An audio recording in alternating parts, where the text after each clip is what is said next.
to the voiceless. People get killed for other stupid choices. Standing up for the families that took a loss. It's something that we find important.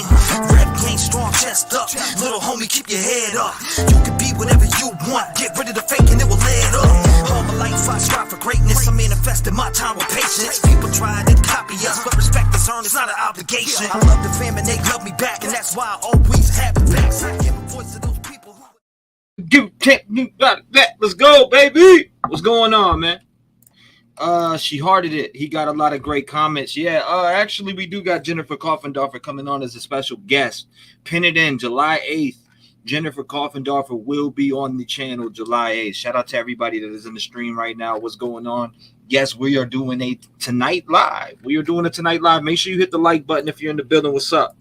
Make sure you hit the like button if you're in the building. What's up? Show love. Let's go. All right, hold up. So we're completely just coming on, right? We're getting on, and I want to have an open discussion. Let me take this off the screen too.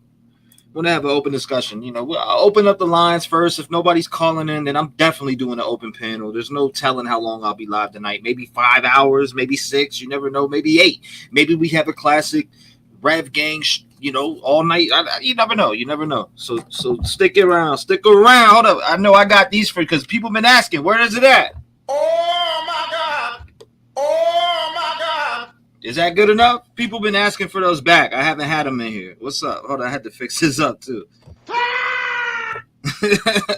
right, I got it all back in there working. What's going on though? I tweeted on Jennifer K's page and about great T-REV. She hearted it. He got a lot of great comments. Yeah, I talked to her too. I was like, I even said you were a source. I'm not even gonna lie. I thought you were a source. I was like, I looked up your resume, but like I said, we got Jennifer Coffendorfer coming onto the show. Mark into your calendars, July 8th. July 8th, special guest Jennifer Coffendorfer will be on the show. Now, for people who are members, make sure you go to the members only page. I will be taking members only questions. And maybe some people that are in the chat now, but in general, I'm going to have a poll on members only section for questions that you guys want to ask her. I will take it in and I will ask her. I don't know if she wants to do it live, and I don't know if she wants to do a separate video. I have to talk to her about that, but we have pinned it in, and it's July 8th. She will be on. Like I said, July 8th, she will be on. But shout out to everybody that's here with me tonight. I want to talk about some things, and there's been a lot of great points made. Let me go to my Twitter real quick, too, so I can make sure it's July 8th.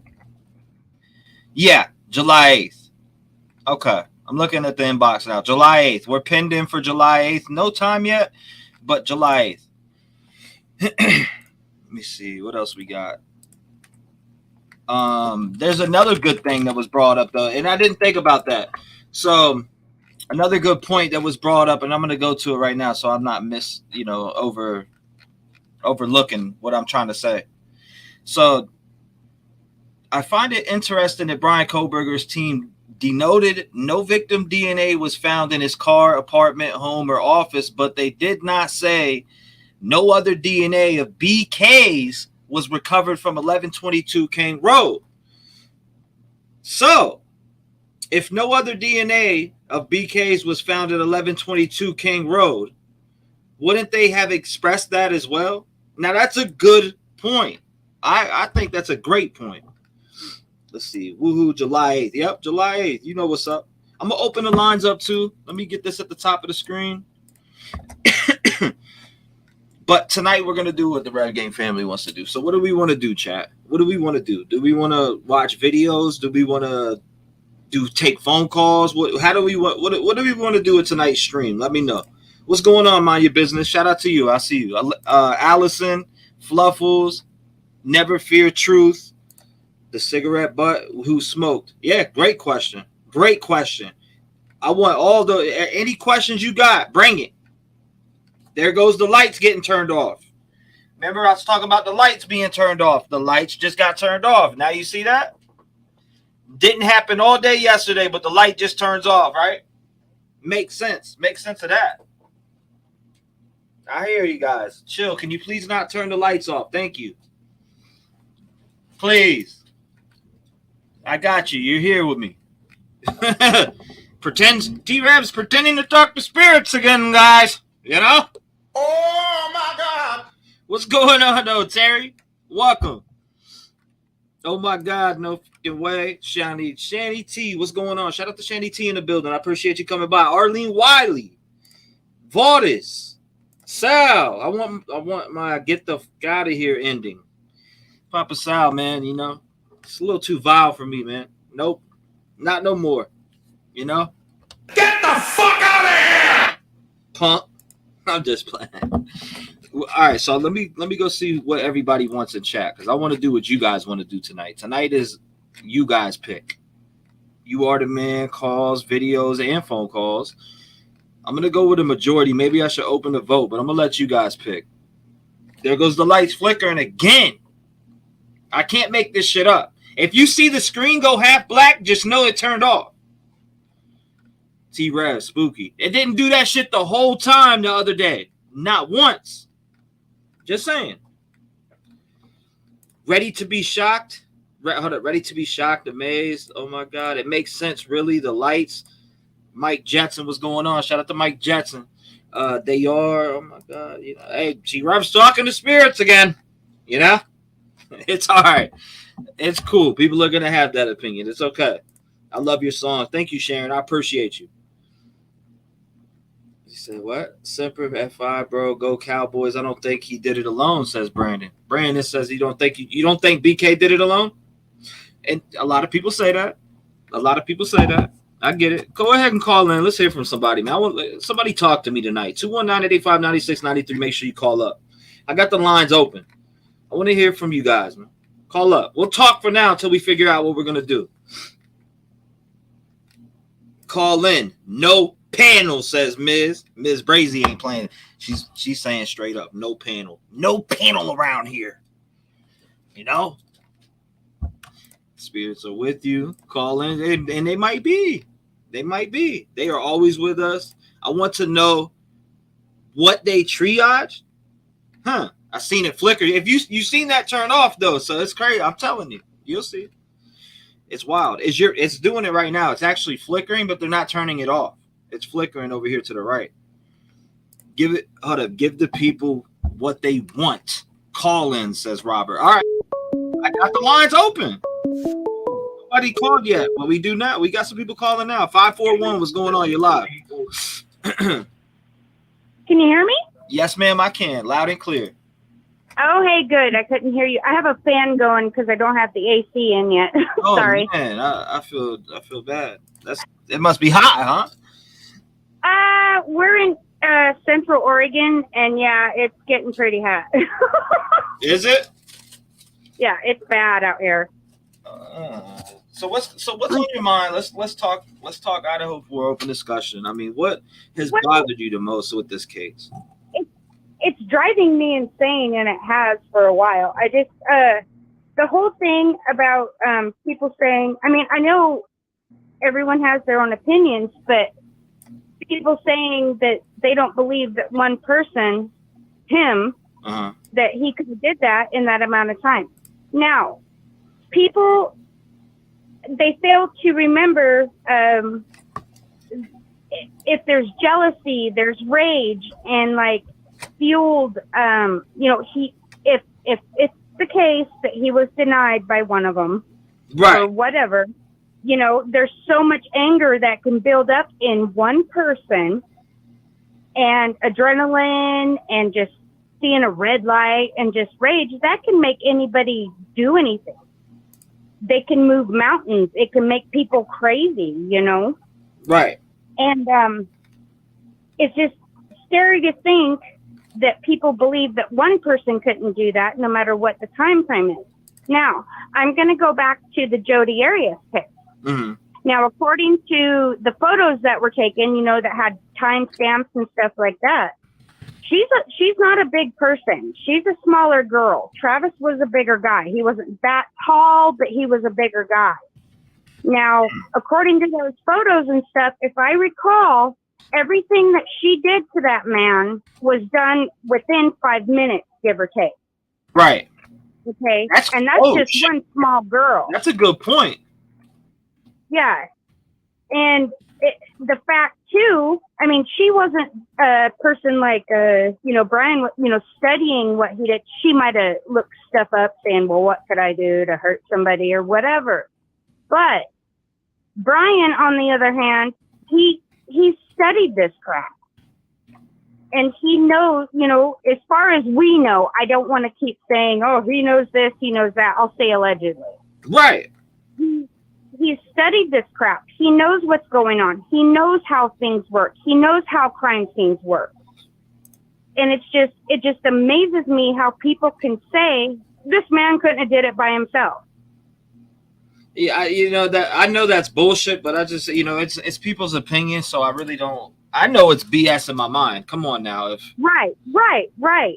He can't do that in 8 minutes. I mean, if you go and hit the points on somebody that will take their life, I mean, you can get it done. Yeah. That's just my whole opinion. And I'll have to talk to you sometime about, I don't know if I can talk to you personally about the whole time frame and him possibly being in the house the entire time, in Kaylee's room, that entire time waiting. And I want to go by the cell phone pings and where he was at, when the cell phone pings picked up. I've always wondered about that. And I've always wondered if he was staying in Kaylee's room because she wasn't there. And eventually, I don't know about Murphy running around the house, if he was able to run free or whatever. But from what I've seen, I don't know if anyone else has, that's been on TV, that the dog was in the one room by itself. Right. Okay.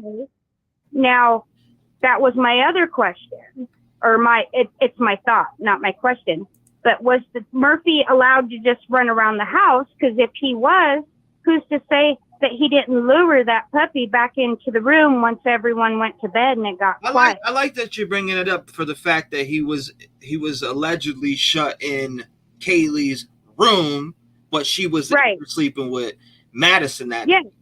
So, good point. So, that's just been on my mind too. Sorry I came on so rough at first. I've been wanting to get this out. You're fine. You didn't come on rough. You're fine.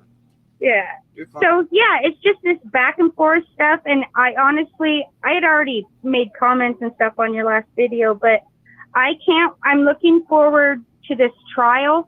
I'm not looking forward to any of the gruesome details, what happened to these kids, and all that. What I'm looking forward to is what we are not being told yet and what is being hidden from both us and the defense, because the defense can't have every single item that the prosecution knows about or has. And that's what a lot of people get confused about.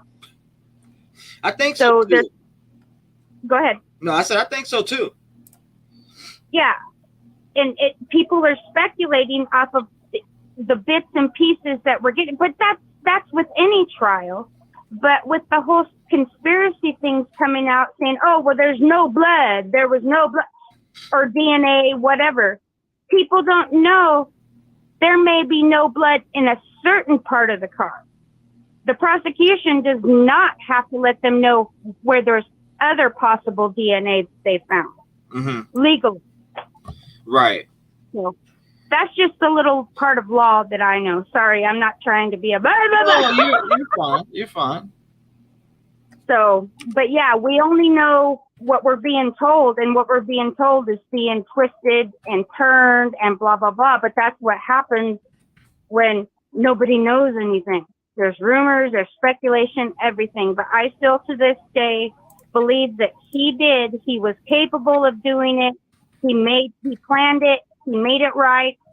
He did what he wanted to do, and he got the power that he wanted, in my opinion.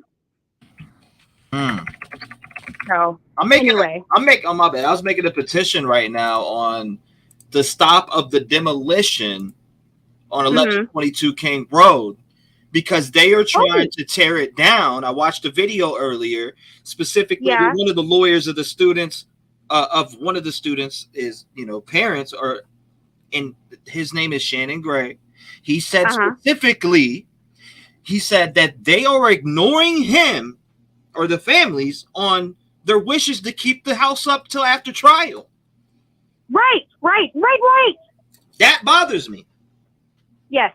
That bothers me. Yes. So now right now I'm actually creating a petition while I'm on the phone with you. Even though time's up, I'm going to take some more phone calls, and I appreciate you calling in, and thank you for being the first caller, and thank you for having a voice in the community. We appreciate you. But Oh yeah. I love you. Important. I love I love everyone in here.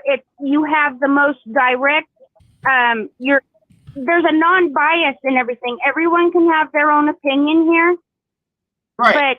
But you let a lot of people talk. Now there's people. I'm gonna shut up. I'll just let you go on. But thanks for letting me talk and kind of express myself and stuff. I will sign that petition because I agree with you 100%. Thank you so much, ma'am. God bless you.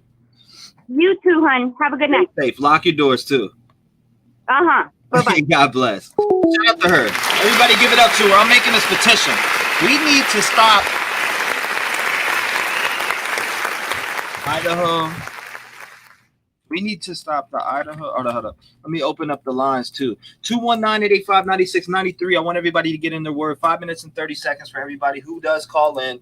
I'm making a petition right now to them from demolishing this house. Now, this pissed me off when I seen this video earlier.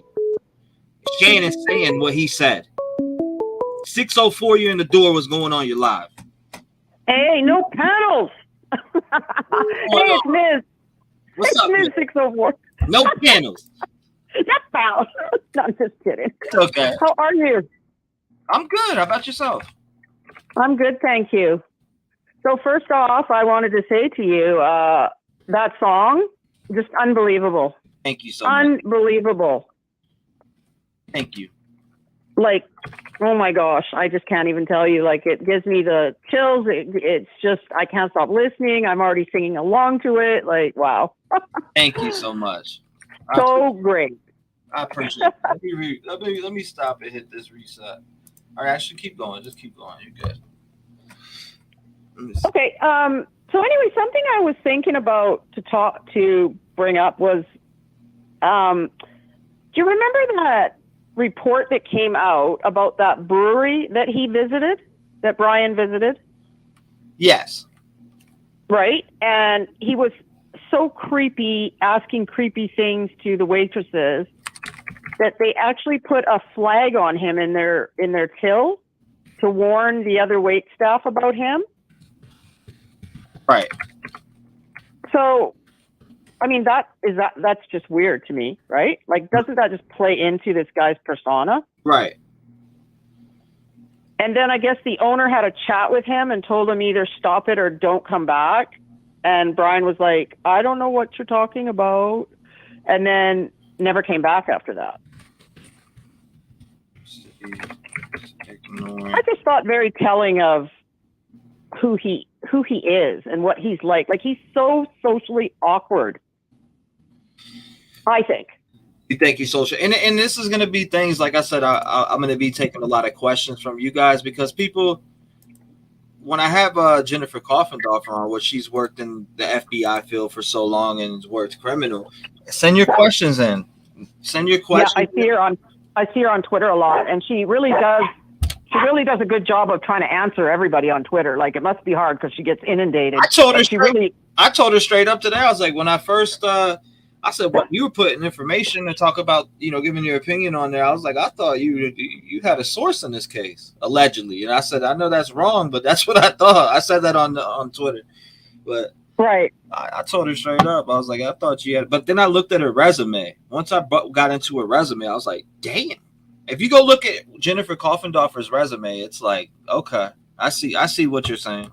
Like, I see. Well, I know a lot of people don't like her. A lot of people don't like her. A lot. But I don't know. I just listen to what people have to say, right? I use my common sense. I look at what's going on in the case, whichever the case may be. And, I just listen. Like, I mean, I don't know.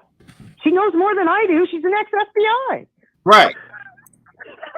Oh, upload an image. I need to get it. Hold on. Let me grab an image. Keep going. You're good. I'm just looking for an image of the house so I can, because I'm making this change.org. Trying to stop the house from being tore down, like. It's crazy. Right. And why do you want to do that? Because it doesn't need to be torn down till after trial. You know what I mean? Oh, you're talking about leave it up till after the trial, right? Yeah, absolutely. Yeah. Absolutely. I mean, 1000%.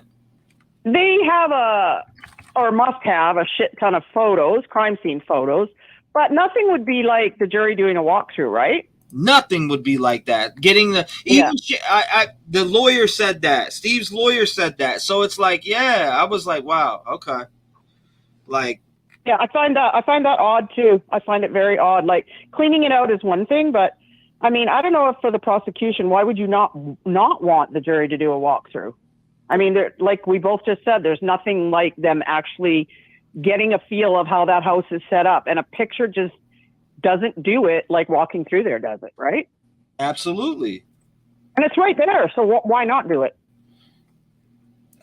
I don't get why they're pushing forward so fast to tear it down. And I'm actually, mods in chat, I'm putting in a command right now for the petition. I got it made already. Let's see. Yeah, great. I mean, of course I'll sign it. I always wondered that anyway. I mean, I'm all for them tearing it down and building a memorial there. I think it would be the perfect thing to put there, a nice park or something. But I think the jury should go through there. Me too. And I mean, obviously we don't want nobody to have to go in and do this and that, but they definitely need to see the angles of, how Dylan allegedly seen him and all different types of things, the creaking of the house, the wood, just the sounds of opening doors and all different types of stuff like that. I think it's very important and it's vital. Exactly. Because I've seen lots and lots of pictures, but I tell you, I still get kind of tripped up in what that house is really like sometimes, even though I've seen walkthroughs on like a video and I've seen pictures, but for me to go walk through there would just be, now I get it, right? So right. I agree. 1,000,000,000% I agree. I don't know. I don't understand why they wouldn't want to do that. The only thing I can say is maybe the judge, I don't know, but they haven't brought a motion to do it and the judge has said no. So I don't know. Good job doing a petition. Well, my time is out, I see, so that is fine. Always love talking to you, Trev. Sorry, I was focusing on making that damn change.org, but I think it's very important that we make that and that we share it. And I'm actually about to share it to Twitter right now. People need to sign this. I'm sharing it. I got it in chat, and I'm also sharing it to Twitter. I think it's important. I can hear your little fingers furiously typing away. That's me. That's me. Okay, before I go, how's Sosa? He's doing good. Something I noticed after his surgery is his nose is dripping a lot more. I don't know what's going on with that, but that kind of worries me. But it is what it is. He's 13 years old, Oh, yeah. Well, if it's something that concerns you, find out about it. Like, I don't know if you heard, but my big St. Bernard was acting weird last week, and I took him in, and he ended up going to the emergency and had pieces of bully stick stuck in his esophagus. Poor little guy. So $8,200 later, he's home and doing fabulous. But he could have died. He's almost 10. God bless. And almost 200 pounds, right? So he easily could have died had I not got him in there as soon as I did. So I always say err on the side of caution, Absolutely. Yeah. Well, I love Sosa. He's the cute. I love when he comes on camera. Yeah, he's with his mom right now, hanging out. Okay, now I finished it up. I posted everything, but yeah, no, thank you for that. And like I said, I noticed that after he got his surgery, it really concerned me because I've never seen his nose drip as much as it's dripping now. And that other group, they're telling me that if I do any work on him at this point, that it's like experimented on him, and I don't want them to use my dog as a guinea pig. Absolutely not. And he's 13 years old. They said he has plenty of time that he can live out. But yeah, I appreciate you. I'll talk to you more about it later. All right, Trev. Thank you. Great talking to you as always. Thanks for taking my call. Yes, ma'am. God bless you. Bless you too. Lock your doors. Lock your doors. Shout out to her. 219-885-9693. Make sure you call in. My bad. We're good. Make sure you sign the petition. We just made a petition. Make sure that you sign that petition. I made it as fast as I could, trying to multitask. But make sure you sign that petition. We got to put a stop to this. I see do we got any signatures? Let's see. Okay. 430, you're on the show. What's going on? You're live. Oh, that's awesome. Hey, T-REV, it's Joy. Love your show. Love just all you do, the goodness you bring. Say, I wanted to do like a summary of what my theory is on everything. Mm-hmm. I've never heard anyone kind of piece it all together. I've heard bits and pieces from people, but not like a full-on summary. And the T-REV lady that called in, she really helped with the DNA. Because I think that's why there's just no DNA anywhere. But I definitely think Maddie was the target. And when he came in, he had the T-REV on, and he had to put a bucket outside probably. And he went up to Maddie, and that's when Kaylee said, "I think someone's here." And she went in to check on Maddie, and that's what threw him off. And that's why that's why they said that Kaylee was on top of Maddie. Mm-hmm. I think it threw him off, and he forgot about the sheath in that moment. And then, the rest, I think everyone's kind of summarized that Xana and Ethan were just sort of in the wrong place at the wrong time.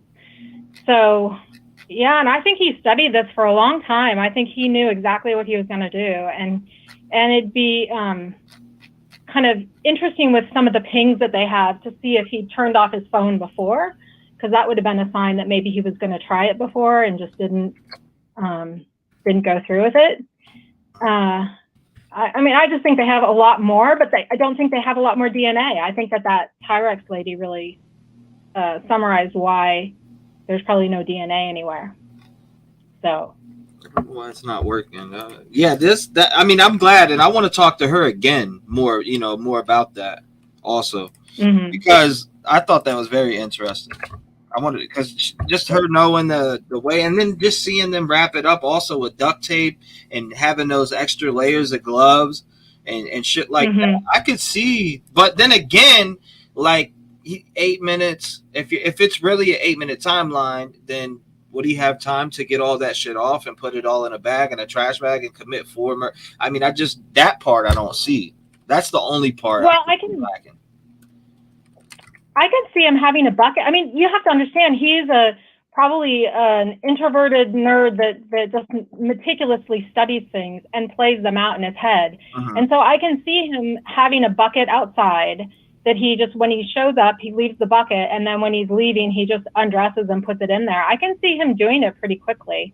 I mean, if you think about, I mean, it's pretty gnarly to think about, but just, it doesn't take a lot of time, really. I think especially once his adrenaline's going.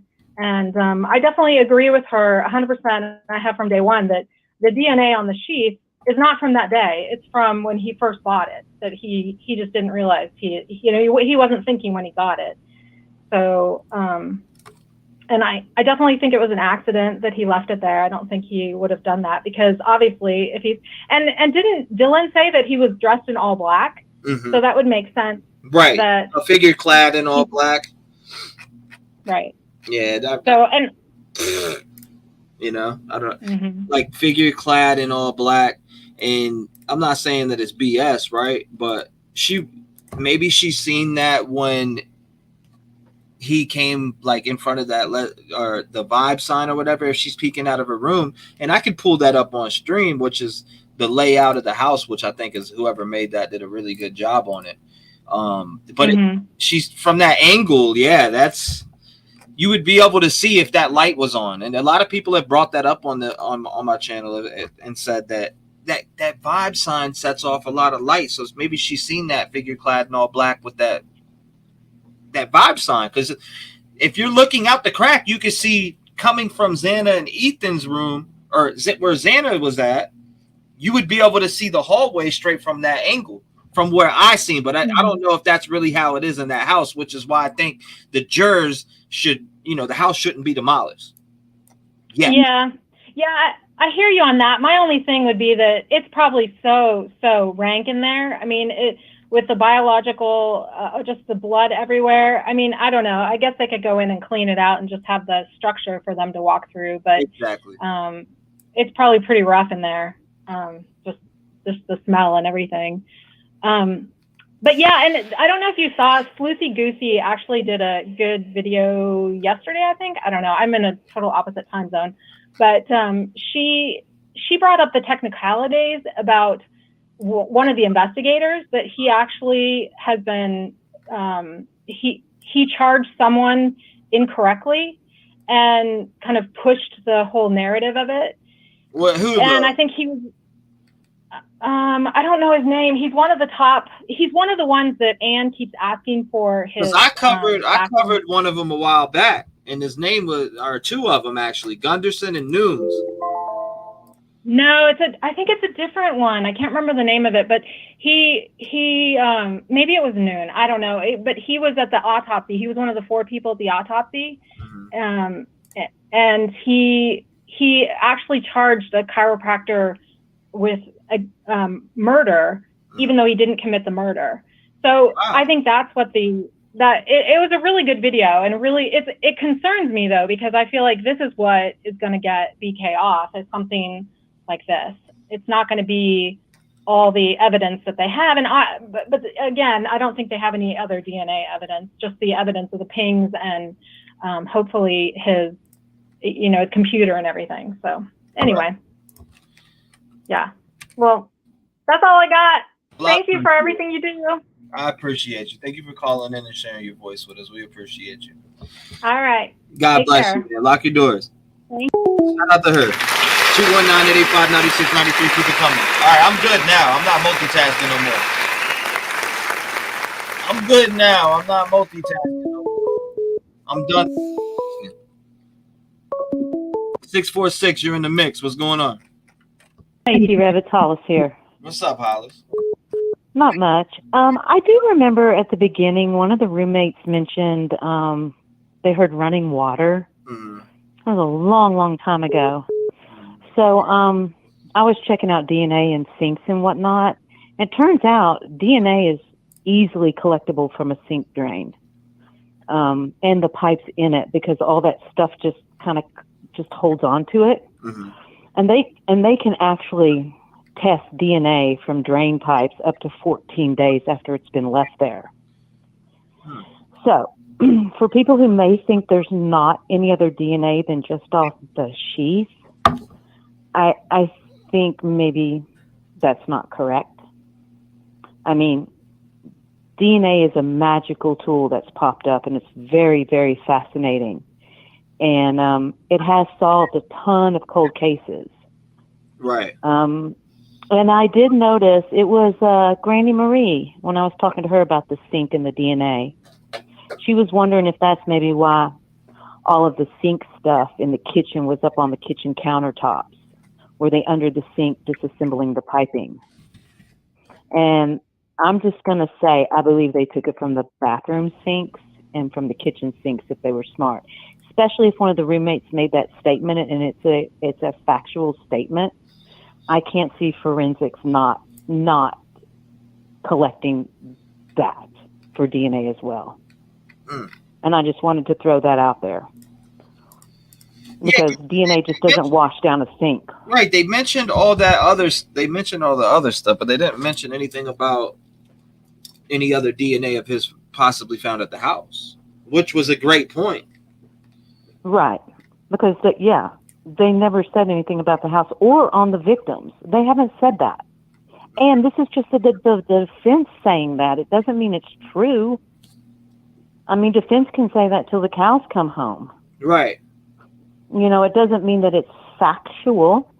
Is it? No, but can they, though? That's a good question I want to ask. I'm going to ask. I don't. Thank you, Hollis. Thank you for the motivation, because I'm asking Coffin Dupper on July 8th. I'm going to say, are they allowed to lie? I want to ask her that. Well, I mean, it's the same as they said, well, we have exculpatory evidence. That was not true. It was the same as like, we can supply his alibi. That was not true. So when they say, oh, there's no other DNA anywhere else, I can't believe that. They're going to say anything they can to get out to the public, to twist and turn it, that, you know, he's innocent because that's their client. Angel Girls, I told Coffindorfer about you, by the way.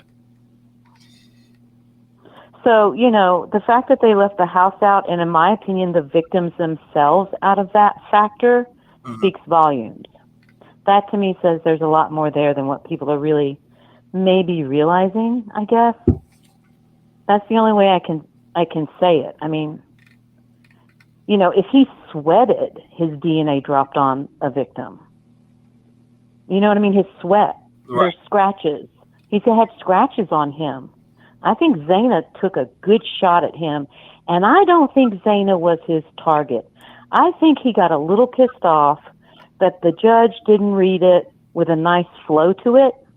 And I think when he got to Zaina, I think he was remembering what the fight she put up and how much of a struggle Xana, sorry, I keep mispronouncing it, that Xana probably gave him. And I think that was pissing him off in his brain, remembering that part. I do think his target was Maddie. I do think that. Based on the fact that from some of the accounts he followed, you know, he always liked every single thing Maddie posted. Let's just call this down the line. I know we know one thing, right? Ethan wasn't supposed to be there that night, right? Or right. And neither was Kaylee. Not that he wasn't supposed to be there that night, but just if you think about it, he was staying the night with his girl. So it was, if he chose to go home, so it wouldn't be like Brian could pre-plan, or allegedly Brian pre-planned. Yeah, it was. I think it was hit or miss that Ethan was there and that Xana woke up. And I think Kaylee wasn't supposed to be there. And I think when he went in, I think everything got real, that's just my opinion. But I do think there's more DNA. I think there's DNA on the victims. I think he was grimacing and clenching his jaw so tight when that judge was trying to read Xana Noodle's name and everything. And I think he was remembering how angry she made him. That's what I think. But the DNA in the sinks. Oh, and you know what else? Callie has this video. And it's when the policemen show up at the Pullman apartment. A lot of people are like, why are they knocking? They know he's not there. But, they have to nowadays because so many people have been busted in and they get shot. So now they have to follow the protocols. But in that, it's kind of, at the very, very end, they finally do get through his locked bedroom door.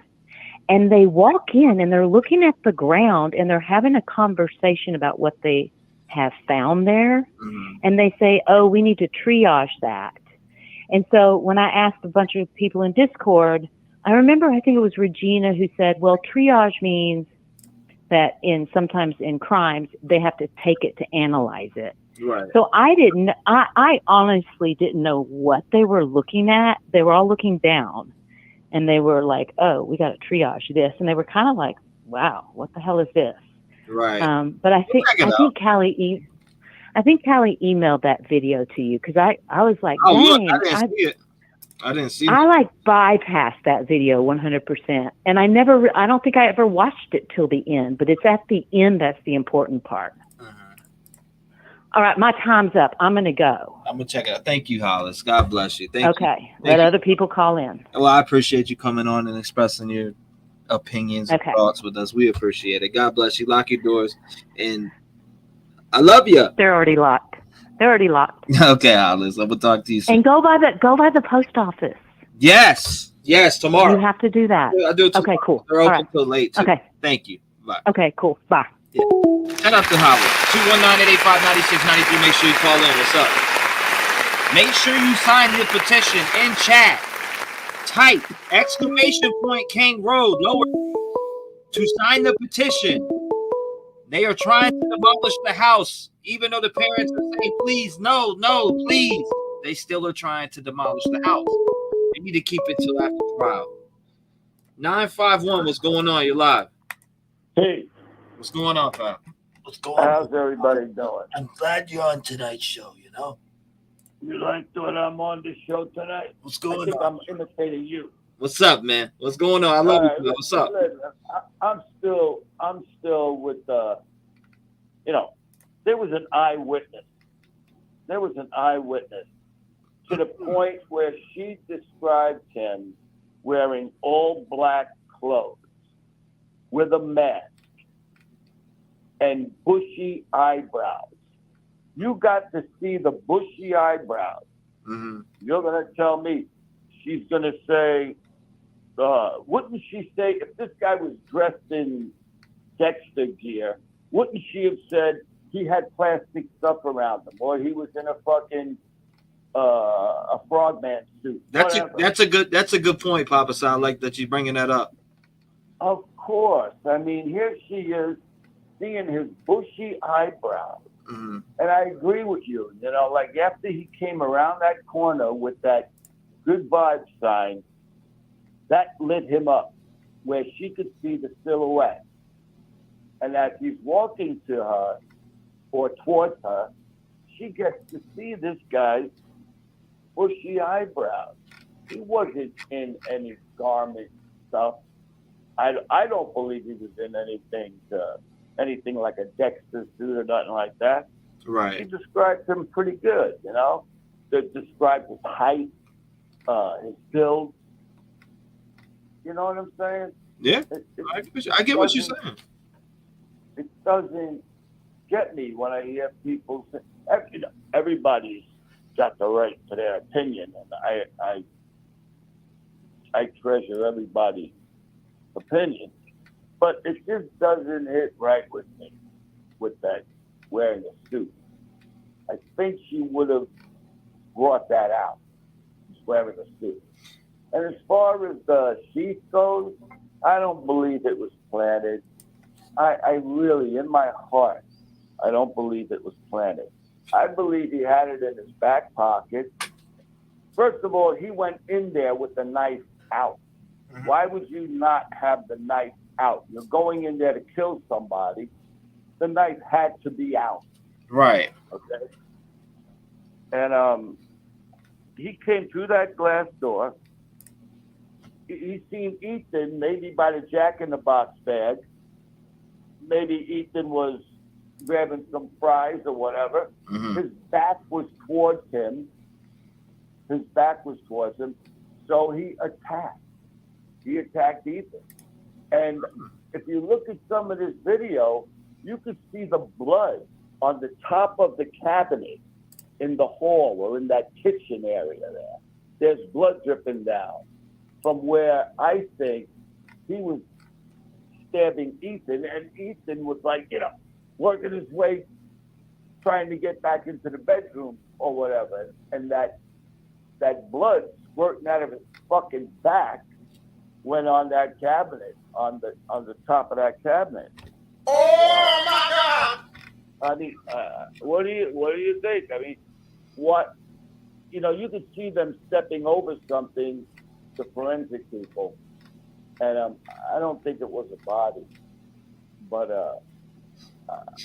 if you look good or look at the video, you'll see the blood on the top of the cabinet. Mm-hmm. Dripping down, you know what I mean? Just like the blood outside the house. And yeah, but so you think something happened in the kitchen? Yeah. So you think something happened in the kitchen that escalated to the bedroom?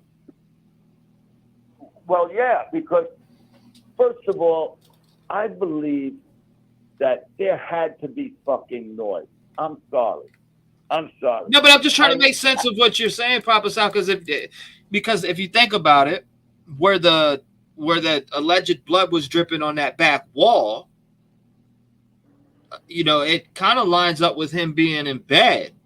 Or I don't know who was there, but they say Xana was by her door or on the floor or whatever. I mean, that's alleged. And that's why I want to see the real information. But to go from there to be into the bed with that dripping out the wall, I don't know. Keep going. No, he was stabbing him in the kitchen, don't forget.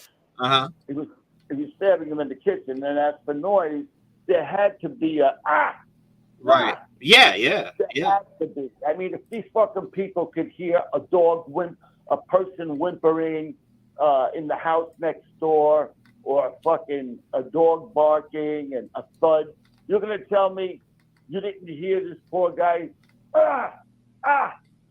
Yeah, but that stuff that they say is on the cabinets, blood on the cabinets, but in reality, it kind of looks like stain when I look at that. What's that? Kind of looks like stain, like the stuff. The stain that they put on the back of these cabinets, or it drips off onto it. It kind of looks like that to me.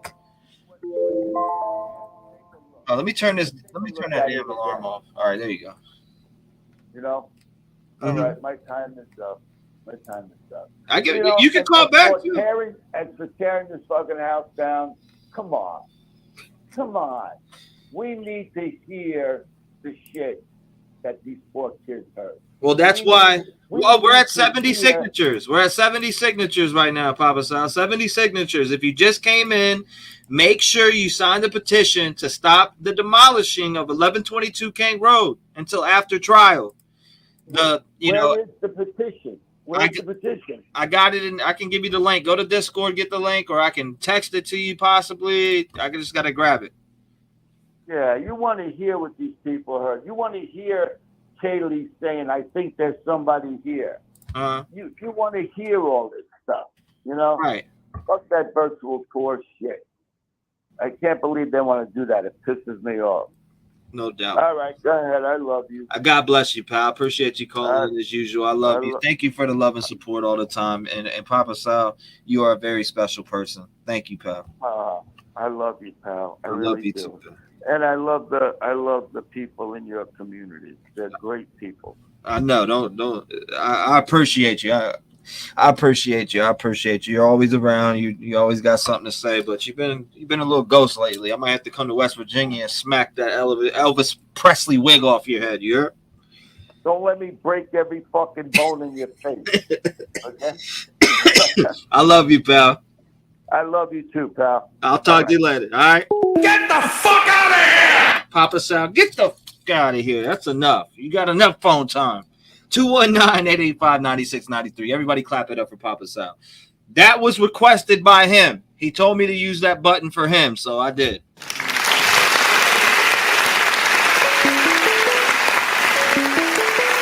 My opinion. 757 sent from heaven. What's going on? You live.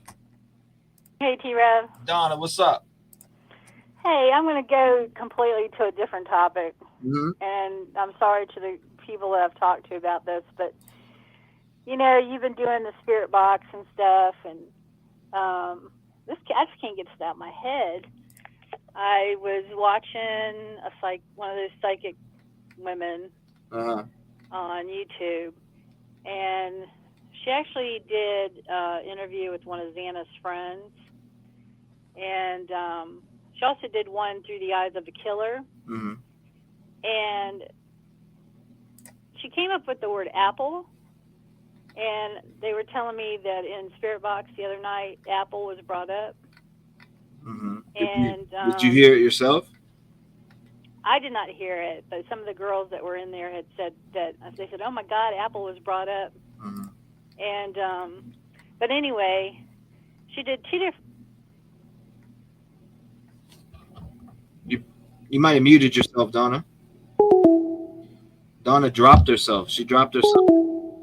I don't know what's going on with that, but 219-885-9693. Make sure you call in. The judge won't allow a walkthrough of that crime scene. It's way too prejudicial. Then probative. I got you. I don't know how the prosecution would win that argument. I don't know. They do walkthroughs all the time, allegedly in certain trials. So what's different about this one? Sosa's runny nose could be aspiration fluid build up in the lungs. Ask the vet. This care isn't experimental. Okay. Thank you. I appreciate that, Robert. Thank you. Hollis. 757 sent from heaven calling back again. What's up? We lost you. Yeah, I accidentally hit the button. But anyway, what I was talking about, Mm-hmm. she made a couple points that just kind of like blew my mind away. Right. And one of the things was he found that she talked about with the interview with her friend, Xana's friend, that she could see Xana pulling an apple out of the refrigerator and leaning it against the counter, that she wasn't eating it, but it was there. And then she talked about the killer coming in, grabbing the apple, biting the apple, throwing it in the sink, and then taking it out and putting it in his pocket because of the fact that he had bitten it. But she also talks about Kaylee. She said initially Xana and Ethan came forward, but then they backed off like they were together. And Kaylee and Maddie came forward. Maddie was very sad and wasn't talking, but that Kaylee came into her face and said whatever happened at the big pool party that she attended, that to talk to her friends that were there with her, and they would be able to tell the police. She told them, go to the police with this information because it's important for this case. That whatever happened at the pool party was the prequel to the murders, and that she said that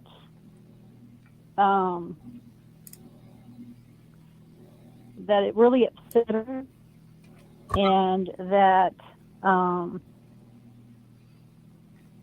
sorry, for them to watch what they're shit. It's all right. To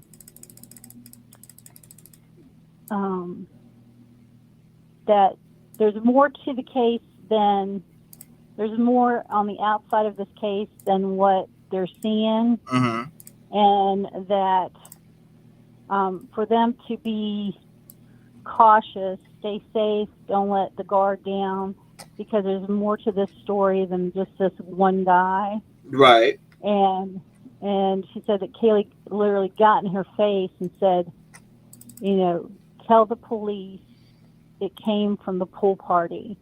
And and the one from the eyes of the killer, she described a redhead who was into hunting, and that he had parked around the corner from the house and went up the front of the house, the right side of the house, and through the sliding glass door. It was pretty interesting, but the part that I was really drawn into was this thing with Kaylee, because she said she was so adamant to get this information out. And, y'all do spirit box, and y'all are talking, you talk to spirits, and, everybody has gifts. And I'm not saying that what she's saying is true, but I found it to be very fascinating, and I've just been wanting to talk about it, and I've been driving these girls crazy in the chat. But, it could be something, something. And she did say that she saw a tall man talking to a round-faced girl, one of the girls who had the round face, which would have been Kaylee, around one of the trees. There's a tree on that street where the Mad Greek is that has a bench that goes all the way around it, and that he was talking to her, and she was trying to avoid him and not have conversation with him, but that's where he had come up to her there. So anyway, I just wanted to throw that out there. I thought it was pretty interesting. It may mean nothing, but then again, you never know. You never know. Yeah, you never know. So, and I'll be honest with you, T-REV, watching you create that music last night, and on my second, yeah. I got all up in my feelings. It just was so special, and listening today and seeing the video, I was all about it. I thought it was great, so talented, and thank you for doing that. It's really wonderful. I appreciate you. So, all right, girls, I won't talk about it anymore. I appreciate you, Donna. All right, I love you. I love you back. All right, I'll talk to you later. Thank you so much. All right. God bless. You too, brother. No, I'm sure I'll hear from you again. I know you got them thoughts building up, so You know I do. you always do. All right. Hey, I can't help it. There's nothing wrong with that.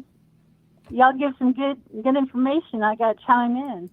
Absolutely. If you think of anything else, call back. I will. God bless. Thank Donna. you. You're welcome. Shout out to Donna. 219-885-9693. What's your thought?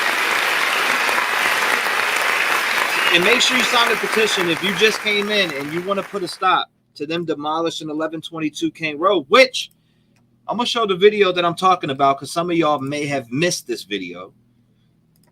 But they are saying that the Idaho University is skipping over what the parents want. And they think that and Idaho University wants to push forward and demolish this house, and the parents don't want that. I just think that's a little weird. I don't know. This is a wonderful community. I'm proud to be a part of the family. Keep up the great work. Thank you, Muggsy. I appreciate you.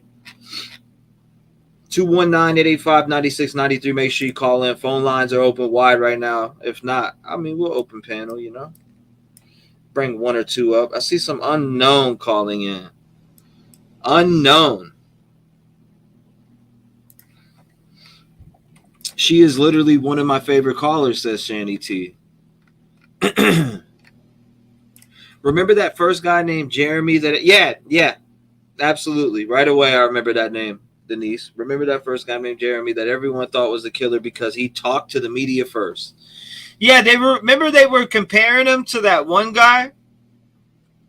What's that dude's name? I just seen a video comparison to it. But there's another case with this guy who was media and he was the actual dude. 908, never too late. What's going on?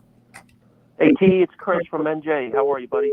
Chris in the building from NJ. What is going on, my man? 5 minutes and 30 seconds. The floor is yours. I just, I wanted to say about the tearing down the house. It's such a bad move, and it's all political, because you got new students coming in September, probably end of August even. So they probably want it gone by then. But, the lot's still there, right? Right. So, that's not a good thing, and they probably work something out with the prosecutor's office that we have enough evidence or whatever, and, we'll tear it down. But that's a political thing, I believe. And then the other thing still, I always go back to it is with the couch and the ladder. And I've been thinking, like, there's probably maybe two things that say why, they didn't take that, into evidence. They kind of wrapped it up, even with the recycle bins where the glove was found. Mm-hmm. The one thing, because they probably have the camera footage and they could probably see the suspect come out, leave without using that ladder. Because if there was no camera footage, you would assume that maybe somebody used that ladder, with the blue steps on it. Use that ladder to get up to the, inside the house, up maybe through the balcony or something like that, or maybe the couch, but everything would have been taken into evidence. So right. It tells me that, maybe they've seen everything through those cameras. I mean, they have every other house blurred out on Google that probably have camera footage. I don't know what good that does because you can always find the stuff on Zillow, right? Exactly. But I guess they do what they do. And the other thing, too, is, Papa Sal was talking about Ethan being maybe ambushed going into the kitchen or something like that. Yeah. And I haven't seen that in a long time, but I've seen the video a while back with them in the kitchen, and then you could see something dripping over the top of the sill for the door going into the kitchen, and it looked like blood. It looked like the same thing coming off through the bottom of the house where the room was. Right. So I kind of he makes some sense there, saying that maybe he was ambushed from behind Ethan. Mm-hmm. Ethan was a big kid, he probably could have put up a hell of a good struggle. So I would say, he would have to be, whatever, right off the bat. Definitely. I think a lot of this stuff is, the house being demolished and everything else, I think a lot of it has to do with politics in the school. I mean, that's a business. School is a business, you know. So, you know, by taking that down, maybe, you know, they got the new students coming in and whatnot. So, you know, but we'll see what happens. And then the other thing is Ann Taylor going after the police for the training and stuff. I don't understand how that comes into play. Mm-hmm. I think what they call it with the police is a 201 file, but I'm not. Maybe Detective John would know more about that. But a 201 file, I think, is what they, you know, like all their reprimands and if they were suspended for something and showing some kind of wrongdoing and then bring it back into the case. But I don't think any of that has to really do with this, you know, with detectives and everything being there. But yeah, so I mean, time will tell, right? Yeah, time will definitely tell, man. Time will definitely tell. But I just, you know, even with you bringing up it being politics, it's still, they need to, I don't know, like, I think it's important, right? And it's important that they get to see and hear what the surviving roommates would have heard possibly that night, and just the sounds and stuff like that, and walking in and just I think that's very important. Some people don't think it is. I respect the opinion, but I respectfully disagree. I feel like that's very vital. Absolutely. I that house should not be torn down. No. I mean, what's the difference now? It's been so long. It's been months. Why take it down now when you have a quadruple murder case? Mm-hmm. You know, the jurors can walk through there. They could see, you know, feel, hear, like, you know, what everyone was saying, you know. And I think that's just a bad move. That should be, you know, it should stay. At least till after the trial. I mean, what's the difference now? Everyone knows where it's at. Mm-hmm. But I could see it being a political thing. It's about money. It's about bringing students in, and they drove by. Oh, there's the house, you know. But you're still going to drive by and say there's the lot. So why tear it down, you know? And then I saw the thing with the attorney for the mm-hmm. Oh, my time's up, brother. Yeah. No. I'm gonna be playing exactly what you were about to go into and talk. I'm gonna actually play that. Yeah, that was good. And I'm playing it. Because when I call you, I shut everything down, so it's just kind of like you and I talking. Absolutely, and that's what I want. And I appreciate that, because that's what I want. Because some people get nervous because they look at the comments and see what people are saying, and it's like, nah, just focus on, this is me and you talking. This is us talking. I want you to focus on the conversation between us.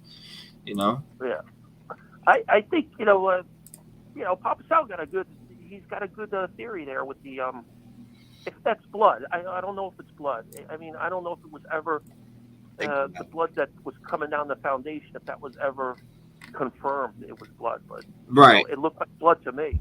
Yeah, no doubt. And it definitely did to me. I want to know if it's confirmed. We don't know that.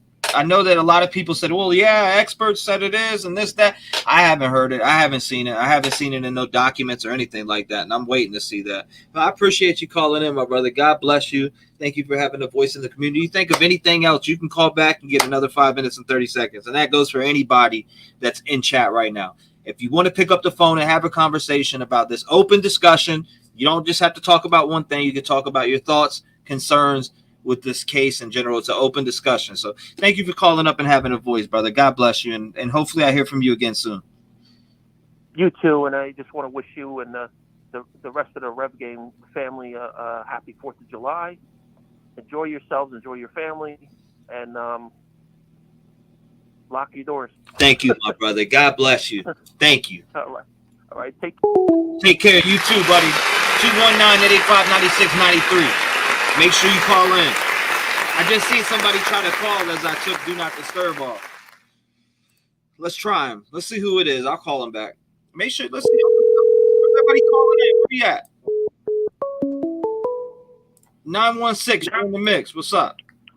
Hey, T-REV. So I wanted to ask you, what are you going to go over with Jennifer? I'm so excited. A lot of stuff. I'm gonna be taking the members' questions. I'm posting on members only on YouTube. I'm gonna take a bunch of questions from there that I want to pick out of there that people think are important. Highlight some stuff. I don't want to ask her dumb shit. You know, I want to come at her correct. And like I said, it's pinned in for July 8th. For everybody who just tuned in, we will be having Jennifer Coffendorfer on here as a guest.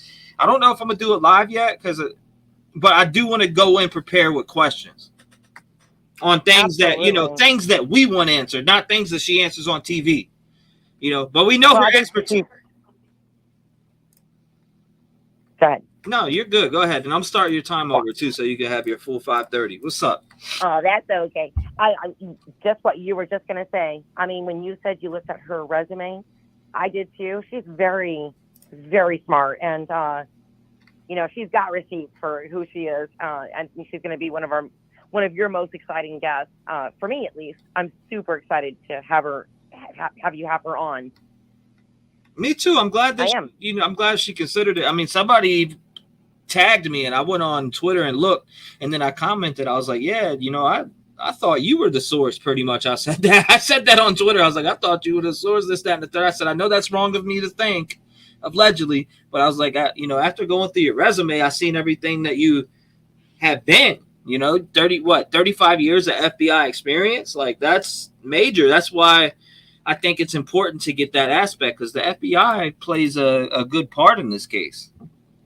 Oh, I think she's going to be just absolutely and just imperative. I'm so thrilled. And I saw your comment on Twitter, and I commented. I was the one that commented that I think that your channel will be refreshing, and it's a bunch of intellectuals, and definitely not like the other channels. I have so much that was you. you. That yes, was sir. Thank you for the love. I appreciate that. 100.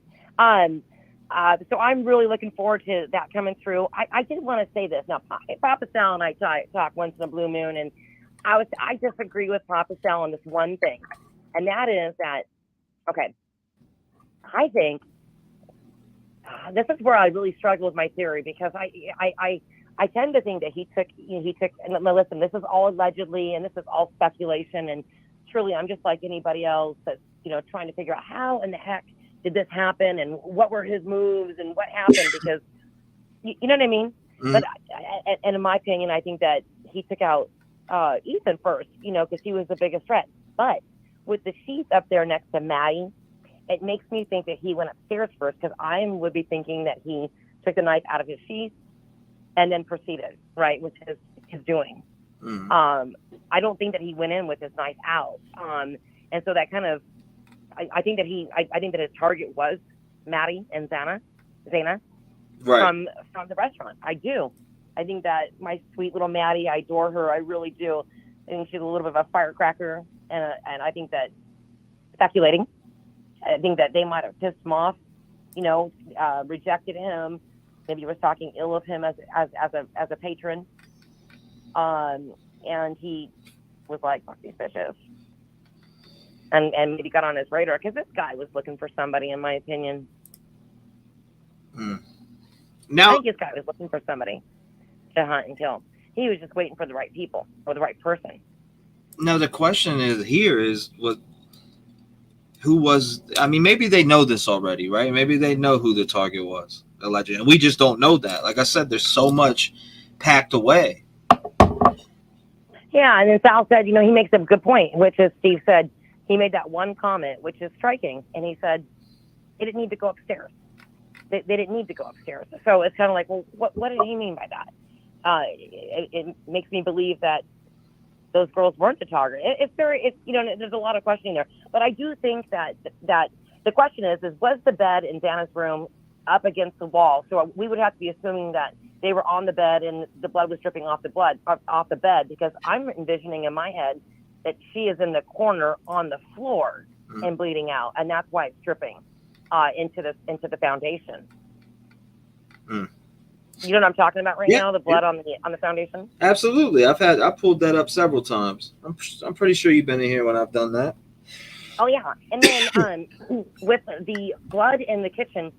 Listen, I was never good true crime, ever, never even checked out any true crime show ever until this murder happened. And you came up, and I just started following you. I actually started with watching Adventures with Purpose. That's how, and then you came up as a suggestion with this crime, and that's how I found you. And I heard it on the news. It was either on NBC or News Nation. I'm not sure, guys, but that's where I heard that it was blood on the cabinet. So maybe somebody got it wrong on these news channels, but that's where I heard it, was on a news station. Mm-hmm. It was blood on the cabinet in the kitchen. Thank you, Big Dirty. Yeah, I don't know. For some reason, it just didn't look like blood. I don't know. That's just me, though, but I'm not an expert at all, but I mean, honestly, it could have been like freaking, what? And you know what, Wes? And if it is, shame on them for not covering up them windows. Yeah. And by the way, I changed my name to Fluffles because that's my cat's name. There's just way too many geography people, like Midwest and Eastern, and I didn't want to get confused with other people. So FYI. It's okay. Is that okay? Yeah, that's fine. Okay. So I just want to let you know because people were getting confused. It's okay. It's okay. Well, thank you. And I became an official member. Well, thank you, Fluffles. I appreciate it. Okay. Weston, shout out to you. I appreciate you. Thank you also for tagging on Twitter, etc., and bringing positive energy and just being positive. And thank you for sharing your voice, opinion, thoughts, everything. We appreciate that. Absolutely, T-REV. We absolutely adore you. No doubt. I can't wait to hear from you again, Weston. Oh, thank you. Fluffles, I meant. God bless. Yeah, Fluffles. Okay, bye. Lock your doors. Okay. 219. Hold on. Whoa. Somebody emailed me and told me they can't get through. So let's see. Let's see. Hopefully they ain't trolling. We'll find out right now. I'll tell you that much. We're about to find out right now. I'll be calling back too. I see the numbers. I see all the numbers coming through. The ones that didn't get through, I will. Somebody emailed me back, so I'm calling them.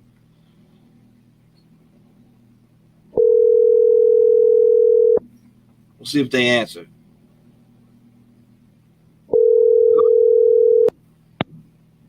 Your call is. Nope. No answer on that. Next.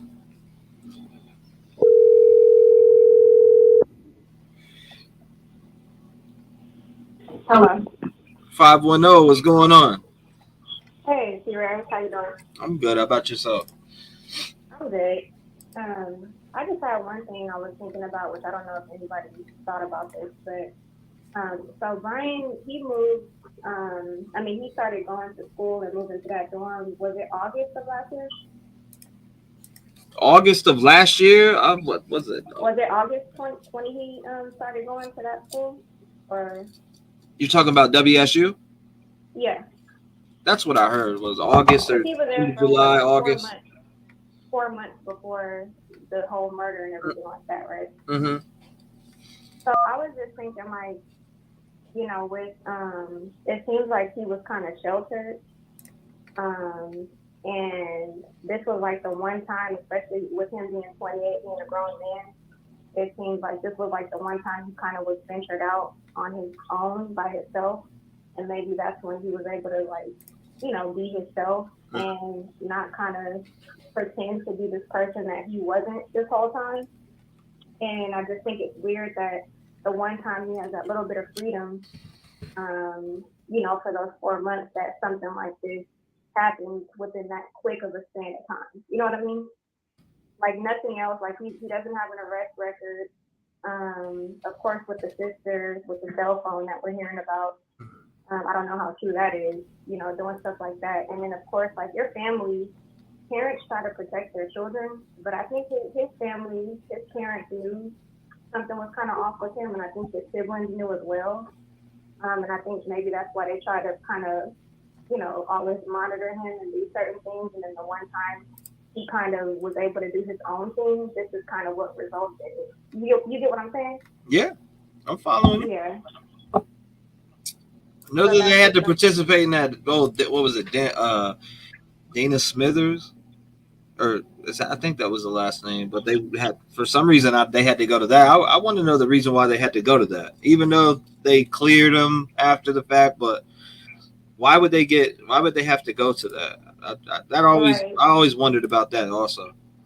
Right. Well, that's what I'm saying too. Like, even with that being cleared, everything else being cleared, like, this is the one thing that we know of that he, you know, of course, speculation, allegedly, whatever, but we know that he, I mean, to me, he did it, all the facts are there. But it's just it's like the one time, all right, well, we're going to let him venture out. You're 28 years old. You're a grown man. And then something like this happens, you know, and then even with the neighbors, and, you know, when his dad was saying, oh, you know, he, you know, be friends with him and stuff like that, like, they knew something was wrong with their child. And I'm not blaming them or anybody like that. The only person to blame is the killer. But it's just kind of strange that within 28 years of somebody's life, of somebody being a grown man, once they're on their own, he was in that apartment by himself. He could do whatever he wanted to do. So maybe he was never able to be his real self. Maybe he always had these thoughts. Maybe, you know what I mean? Yeah. And then this just kind of came out of it. So, yeah, somebody like that, he's dangerous, and I feel like he needs to go away. But that was just a thought that I had. Yeah, it is. You say you think he needs to go down the road. You said what? You said you think he needs to go down the road. Oh, yeah, for sure. Definitely. Yep. He definitely needs to go down that road. The fact that a lot of stuff is there's no alibi. It don't take this long not to have an alibi. Mm-hmm. It's just, it just doesn't make any sense. And especially with all of the stuff that they have against him, I don't care what these other people are saying, and, you know, what about this and that or whatever, because none of us are professionals when it comes to this. But he did it for sure, allegedly. But for sure, allegedly. For sure, allegedly. So.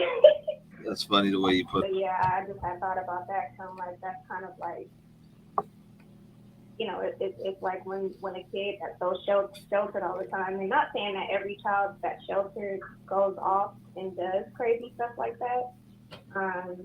Because I was sheltered and I hated it. But when I grew up, I thanked my parents, because a lot of the times that kids that I grew up with, they didn't grow up so well in life. And so you know, becoming an adult, I definitely thank my parents, but I didn't have issues either like this dude, whatever he has going on. You know, I never wanted to kill nobody or have crazy thoughts and stuff like that, you know. So I just think that they know their son, his siblings know who he is, and I think that once he was able to just get a taste of freedom on his own, he couldn't contain himself. Like, he probably started hunting that night or the night after or that month, because 4 months, for this to happen within 4 months of you living on your own, is the first time of you living on your own as a grown-ass man. Like, something's wrong. Yeah. So, yeah, I hear my time is up, but I just wanted to say that. No, I appreciate you. You good. You ended that perfectly. And thank you. Thank you for coming up. I appreciate you. Or thank you for calling and having a voice. No, we appreciate you. God bless you. Stay safe. Stay vigilant. Them creeps is out there. Seriously. You know, stay safe. Real. Have some protection, mace, pepper spray, something. Always keep something with you. I got all of it. No doubt. Stay vigilant. And like I said, I appreciate you having a voice in the community. And hopefully I hear from you again. Thank you. All right. No doubt. Shout out to her. God bless. 219-885-9693. Make sure you call in.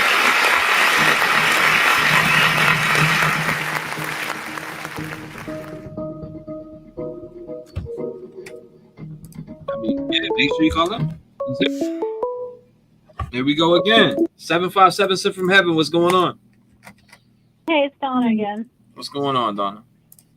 Hey, I just got a question. I was thinking about this earlier today. You know how they're sealing the documents, right? And we were talking about, you know, maybe they're protecting a witness. You know, I don't know the law per se, when it comes to like trial stuff.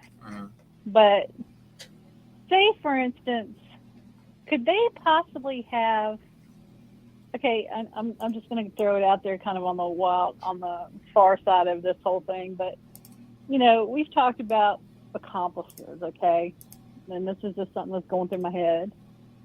Say, for instance, they had an accomplice come forward, okay, and cut a deal to help convict Kohlberger. Would they have to bring that person forward in trial, like during this process? Do they have to know that this person even is existing at this point, even though they may have been involved in the crime? Would that be something that could happen? Sounds like a Jennifer Coffinduffer question. I mean, that would actually be one of the questions that I would ask her, just because of the fact that, you know, it bothers me that he asked that question. You know, have y'all caught somebody else? Has anybody else been? That's kind of, yeah, that's kind of stuck in the back of my head. You know, just in my brain, just sitting there, and I'm thinking, why? You know, unless he's just imitating another serial killer, why would he ask that question? But then I was wondering, well, if they got a hold of somebody, you know, because they are DNA testing people, they're secretly doing that.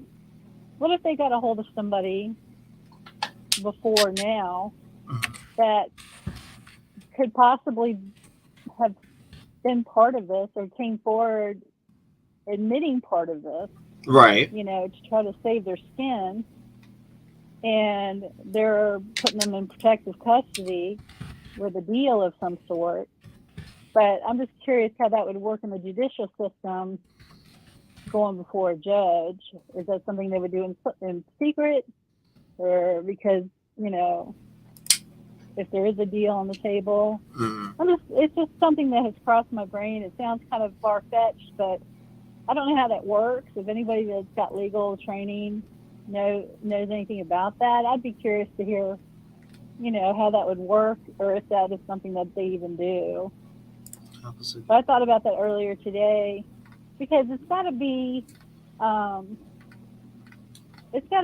kind of substantial witness, if it is a witness, you know.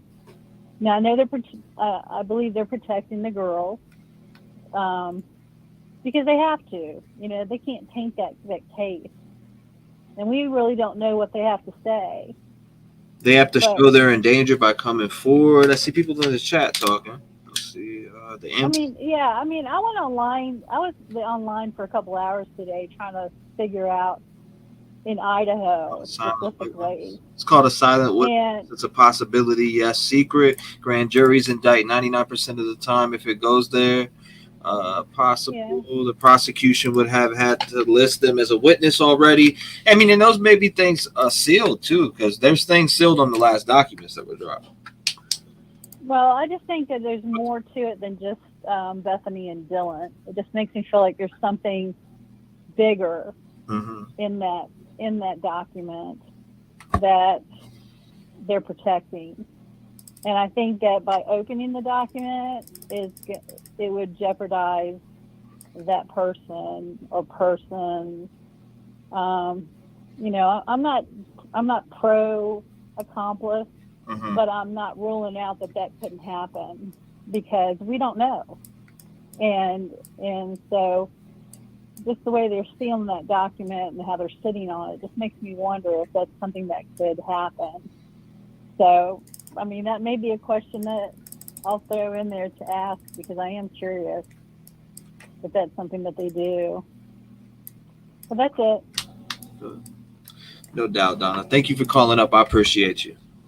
All right. Thanks. God bless. So I'll definitely, like I said, put questions like that in. I will ask them.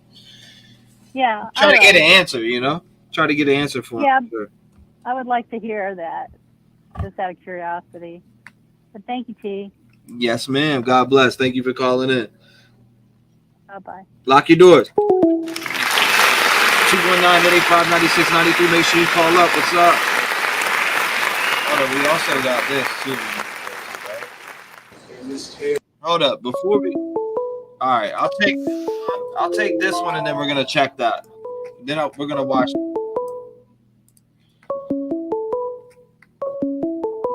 740, what's going on? You're live. Hey, how are you? I'm good. How about yourself?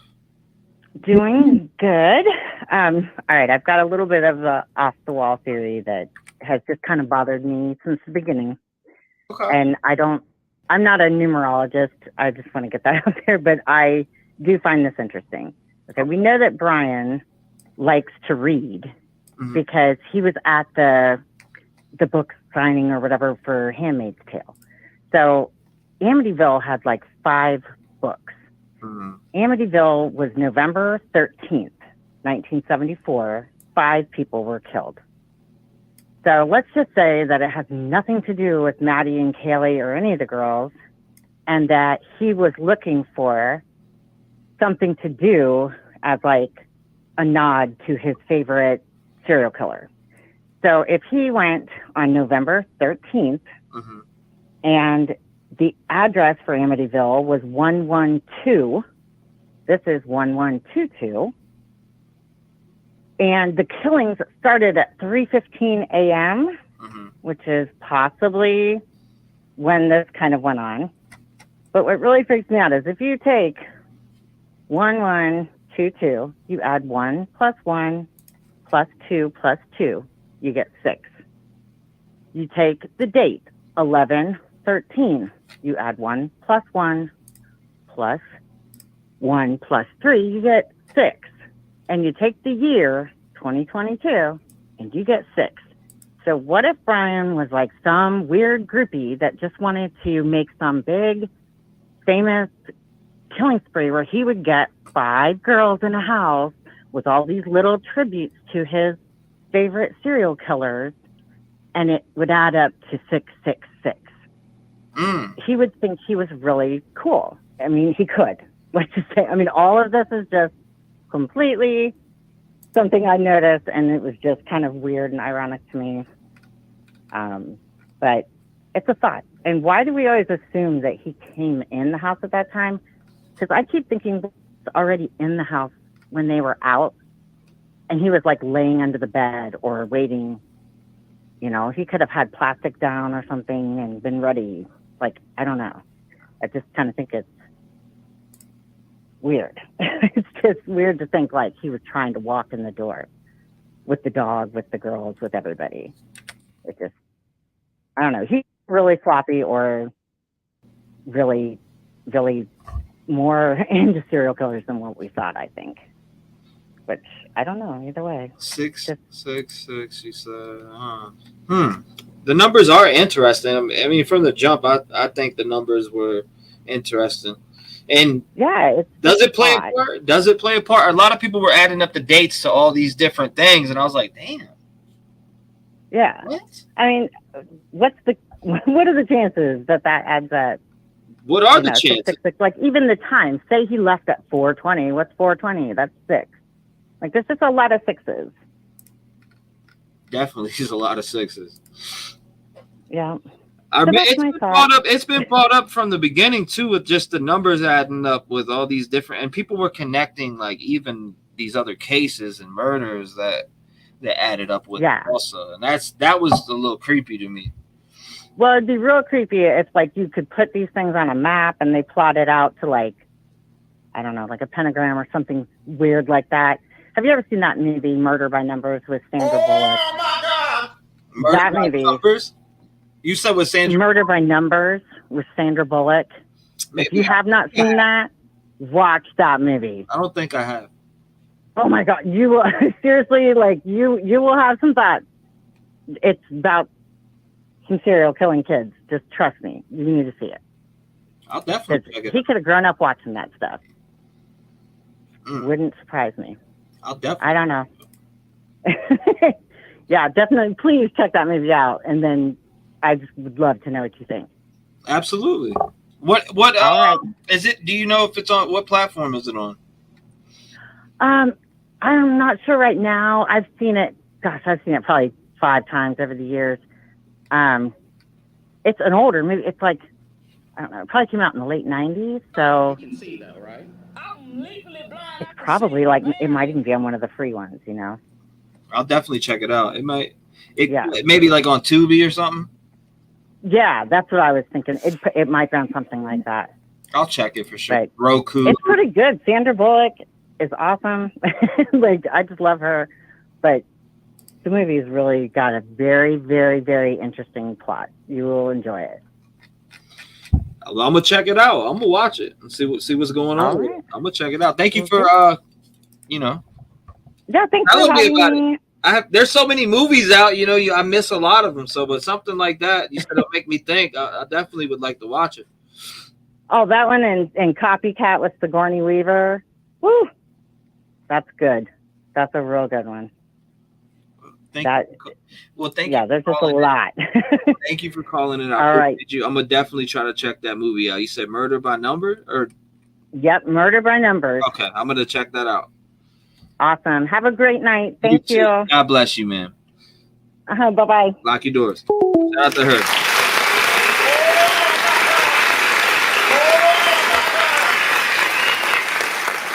(219-885-9693). Make sure you call in. We want to hear from you.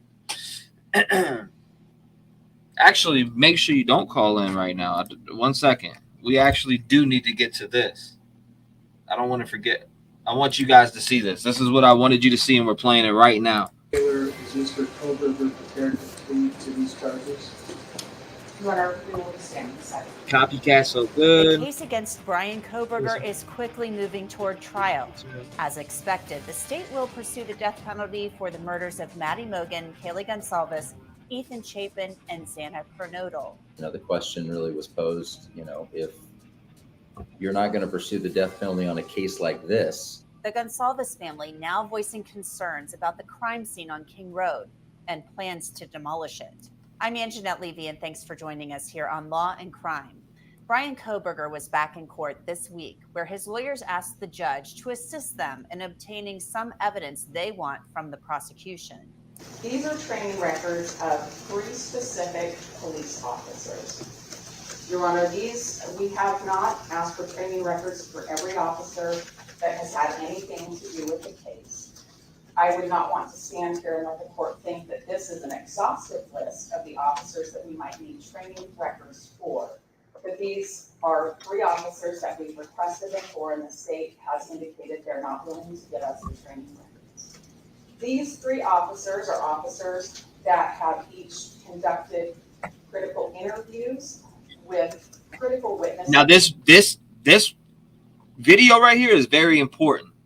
So that's why I made this. This is exactly why I made the petition. If you just came in, you haven't signed the petition, make sure you sign the petition.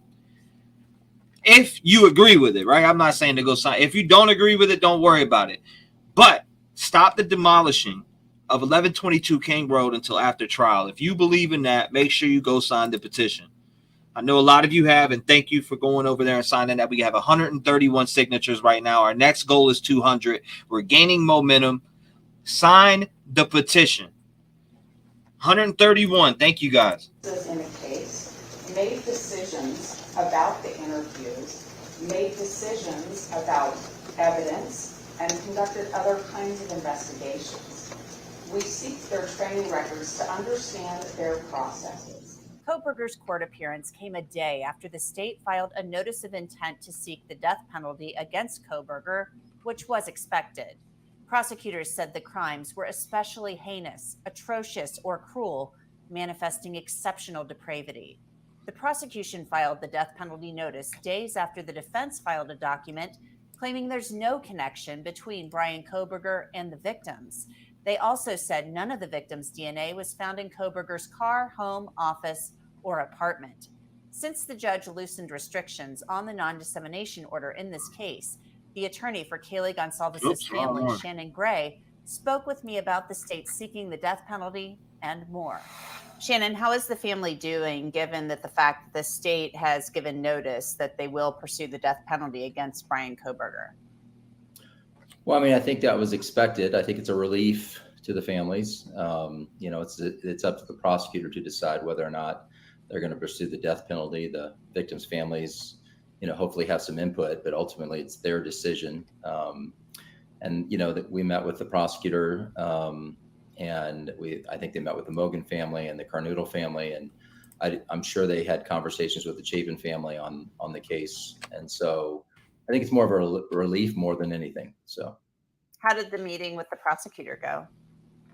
It was fine. I mean, we just kind of listened, and I think like Christy and Steve and Olivia and the family is, the question really was posed, if you're not going to pursue the death penalty on a case like this, what kind of case would you ever pursue the death penalty on?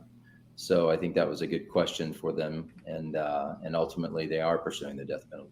So the Gonsalves family has been the most vocal of all of the victims. By the way, it's pinned up at the top, the petition, and if you cannot see the pinned comment up at the top, the petition for you to sign, make sure you type in chat, King Road, all lowercase, KINGRD, not ROAD. So by the way, it is ! All lowercase, King RD. Victims' families in this case. Gray says the Gonsalveses are looking forward as that October trial date nears. They're taking comfort in their other children and a new addition to the family. They do have the grandchild now. I saw that, obviously I think everybody's seen that Olivia had the baby. The baby was in court for the arraignment and everything like that. That has to provide some measure of comfort, I think, to Steve and Christy. Yeah. Yeah, I mean, they have their other children, obviously. Kaylee was a big part of their lives, a big part of the whole family's lives, and there's, that can never be replaced in any way or shape or form. Absolutely. But the support of the family, they're a tight family. They're good. They balance each other out. I love them to death, and I think they'll always be a part of my life moving forward.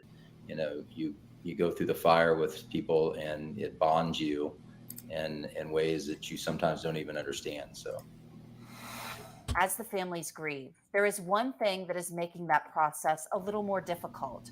The University of Idaho now owns the home where Maddie, Kaylee, Ethan, and Xana were murdered last November. The school plans to move forward with razing the house. Gray says 3 of the families want it preserved until after the trial. Despite the prosecution and the defense telling the court they approved of the crime scene being released. We've made it very clear to the University of Idaho that we do not want that house to be demolished, and they are ignoring us completely. You hear that again? Let's run that back again, because that right there concerns me. The University of Idaho that we do not want that house to be demolished, and they are ignoring us completely. And when I say ignoring us, I mean that What's up, boss? They respond and they say, okay, yeah, we understand what you're saying, but basically tough cookie. We're going to go ahead forward with it because they say that it's for the good of the community and good for the University of Idaho, but it's not. It's not the good for the community or the University of Idaho. It may be good for the University of Idaho for everyone to hurry up and forget that there was a murder that occurred right off campus, but it's not for the victims' families. And that's a massive piece of evidence. And we've stressed to them over and over about the Carnoodle family, the Mogan family, and the Gonsalves family do not want that house to be demolished. And they're moving forward anyway. They just don't really care. It's always been a little bit of a hurry up and grieve. We need to move on as the University of Idaho. So, I think it's frustrating. I think that I know that the prosecution and the defense have released, and the court has released the home to the University of Idaho because neither party has made any objection to the demolition of the home. The home was processed by Idaho State Police and held for many months. It's been under guard 24 hours a day since the morning of the murders. At one point, it was going to be released to the property owners, but the court halted that process at the request of the defense. The families are concerned. Who thinks they're powerful? Who thinks they're powerful? Don't bring politics in this. It could still be needed for trial. A big piece of evidence that, potentially a jury might want to see it. I mean, there's sights and sounds and viewpoints and angles. Haley's it's an odd-shaped house. where witnesses were standing, where, potentially the defendant was standing, locations, how you could hear something, how you couldn't hear it, if there was video or any other evidence outside, what was the vantage point of those videos, if they picked up audio or anything. So a lot of things I think are important about that home. And we've just stressed, just hold on, wait till the trial is over and then do whatever you want with the property. Thank you for But they will not listen. And it's frustrating. That's a good question. For myself and the families, and them not really hearing us, but acting like they are. So we just, we want to let people know that we are adamantly against them demolishing that home, even though they have every right to do so. But if they think that they're doing it on behalf of the community or the victims' families, it's not true. They think it's for the best of the community and the best for the University of Idaho to move on and I guess try to erase the fact that there was a quadruple homicide right off of campus. Probably business motivated. I mean, I don't know. I mean, it's but it's not taking into consideration the families and what we want to happen. And we're not saying you can't demolish it eventually. We're just saying that, hey, just don't do it until the trial is over. And then even if they get into trial and they say, and then the jury's out or whatever it is, and we find out that it's not going to be needed, then go ahead and move forward then. But, it's a massive piece of evidence. And I think destroying it doesn't do anybody any good, other than the University of Idaho basically saying, hurry up and grieve. We hear you, but we're not Absolutely. Have they given you guys any indication of what they want to do with the property aside from raise the house? I haven't really gotten into any details about what they want to do. I think they have different types of ideas and plans for it that we're not interested in right now. So we're interested in them preserving the home, not trying to make plans and kind of, ask us that we we say that we don't want to have the house demolished and then ask us what we want to do with the property after you've demolished it. Thank you, Heathen. And now you're going to listen to us? I reached out. Make sure you guys, you heard that. That is the Gonsalves family attorney. Make sure you share the petition. If you strongly agree, I don't want you to share it if you don't agree, right? If you strongly agree that house should be standing until after trial, just in case they, need to take a gander in there, which, some people, there's conflicting, statements on that. But I think that they should keep it up for every purpose. That's just my personal opinion. But to the University of Idaho for a comment about Thank the you, Angie. home and the concern the three families have about the demolition plans and what plans Thank you, the Delaney. university has for the home in the future. Spokesperson Jody Walker responded, "This week, we began the process of removing the personal items from the house for the families to claim if they wish. From there, we will move toward demolition. No start date has been set. We have been in contact with the families about the house since taking ownership last spring." Meanwhile, late last week, Judge amended the non-dissemination order in this case, but denied a request from Shannon Gray to be exempt from it. The judge clarified that Gray can speak to the media on behalf of the Gonsalves family, but he has to be careful about what he says regarding evidence or other matters related to the trial. Gray tells me he plans to appeal the judge's ruling. He plans to appeal the judge's ruling. All right, make sure you call in when I'm opening the lines back up. I just wanted you guys to see that video, and that's why when I got off earlier and went to my doctor's appointment and got home, I actually watched that video before I took a nap. I took a nap, before I took a nap, I watched the video, and then I was like, man, why are they ignoring the families when it comes to the house being demolished? Like, I don't get that. Make sure you call in at 219-885-9693. Phone lines are open. I did take it off Do Not Disturb, and I tried to call back the person that emailed me, so I tried to call you back one time, and I'll try again. Larry, you said Larry. Let's see. I'll try you one more time. I see more people calling in too. Hold up. You know what? Let's go to who's calling in right now. I'll try you again shortly. Oh, there's somebody else. 801, what's going on? You're live. I'm trying you again this morning. You can hear me? Yep, there's somebody else. 801.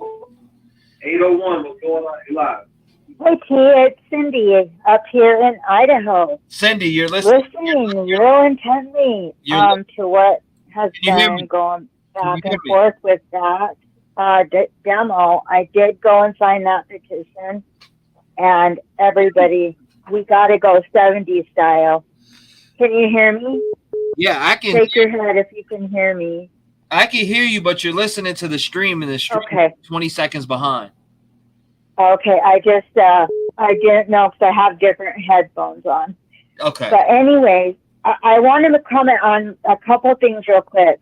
Okay. I've seen more than Amityville in connection to the numerology thing and the 1122 or the 1111 and the 111, 2 and all of that. But all that aside, the devil, the thing that adds up to 666, all that could be going on in the peripheral, but we got to kind of stick to the facts of the case.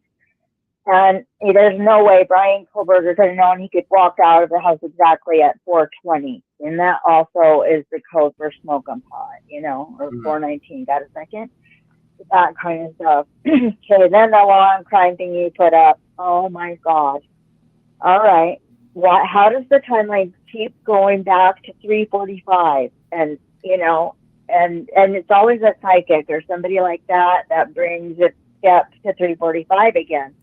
We saw, or we know, we've been told, and I don't know if this is true, but that there's video footage, or he do a 3-point turn around at the corner, finally park the car, that white Elantra. Okay, that was what we're going off of. That, and it's speeding down the street at the gas station. That kind of stuff. Then, you go, let's get back to, the timelines that he went in there at 4:04-ish. He parked at that time or whatever, and he was out driving by after 4:20. It was like 4:25. 4:05 to 4:25. That's the timeline, not 3:45. I don't know what he was doing at 3:45, but he was in front of the house. Unless there's more video and people know about it that I don't know about. Okay, then you went to the long crime. And I think the Ann Taylor thing, you played that her request for the training records of the officers, and their names are listed, and so she wants to understand the process of how they came to seek Brian Kohlberger. She wants to understand the process of how the police got figured out it was Brian, what their process was. That, to me, is none of her business. It's like giving up the trade secrets, the process of law enforcement, and it is a process. Maybe she should just open a few books, find out what's legal in Idaho and what isn't. She's the attorney, so, she said it's because they made suspicions, they collected stuff, they did stuff, whatever it mattered to her what they did at the scene of this other crime. What does it have to do with the process? I don't understand how that really is making, what did the judge say? I think with the petition, you guys, we got to keep this house up. It's actually, until it is solved, there can be no stone left unturned. And I am telling you guys, the victims, they show us the plans that as you said now, that I want to know, what are you building there that you need to tear the house down right now? Show us the contract. Who's your builder? I want to know what's going there, because the college kids are walking past that house where that happened. and they tear it down and they put something else there, they're going to say, that's where the house was, where that happened. That address is forever 1122 King Road. That is for the victims. They own that number. And I don't care if it equals 6. 6, rolling the dice. It's the highest you can get. Right on. And I'm telling you, for the Gonzalez family, we can go 70s style. And I will teach you how to protest. I will teach you how to treat yourself around a building. A human chain of love and peace with dandelions. We will get whatever, chain ourselves to a tree to prevent it from getting cut down. The passion has to be brought back to town. And I'm just here to say, I know what it's like to live through war and Vietnam and with my brother getting his draft card. My God, such terror, it's just like terror. This is terrorizing for people. My God, I put myself in their shoes, the Gonzalez parents, and I have 3 daughters. I lost a daughter 7 years ago now to suspicious circumstances. And that's a whole other story, but I never get over it. It's been 7 years now on July 27th. I'm not over it, and I won't be. Gonzalez can't be cured. They lost a precious daughter that they loved with all their hearts, as they do all 5 of their kids. They love Maddie too. They lost 2 daughters. We got to respect them. They don't want the house torn down. They want the house to stay there. And for every little creak and subtle whisper from upstairs that Dylan could have heard with her door shut, and what Zana screamed for her life, and she heard what the security camera put up. They told us the whimpering and the dog and all that. They heard a lot more than that that they haven't told us about. And Dylan's heard it too. Okay, that's my rant. I love you guys so much, but I mean, that house, we've got to do everything. The petition, I think I was close to in the 100. I signed it when you asked me to when I logged on. Thank you. Yeah, I just love you guys. I just wanted to get that out there and offer the 70s style if we need it. Thank you so much for signing that. I appreciate you. And thank you, Cindy, for calling up and being a voice. We appreciate you. God bless you, and I hope you have a wonderful day. Lock your doors, too. Stand with the blue. Be careful over the 4th of July. Buckle up your seatbelt. Give a wave to the police officers. They're there to help you. Well, love you guys. Bye. Thank you. We love you back. God bless. Oh, okay. I got you.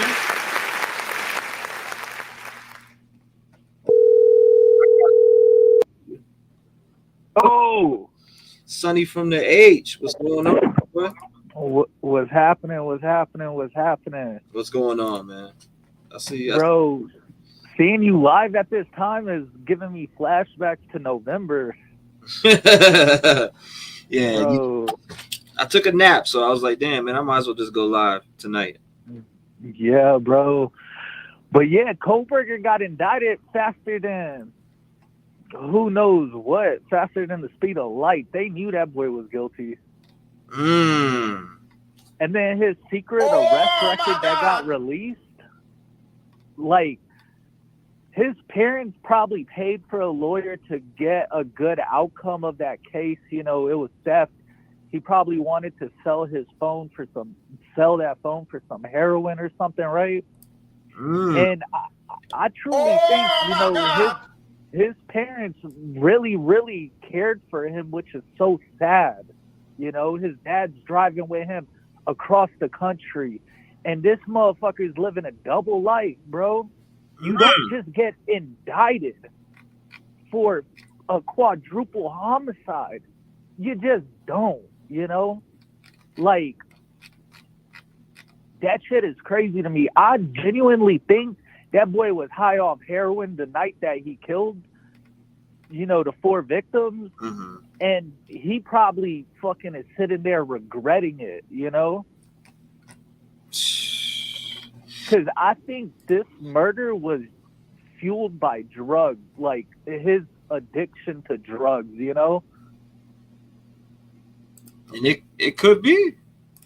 Like, because I don't know, maybe you don't think drugs, it's obsession? You don't think it's obsession with or stalking? Yeah. No, I agree with that too. I think it was drug obsession and just his nature of his character that just wanted an outcome that he had control of. You know, being able to be like, I took their lives, you know, and he thought he would get away with it, man. Fuck out of here with that bullshit. Boy, we caught you in 4K, bro. Camera footage gonna roll the footage in the court. Sonny from the Age bringing it on. So, like, my thing is what do you think they're sealing away in this grand jury indictment that they're not showing in documents? I talked about it earlier. What they could be sealing away. I think I'll just tell you what I thought. I thought a witness. You thought of what? A witness. A witness? Yeah, that's what I believe. I think it's witnesses, but I think it's like this, T-REV. You don't want to expose your playbook to your opponent ever. Right? Good point. You that's setting you up. That's setting you up. Especially in the court of law where it's, you know, one team versus the other, the defense versus the plaintiff for the court, right? Like if I want to sue somebody, right? And I tell the judge why I want to bring a civil lawsuit, or I tell my attorney why I want to bring a civil lawsuit, and then all of a sudden the defense is like, okay, give me what they said so we can go against that. You know what I mean? Yeah, I'm feeling it's kind of like your first hearing if you get arrested. If you have a good attorney, your attorney is going to ask for a motion of discovery, right? Right. We gave them the discovery. Kohlberger's team got the discovery, but now they want to see the entire strategy that. So now they want the playbook. Now they want the playbook. Now they want the playbook so they could be like, okay, this is how they got this motherfucker indicted, you know? And you know, I know, like, the justice system is set up in a way to give everybody a fair trial. And sealing the grand jury indictment, you know, wait, did they granted a transcript to be sent to the to the defense, right? There is but there's stuff sealed in that. Yeah, there's still stuff sealed in the grand jury indictment, right? Yeah, I want to know what that is. That's what I was being nosy about earlier. Yeah, man. I think it's really they're protecting witnesses. They're protecting, you know, their strategy to prosecute this fucker and put him behind bars and possibly on death row. Because that right there is a playbook, man. It's a playbook to, you know, maybe you can ask Jennifer when she hops on your podcast, you know? Yeah, Jennifer, July 8th, Jennifer Coffinduffer. We will have her on here. July 8th. Yeah, I saw her tweet, man. I saw her tweet. Remember it said something about other YouTubers? I could go on and on about those other YouTubers, boy. Yes, the game she fucking talked about other YouTubers when they criticized me, and somebody tagged me in it, and I ended up. Yeah. I said something on there. I was like, I forget exactly what I said, but I remember, you know, roundabout what it was. I was like, yeah, I thought, you know, you were a source, at some point. I was like, and then I pulled up I was like, because of your resume, I forgot exactly word for word what I said, but I was like, Yeah. I'm looking at it right now. I said, I'm all about justice for these victims. In fact, I kicked people off my show for their bullshit, making up and creating suspects. I said, I've looked at your resume and I was thinking you were getting information somehow, allegedly. Wrong of me to think that, but that's just me being honest. I said, I looked at your background. You have so much experience in the field. A lot of people claim you're super biased, but a lot of people do not want to accept the fact the evidence is weighing against Mr. Koberger. A lot of these YouTubers blame dead vets and create other suspects for clicks. That's what I said. That's what I said. And then we ended up inboxing and we're pinned in for July 8th.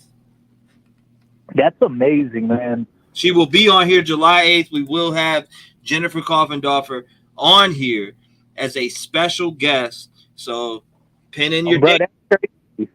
News Nation come to you now, dog. She don't even. It's the thing is though, is she's just a guest on News Nation. Oh yeah. You know what I'm saying? Like we everybody thinks she works for them, but she's actually a guest. Right. I mean, they probably pay her. I'm not even gonna hold you. They probably pay her. There's no telling. I don't know that deal, but bro, old boy should have cut you a check for going on his show. What was his name? You talk about Cuomo. Yeah, that boy said, "Switch your hat, dog. Fuck out of here." Yeah, he's like, take your hat off. Change your hat, man. Nah, okay. I ignored the text too. But hey, Sonny, I appreciate you calling in, brother. If you want to call back and nobody's calling in, call back, bro. I don't care. I'll talk with you all night long. Yes, sir. I'm gonna run to the store and then I'm gonna give a call back. God bless you, brother. I can't wait to hear from you again. Always exciting. All right, bro. All right, Sonny. Be safe on the way to the store, man. Stay safe. Yes, sir. Thank you, bro. No doubt, brother.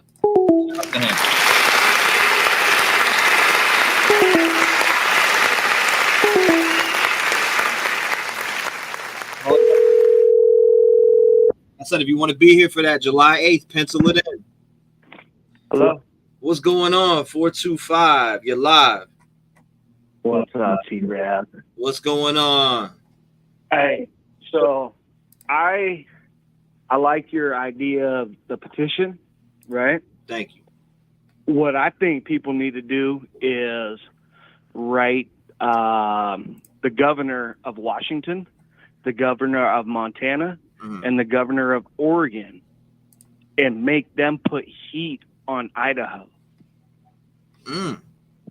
That's a damn good idea. You know, because if people write in every day or every other day, it's going to put heat on them. They're going to be like, yo, this has got to stop. Y'all need to do something. You know, even the governor of Idaho. You know, so, but I work for the county, so I can't say who I am because it will be easy to figure out. Right. Hey, you don't gotta say who you are. Yeah. But I was sitting here painting my house and listening, and if you think about it, you'll know who I am. Oh shit. Okay. Yeah. But I was sitting here working, and I was thinking, I was like, why are we not putting, like heat on the big guys instead of like the school, the locals? You got to go to the top of the food chain if you want stuff to happen. But that was just my thought, and I thought I'd give a call in. Well, I appreciate you, man. I appreciate you calling in. Now I'm trying to guess who you are in my head without saying it loud. All right. Bullish in Seattle. Oh, okay. Shout out to you, my boy. So, yeah. Bullish in Seattle. Okay. Yeah. I got a lot of people on your channel that dislike me because of my thoughts. Oh, but, well, man. Whoever dislikes you for your thoughts, they need to get over that. I don't know who it is, but they can get over it. I just keep it real, on my thoughts on it, and I can see the other side too. I really think there's some crooked stuff going on, You know, in my gut, I just feel like there's a massive curveball coming. You know, so. And if it comes, I'm gonna remember you and plenty of other people that said it, like Boss, right, like Boss too, Boss Mac in chat. He said the same thing. Yeah. I can't wrap my head around. I mean, you know, you think about the knife, you think about the size, filled with like rage, and you know, like if somebody was there that wasn't supposed to be there, and all that stuff, you know, could have thrown off his plan. I don't know. The whole thing's got me like baffled. I want him to be the man, right? For, you know, the family's sake. But we also want the right person. You know, right. It's always about the right person when it comes to justice. You never want an innocent person being convicted. But I feel like the evidence weighs against this dude. I mean, who else is it weighing against besides Brian right now? But I respect you know, I can respectfully disagree with you and still listen to you. Right. Your chat's gonna kill me over this one. I don't care. But those 3 dudes walking behind that police car next to the light, they really bother me. Hey, I can't. Who am I to argue with your beliefs, man? You're calling up saying what you think, and I respect it. Even though I respectfully disagree, I still respect you even having the balls to call up and say it, because people will just talk shit and chat, but they'll never call and say it.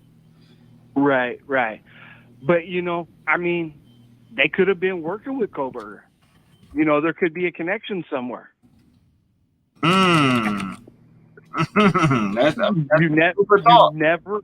You never know. You know, one of the 2 dudes could have been the watch out guy, while the other 2 went in. And there's your 2 DNAs that can't be accounted for, and maybe 1 DNA outside. Okay. You know, you never know. Bullish in Seattle coming out. All right, I'll let you get going. I got painting to do. It's drying on me. No doubt, my brother. I appreciate you calling up, man. Finally, nice. Hey. That beat you dropped was sick. Thank you, brother. I appreciate that. You got crazy skills. I appreciate that, brother. I do. All right, man. Have a good night. Thank you, my boy. God bless you, man. And good luck on the painting. All right. Thanks. You too. Thank you, my brother. Later. Bye-bye. Shout out to him. Shout out to him. All right. Let me see. Somebody emailed me. All right. Someone emailed me to call back. Let me look at it because I'm checking emails. I see Twitter. Hey, my man ended it before the time was up, right? Let's see. Let me read some comments too real fast. Someone should have had revenge against, or someone could have had revenge against the girls. So, or scary to think if it was revenge killing. I do agree. Salute to Seattle. Yeah, shout out to him for calling in. We appreciate it. BK is smart, but he's also human, and every human makes mistakes. JC, very good point. People think that if smart people don't make mistakes. Right. She said, oops, respectfully disagreeing. No doubt. I think cops checked a bunch of people. That's what they said. I think we are realizing BK had all this, or BK had this all very well thought out over a long period of time and with lots of planning and research. This was his thesis. Rosie says that would be too many people involved, therefore respectfully disagree. Yeah, there'd be a lot of people involved, a lot of mouths to keep shut, people to keep silent. I mean, I don't see that. Right? But that's why I respectfully disagree. But if it came out, I'd be mind blown. If it came out. I'll tell you that much. I don't see how someone could commit a crime that brutal in such a short amount of time and not have blood all over themselves in their car. If no blood in BK's car, then I don't think it was him. I've said that too before. I've actually said that too before. I too think BK is a loner. Valerie, what's going on? Shout out to everybody in the chat. Valerie, what's going on? Happy faces. Happy faces. Boho dreaming. My dude. 1 second. We got to pull this up too. Oh, wow. Here we go. The first thing that pops up when you type that is Koberger being framed. Koberger being framed. Right. So, okay, we seen that one. Let's check this out. Let's check this out real quick. Let me ask you, David, one of the issues. I actually want to see this because Brian Enton's in it. Issues that's come up with the DNA in this case is the defense wants the state to turn over all of the documents that the FBI has in relation to this ancestral DNA search that they did. Strong, they basically did this big family tree of Brian Koberger, and that's how they eventually figured out that it was him, they say. And so far, the state hasn't wanted to turn it over, saying, look, these are extended relatives. They have nothing to do with the case. And at the end of the day, we had the match from the knife sheath. Do you think that they should have to turn that over? I mean, do you think that's a big deal? They should have to turn that over. They should have to turn over all the methodology. That can be done under protective order so that anybody in the family who thinks that their privacy might be, impugned or invaded won't happen, because there'll be an ironclad protective order that the lawyers will observe. But I just did want to say about the fact that they may have an alibi and there may be other suspects and so forth. I believe that as long as the DA believes in this case, my point was the grand jury indictment that you asked me about, that I believe that the grand jury, if the DA wants to bring the case and they believe in it, even if this indictment got thrown out, even if there should be exculpatory evidence that wasn't presented to that grand jury, that would be ordered to be presented to the new grand jury. My point was just that a grand jury would indict this case. Then, of course, when you get to the trial phase and the motions, of course, all the exculpatory evidence, all the Brady information should be turned over, must be turned over. And this DNA, every single bit of it, every bit of the work that they did, every bit of the experts' analysis has to be turned over to the defense attorney so that there's a fair trial and so that they can do their own examination, including get a little piece of the DNA so that they can have their independent or defense examiner investigate, look at it, do the same test that the prosecution or the FBI did. Yeah, I love a prosecutor who crosses over to the right side. Okay, I just do. But well, I do think there's this misconception, though, that everyone thinks that everything's going to be out there at this point. I mean, sometimes stuff doesn't come out till trial. Absolutely. I mean, we don't have to have everything in the documents yet. Absolutely. And to David's point, I was digging up this whole, this it just wasn't settling with me that the state is not turning over this FBI stuff, as David said they should. And the FBI, under certain circumstances, asks for NDAs from local law enforcement when they are involved in investigations. They don't want their methodology out there. So they ask. So I wonder. I didn't know that. That's me neither. I just learned. And so I wonder whether there's an NDA in this case, and that's why the state's just has a death grip on it. I wouldn't be surprised. They want everything to be secret. I mean, I wouldn't be surprised. Just real quick, we only have 30 seconds left. I'm curious, Sarah, do you think it's strange that nothing about motive has come out yet on either side in any of these filings? We've heard all sorts of stuff, DNA, but we haven't heard yet why. Right. And, we better hear why. I think every juror wants to know why, even though motive is not an element of murder or any crime.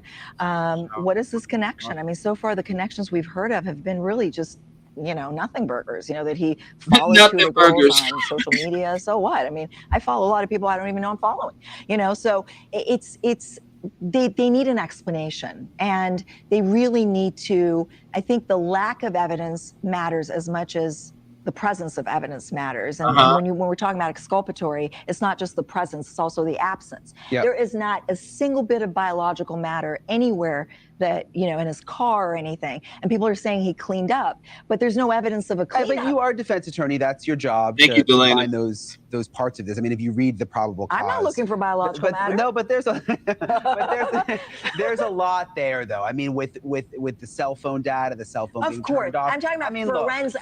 I'm talking about biological matter from 4 slain. But maybe he just right? knew how to clean up really well. But see, in the state's papers, the state says there is no explanation for this lack of evidence, and cleanup is an explanation. So that's why I'm saying, if there was a cleanup, we would have learned something about there was a cleanup. He had like bleach, or he had whatever. And so that's the problem. It's like 8 hours later, they show up. This is a party house. We don't know who was there. And the house, all they get is a latent footprint. What is he, hopping, or he's one-legged? I mean, one latent footprint and the sheath. So there's a real void here of forensic evidence. The sheath is big, though. The sheath is touch DNA, which is problematic in the world of DNA. It's going to be interesting. Sarah, yeah, it will. You're always helpful explaining it. David Katz, thank you so much. Thank you for watching. Go to News Nation. Thank you for watching, says Ashley Banfield. Thank you for watching, News Nation. Hold on 1 second. There's another video that I was looking for. I almost want to rewatch the case or the actual last court hearing. I don't know why, but I feel like there's some things in there. Put a 1 in chat if you guys want to rewatch. Let's see.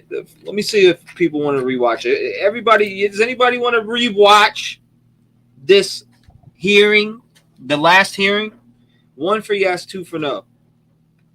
His own experience, in my opinion. I see a 1 already. 1. He may be stripped of his clothes and threw off, or he's been stripped of his clothes in the bag and in the shower curtain. 1, 1, 1. I see 1s rolling in. I almost want to go through it. I almost want to watch it again. Just for the fact that we watched. I was watching the updates on Twitter, but I never really got to analyze and listen to Ann Taylor again. Like I seen certain statements that she was making, but I'm just enjoying the live, says Courtney. Thank you. I appreciate that. 1-3, Callie's video. Where's that at? Callie, drop it in Discord. From a third person point of view. A lot of ones. We'll watch that too, Hollis. I got time tonight.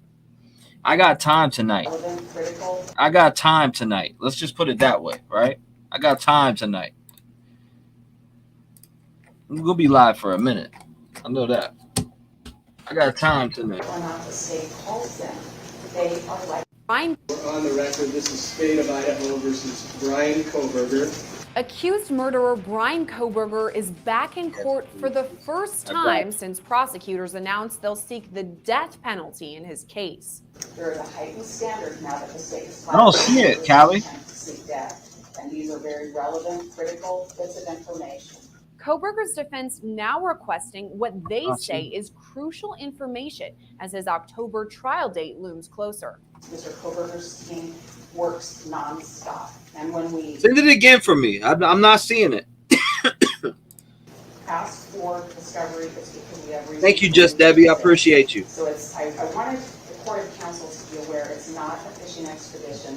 These are real items that are really necessary to investigate this case and prepare Mr. Kohberger's defense. Kohberger's defense, headed by attorney Ann Taylor, argues the state has key information it has yet to turn over to the defense. Taylor says this information is vital to prepare a defense case for Kohberger. So with that as the background and the frequent communication with the prosecutor's office to try to obtain the materials we need, we have come to an impasse in a few areas, and that's what brings us to court today. 28-year-old Kohberger is charged in the quadruple murder that shocked the nation when 4 University of Idaho students were found stabbed to death in their off-campus home last November. For weeks, no persons of interest or suspects were named. But in late December, Kohberger was arrested at his parents' home more than 2,000 miles away from the crime scene in Pennsylvania. Detectives arrested 28-year-old Brian Christopher Kohberger in Albrightsville, Pennsylvania, on a warrant for murders of Ethan, Zana, Madison, and Kaylee. Kohberger was extradited to Latah County, Idaho, and charged with all 4 murders. Count 2 alleges that you committed the felony offense of murder in the first degree. It alleges that the defendant, Brian C. Kohberger, on or about November 13, 2022, in Latah County, state of Idaho, did willfully, unlawfully, deliberately, with premeditation, and with malice aforethought, kill and murder Madison Mogan, a human being, by stabbing Madison Mogan, from which she died. Now, yeah, I got him already. I already pulled him up. Kohberger's defense says it needs more discovery or what they plan to use as evidence in a trial from the state. Your Honor, first, I want to start with talking about the discovery process. As the court knows, we have been representing Mr. Koberger since the very end of December of 2022. And during the course of the last several months, there has been a lot of discovery that's been requested and a lot that's been supplied. I come here asking the court to compel discovery. I'm seeking an order directing that we receive this discovery. I'm not seeking any other kind of sanction. I don't come here saying that the prosecutor has done something wrong. I come here saying that there are things that we have a disagreement about whether I should get them or when I should get them, and we seek a court order to assist us in this regard. Taylor argues her team is making, quote, extraordinary efforts to find information in the case, but still needs more information from the state, including training records for 3 officers involved in the murder investigation. We have not asked for training records for every officer that has had anything to do with the case. I would not want to stand here and let the court think that this is an exhaustive list of the officers that we might need training records for. But these are 3 officers that we've requested them for, and the state has indicated they're not willing to get us the training records. These 3 officers are officers that have each conducted critical interviews with critical witnesses in a case, made decisions about the interviews, made decisions about evidence, and conducted other kinds of investigations. We seek their training records to understand their processes. The training records, Your Honor, they are records that we've been able to obtain from various police agencies in the past. In this circumstance, are not records that I can find on my own. Defense attorney Taylor says in past cases, she's received similar police records. But prosecutor Ashley Jennings counters Taylor's argument, saying the requested reports are not necessary for the defense's case. With regard to item number 6 on the defendant's first motion to compel discovery, this involves training records of a couple of officers. Again, these are officers who the state would argue are not material to the case. They've interviewed other witnesses. They wouldn't even be called by the state to testify at trial. And the state objects to this because training records of specified officers aren't included within Bill 16.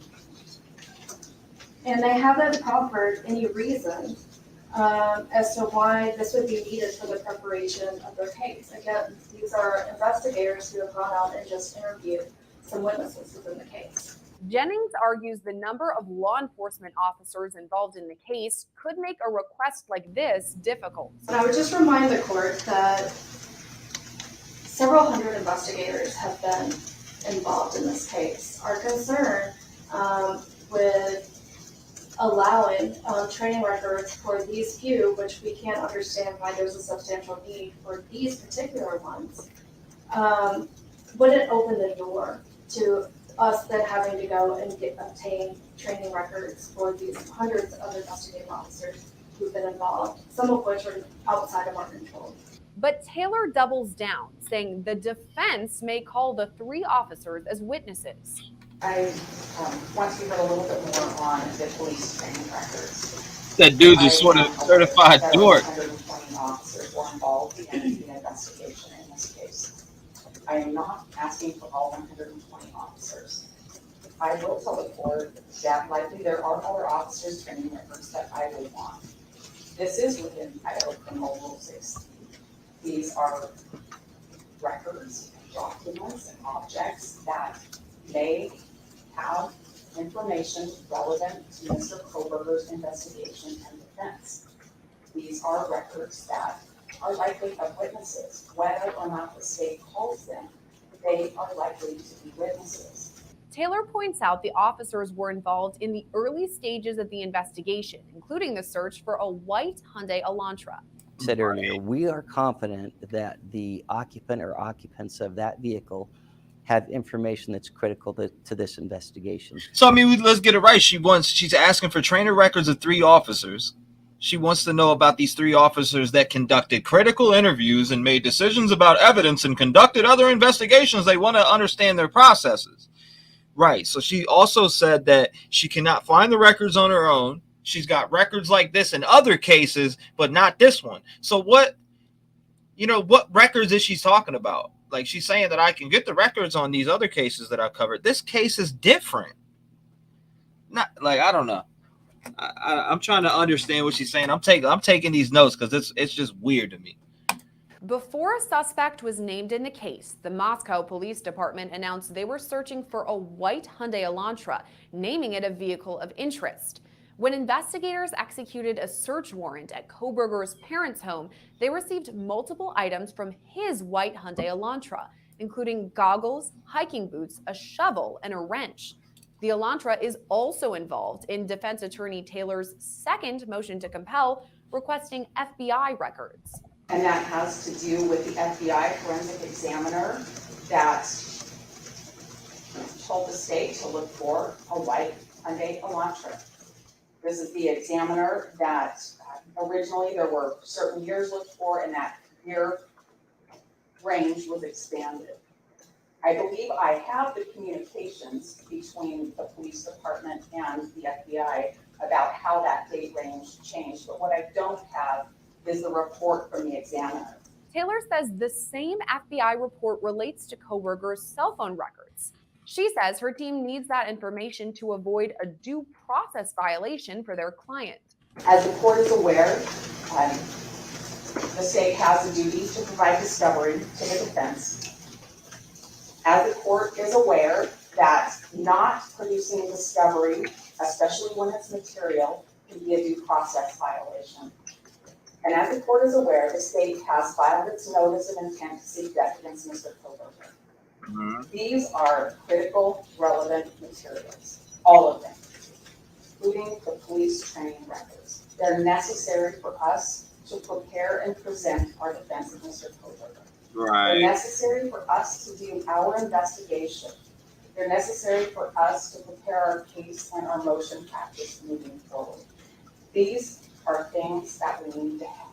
The state pushes back, saying all the information prosecutors have has already been turned over to the defense. Ms. Taylor's correct. She has everything that the state has in her possession. And we have worked diligently and consistently in getting her all the information that we have in a quick fashion. To date, we have discovered approximately about 13,000 pages of reports, Okay. 13,000 photographs, over 10,000 tips, and over 51 terabytes of audio and video. In the end, Judge John Judge set a July 14th deadline for the defense to receive those FBI reports, unless there's an objection by federal authorities. The judge also pointed to media coverage of Kohberger's case, clarifying the rules. We don't want to have a trial in the media or in the public. We want it to be in the courtroom. Judge compared Kohberger's case to that of Lori Vallow Daybell, who back in May was convicted by an Idaho jury on multiple counts of murder. Cameras were not allowed inside the courtroom for Vallow Daybell's trial after her defense objected to the media zooming in on her face during pre-trial hearings. One of the things that happened in the Daybell case is that the cameras just continued to focus on the defendant. Don't do that. We get that. We just have the totality of what is happening in the court, and not just focus, for example, on Mr. Kohberger's face. So that was what happened in that case, and it's not appropriate. As to the other motions, Judge Judge says he'll take them under advisement, but noticeably absent from Tuesday's hearing. Yeah, we've seen that. Now I want to play this. This is what Callie sent in right here. Hollis that you were talking about. Let's pull it up.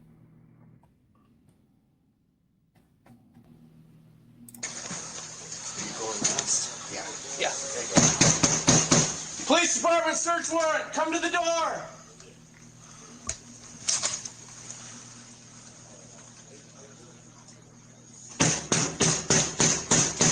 Police department, search warrant, come to the door. Good. One more. No problem, JD. Police department, search warrant, come to the door. Open the door and do an announcement. We are at 199 signatures, guys. It said, well, I don't know why I said 199 and now it says 196, but we were almost at 200 already. If you just came in, you're new to the stream, we have a petition to stop the demolition of 1122 King Road until after trial. We're trying to put a stop to it. The families, the Idaho University is not letting the families like have a say in it. And that's what Shannon Gray had put out. We watched that video during his stream already, and I think that's kind of weird that they wouldn't even consider waiting. Now, it's like they just said, like Shannon said, just grieve. And, we're going to push forward with demolishing the house. I just personally don't agree with that. We made a petition. We're about to hit 200 signatures. We're 4 signatures away from 200. Now, anybody in here, I see we got 600 and something people in here. I know we can hit 300. Come on now. If we hit 300, let's go. You know what I mean? I think we can hit 300. If we hit 300, I'll gift 20.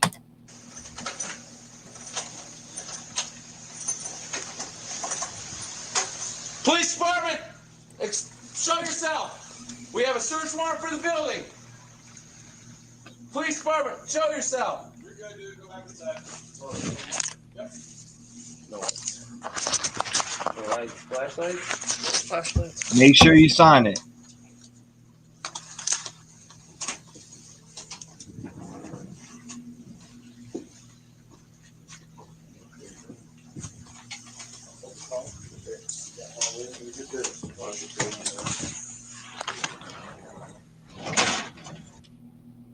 All right, so here's what's fascinating. They go in with all of their body cams, and when they sent us the video after a Freedom of Information request, guess what? PKI. I know you already know what I'm about to say.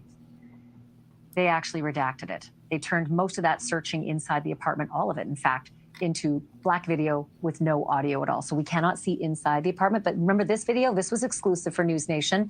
We were standing outside the apartment as they were hauling all the goods out. All of the evidence that they removed from Brian Coburger. Shout out to everybody who has signed it. I see people on here. Hollis, Amy, Mucka, Ann, Brooke, Cynthia, Loretta, Trina, Arlene, Courtney.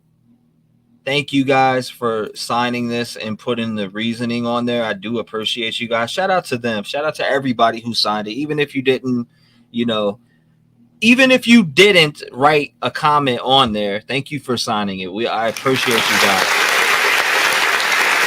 The university is not listening to the parents. And don't worry, I'm going to retweet everybody. I'm going to retweet everybody who does it, by the way. Let me start. I'm going to the petition right now, retweeting everybody from the top. Retweeting everybody's tweet. There we go. I mean everybody's statement that they made.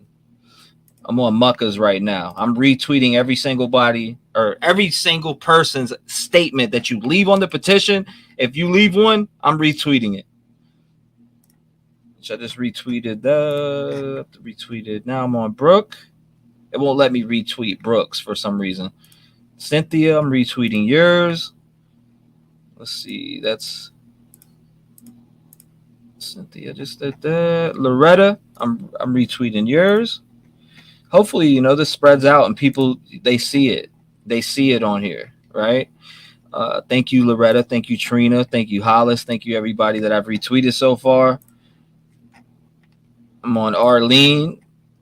Arlene, thank you. Thank you for leaving a comment. If you leave a comment, like I said, I will retweet it. I just retweeted everybody who left a comment on there that signed it. Now, thank you guys for that. Thank you guys for that. I appreciate it. Did I retweet Ann's? And I'm gonna retweet it again just in case I missed you. I don't want to leave anybody out. Shout out to everybody who resigned that though. Koberger's apartment. This was what it looked like right after they had executed that warrant. There is one thing though that they did not redact that I want to play for you right now, and it is so telling. It is a detail that once again sent shivers down my spine. They talk about when they were in the apartment, one of the doors inside the apartment is locked. Can you guess which one? Let's roll the tape so you can hear it for yourself. Talbot, bedroom door is locked. He wants to boot it. Yeah. Oh, I know it's not over. I paused it. No, I'm good. He's got it. Thank you, guys. Just the one locked door? Yeah. And we didn't boot it because the keys actually worked. What? Oh, sweet. Oh, even better. It's locked because there's only one on here. I'll talk later.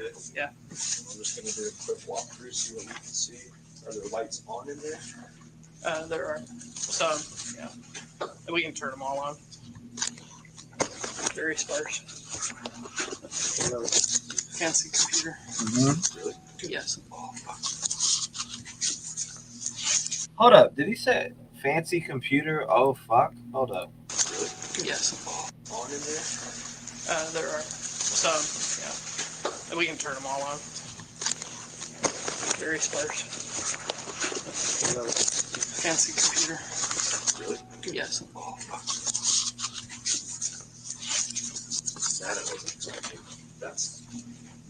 That I wasn't expecting. Now he's gonna be all over that. What do we mean by that? What does he mean by that? Right? I'm curious. So he was told he could do a. And we can Play turn that them back. all on. Very sparse. Fancy computer. Yes. That I wasn't expecting. That's Mallory's going to be all over that. Fancy. So he was told he could do a triage here, and then once it's packaged, he can't do anything until we get a warrant in Idaho for it. Correct. So he can triage it while we're still here. Yeah.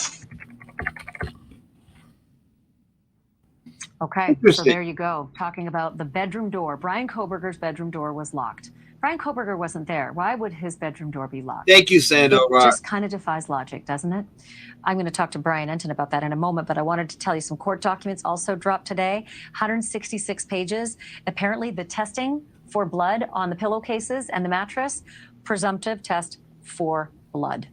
That's what the chemical tests said. Chemical testing for blood, not just reddish brown stains or on the uncased pillow and mattress cover, presumptive testing for blood. Also, they released new floor plans of Brian Koberger's apartment number 201. And the big news, they also released a trespass order. Washington State University effectively said on the 30th, the day of the arrests, the day of this warrant, Brian Koberger, you may never step foot on this campus again. It is officially going to be trespass. I want to get right to Brian Enton, who's been covering this story since the beginning.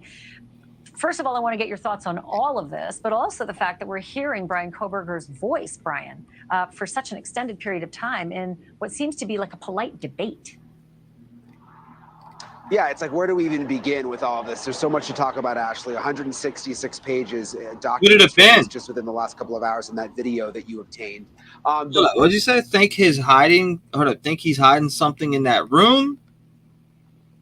Think he's hiding something in that room. That's what it sounded like, collecting DNA from his apartment. Fancy computer. Miss Potts says he said Mallory is going to be all over that. Mallory is the digital forensics detective. Miss Potts. We haven't heard from Miss Potts in a while. Shout out to Miss Potts. I took you off the block list, too. I did see I've been seeing your comments, by the way. Let's see. Oh, come on, T-REV. You missed that like a month ago. I mentioned it. Hold on. You missed that like a month ago. I mentioned it plenty of times on YouTube. What? Missed what? Because we watched this video before live. I played this video before when it first came out. I remember the officer saying he's going to be all over that. I had a whole conversation about this whole entire video. We played this during a live stream, actually the day it came out. So if you go back to the date of this video and the live on the date this video came out, I was live and I talked about what was in that. Like, what was he talking about when he said he's going to be all over that. What was he talking about? I had a full-blown conversation about that on this channel. I don't know how some of y'all don't remember. This video right here I have saved in a playlist somewhere. Can you hold it? What? Can you imagine what's on BK's computer? Huh. I signed 2. Gold Dust Woman said. Thank you. I appreciate you. I appreciate you. Pisces. Damn, they trespassed. BK? Question mark. I believe Buddy Skin is in there. Whoa. Hold up. Oh my God. You gotta hit that on. When I read that, that's what I'm thinking. Heard the number thing before. Miss Potts was on another channel the other day and believes Bethany was hanging out with Brian the whole evening and driving around with him that night. Oh my God. Whoa. That's crazy. I mean, what if it is? What if that did happen? You never know, right? Wouldn't that be mentioned though? Nah, it'd be gagged. That's crazy. Thinking about that shit, like what? Who, Buddies? Talk about Buddy the dog. And Hollis says she's dead serious. They had a warrant not to trespass. Hold on, why did I skip all the way up to there? Let's get back there. And the mattress, presumptive test for blood. That's what the chemical test is. Chemical testing for blood, not just reddish brown stains or on the uncased pillow and mattress cover. Presumptive testing for blood. Also, they released new floor plans of Brian Koberger's apartment number 201. And the big news, they also released a trespass order. Washington State University effectively said on the 30th, the day of the arrests, the day of this warrant, Brian Koberger, you may never step foot on this campus again. It is officially going to be trespass. I want to get right to Brian Enton, who's been covering this story since the beginning. First of all, I want to get your thoughts on all of this, but also the fact that we're hearing Brian Koberger's voice, Brian. Hello? 315, you was just calling? Yeah. Hey, what's going on? What's going on? This shit got crazy, right? Yeah, absolutely. Right? Crazy. Holy cow. Okay. So, let's circle back. What did that motherfucker say? Only words out of his mouth that any of us have ever heard was what? I can't wait to be exonerated. Oh, now, yeah. those are words from a bull, okay? Now it's all starting to make sense, isn't it? Where's the prosecution? Where's their case? What's going on here? Yeah. Honestly, I hate to say it, but I was wrong. I don't think this guy's guilty. Sorry. And even if he is guilty, the prosecution didn't do their job well enough to make him guilty. So where's that then? I guess on the prosecution, right? Mm-hmm. Where this crooked Moscow police department is. Crooked. Anybody can go look that up if they feel like doing so. They've been crooked for a couple. I mean, I actually covered something that I was able to find with like the sticker gate thing. I'm sure you heard about it before. Sticker gate. Yeah, I covered a video on the sticker gate with 2 officers or one of them happened to be one of the first responding allegedly to the scene of 1122 King Road. Oh, I forget their names. Allegedly lied on the stand is what I read in the paperwork that I pulled up on it, and I put it on screen, and I actually talked about it. So it was, it's interesting. I was wondering why. My question to the Moscow police would be, why would you have somebody working in your department that is involved in some type of case in the courts and allegedly lied on the stand? It would just, it kind of take away from justice. Well, aren't they related? Isn't that his son? The Who? chief? And he wasn't in town at that time either, by the way. I'm not sure about being his son. I don't know nothing about that. They're related. I did my research. They're related. This goes back years. I mean, I'm not dumb. This happens all the time. This is not. Trust me. What do you think the why do you think that they're going for the death penalty? Because that could go either way. That could go good for him or bad for him. Mm-hmm. Prosecution or defense, right? Right. Now, in the defense case, I feel like they do want to go with the death penalty because that makes it easier for them to get a not guilty verdict. Mm-hmm. You know what I'm saying? Because, come on, that's just logical. But where is the prosecution case? Where is the DNA? Right. And then when you go back, right? Mm-hmm. And then you look at, like, remember when they thought that they had the car? And that's when Brian Koberger came out of nowhere. Let's go back to where BK, the other BK, was. That poor little veteran that the police shot Mm-hmm. for no reason and killed. What happened to those witnesses? Why isn't that a trial? Why isn't that a case? Why isn't that publicized? What happened? Why wasn't you talking about Brent? I'm talking, yeah. The other BK. Brent, whatever. Yeah, I know. People drag him through the dirt, and there's just no connection. There is, though. Where? Show me. You Your think receipt. that's a Send me coincidence? your receipt over. Send me your receipt over right now that shows them. Shows what? Shows me that they're connected. Oh, I don't have any receipts. That's what I want to see because nobody can show me that. I've looked into it. To think cognitively. Mm-hmm.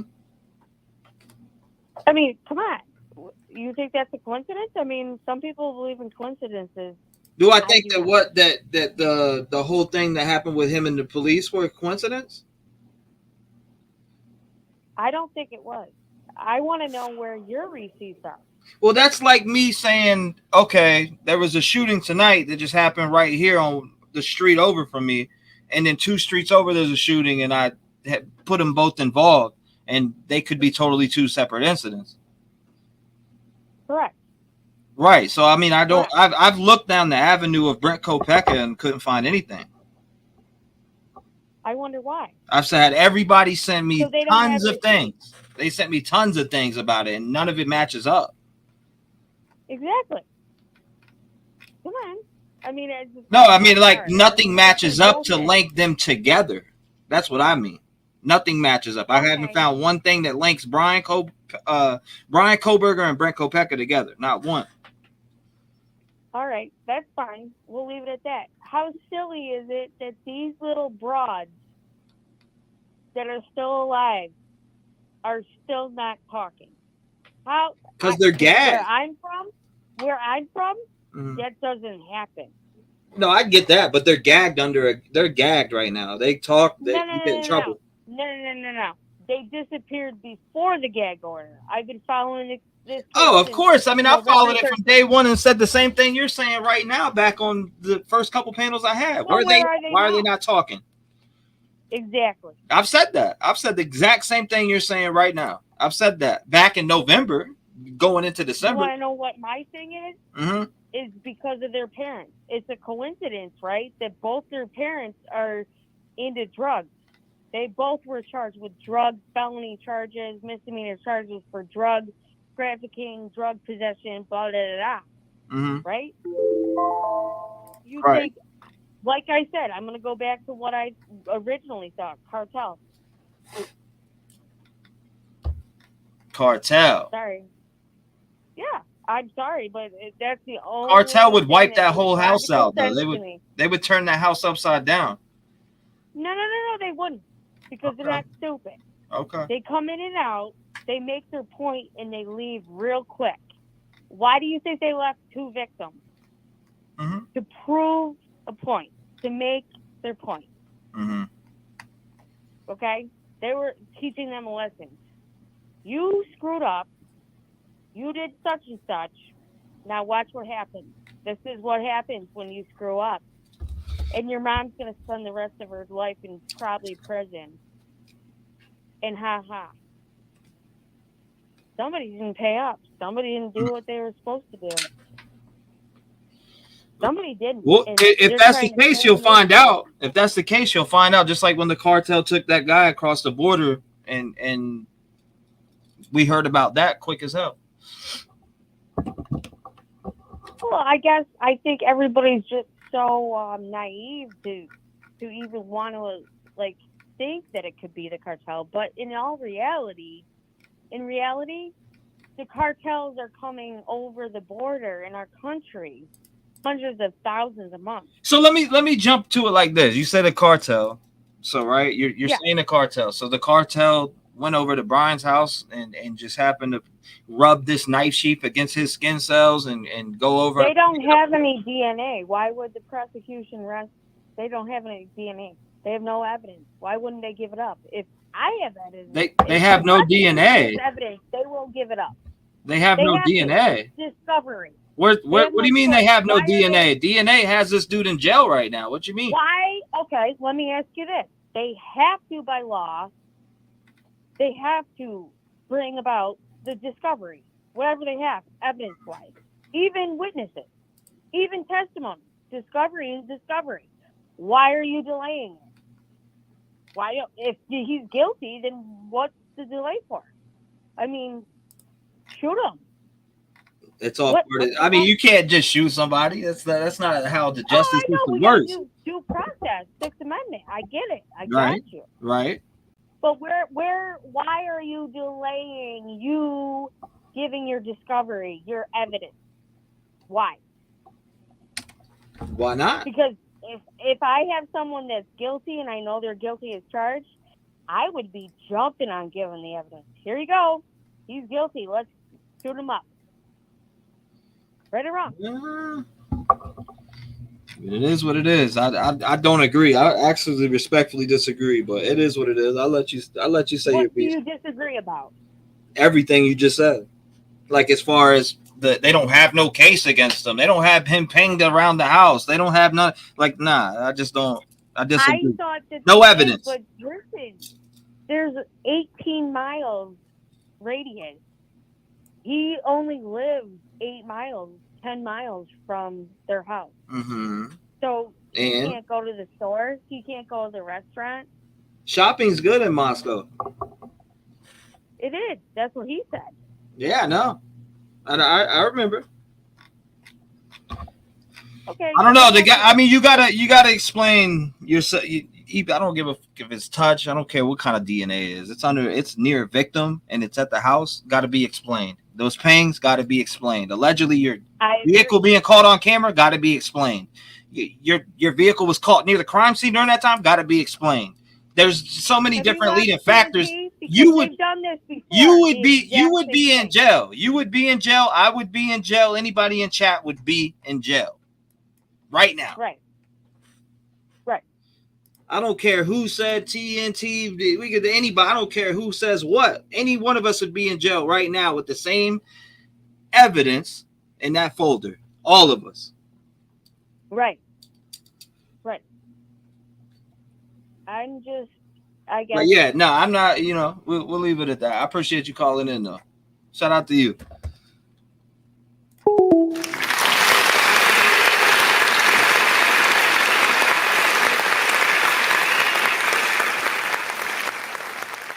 Not really, because she's wrong. We'll leave it at that. Next, he says slurred speech. Root says slurred speech. Stop the madness. For such an extended period of time in what seems to be like a polite debate. If the state is going after the death penalty. Yeah, it's like, where do we even begin with all this? There's so much to talk about, Ashley. 166 pages, documents released just within the last couple of hours, and that This video fraud. maintained. The voice I found probably to be the most interesting in all of it. I'd only heard him say a couple of words in court in the past. I hadn't heard him really complete full sentences before. I've heard a lot of people say that they think that he sounds condescending. Is he condescending? Is he monotone? I heard my code words, so we I've had heard to, he's socially awkward in the past, but it was very interesting the way he went back and forth with the officer. She really kept her cool. And like you said, even went back and looked up the law and gave him all the information he was asking for. But I couldn't figure out, and maybe you have some insight into this, actually, like, was he being condescending, or is this just his awkward personality and he actually wanted to know the details of the law? It was very, very strange. Well, I can tell you this. I spoke with Steve Gonzalez tonight. Give it up, you know. And I asked him what he made of this interaction with the police officer. And Steve Gonzalez's exact words were he was respectful, but also quite awkward. Just exactly what you just said.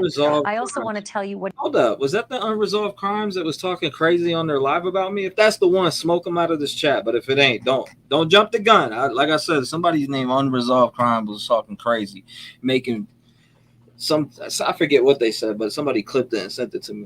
What he said about his skin cells. Maybe that's not the person. Bedroom door. These are Steve Gonzalez's words, Brian. He said, "quote My thought is, why would you need to lock a door to your own room in an apartment that isn't shared, unless you're worried the landlord might enter when you're not home and get into your room?" Again, those are the words of Kaylee Gonzalez's father, Steve Gonzalez. Of course, Kaylee, one of the victims alleged to have been murdered. Thank you for watching. Go to wild shit, man. Wild shit. I don't know. I don't fuck with traitors and shit like that, you know. That's how we rock. Is this a troll? Yeah, I have no idea. Slayer, welcome. I appreciate you, Slayer. Shout out to you.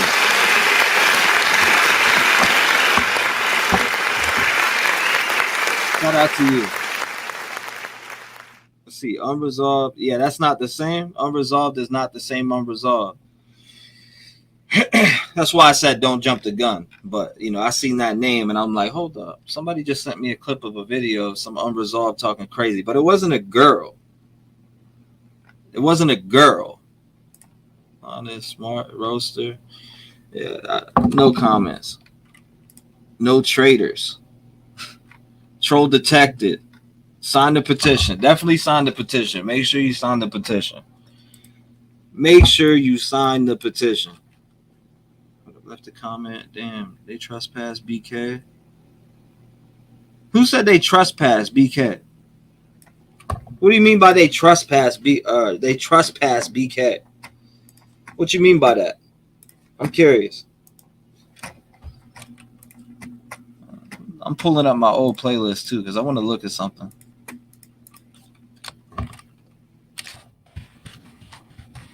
Where is it at? We got to find it right now.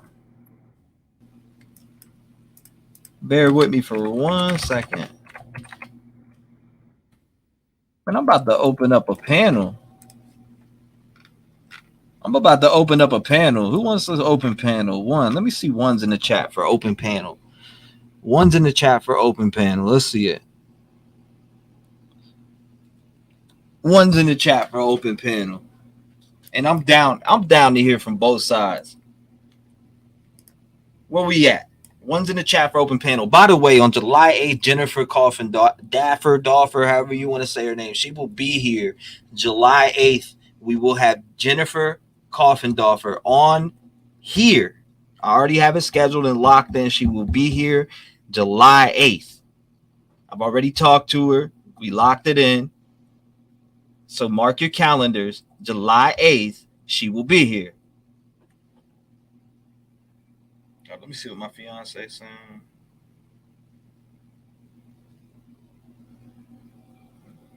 Slow mode one. Excited for Jennifer Coffindoffer. Yeah, we definitely. I'm bringing Jennifer up. You know, she's coming by. She already said she's coming by. We pinned it for July 8th, and we'll leave it at that. Again, sign the petition also to stop the demolition of the house. I see ones, a bunch of ones in chat. What time? I will get the time out. We are deliberating that time right now, so I will have a time pinned in for you guys. I know for sure it's July 8th. Pay attention on the community post, and actually I'll probably post a video beforehand once we get the time locked in. Once we get that exact time locked in.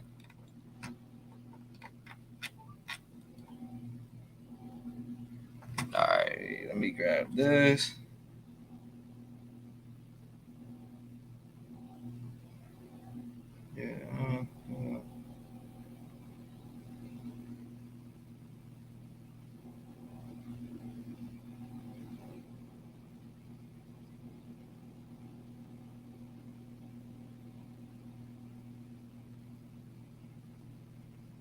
Okay, here we go. Let me grab this. Let's do it. You said, I know Ms. Fox has an opinion, but why is setting up Bethany as a criminal?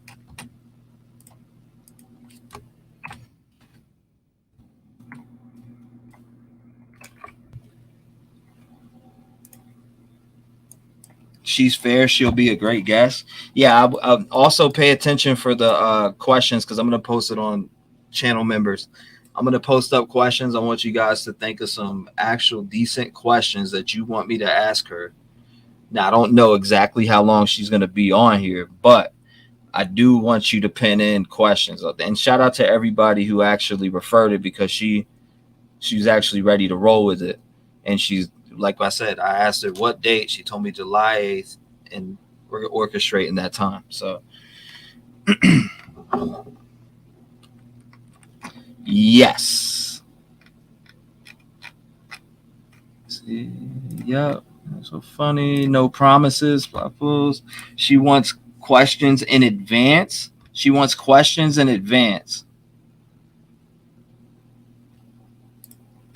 Let's see. Everyone but BK did this. Mickey Mouse, a deceased vet, Moscow cartel, a cartel that leaves 2 witnesses, including one yelling and opening the door.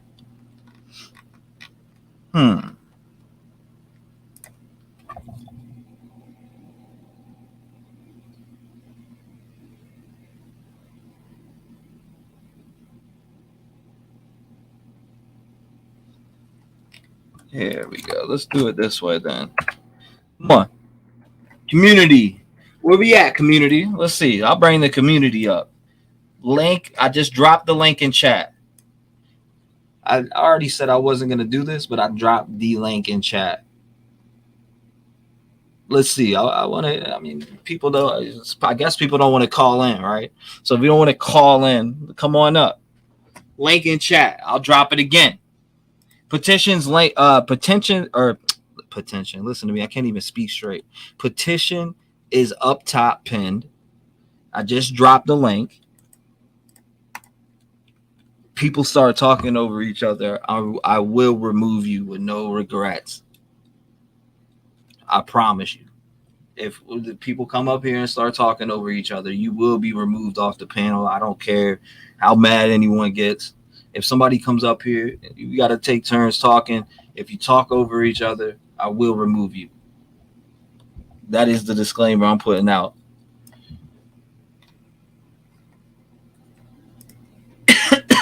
Are you down to hear both sides? Because I could go either way, allegedly. It just feels a little hostile tonight. I signed in there. I wanted to get in more. Even OJ had blood in the car. Always down to hear both sides, but it's when somebody's being ignorant, you know? It's when somebody's being ignorant. It's the ignorance. I like to go with the flow, but once the ignorance kicks out, that's when I kick in. Only the cartel is leaving behind. The only thing the cartel is leaving behind is bullets. Name some choices of who you to call in. Shout out to cartels like murdering with guns, not knives. Angelica says it'd be crazy. Again, I'll drop it right here. Hold up. Bing bong.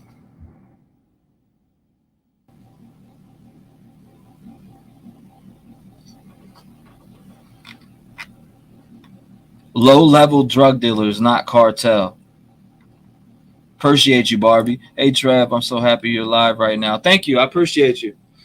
Appreciate you coming by. Shout out to everybody in the building, too.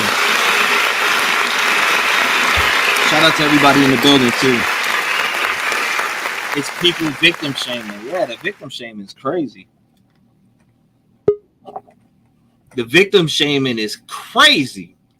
I'll tell you that much right now. We don't like that. We hate the victim shaming.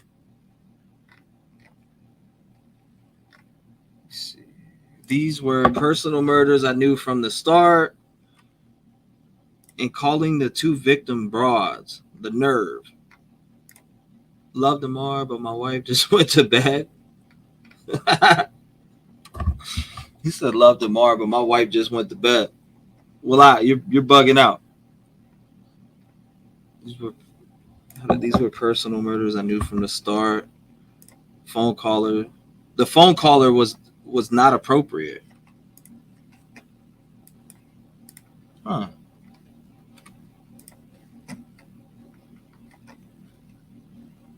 $12:04 a.m. 3 hours.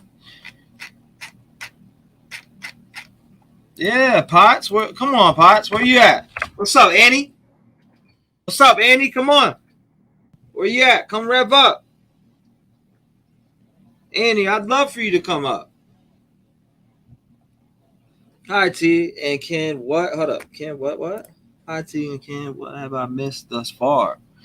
We talked about some things. You know, I rewatched the small segments of the, well, not trial, but the hearing. You know, I was just taking notes on it, and 3 officers that were conducting, or they want records from the 3 officers, right? Officers that conducted critical interviews, made decisions about evidence, and conducted other investigations. They want to understand their processes as the defense, right? So I took note of that. Also, she's saying that she cannot find the records on her own, and she also compared that to other cases where she could find the records. So that's something that we watched. We watched that, and then we went over an old apartment video.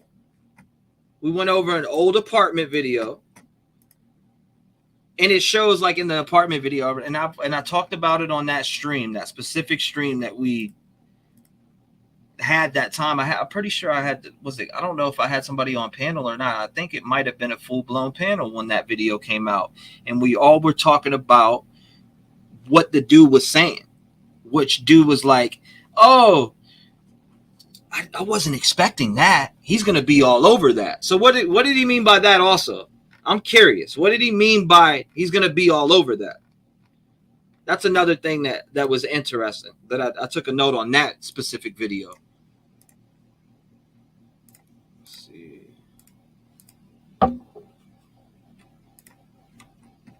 Wild. Crazy shit. Annie Potts. He's an Annie Potts. Miz, go up. Miz, go up. Come on, Miz. Where you at?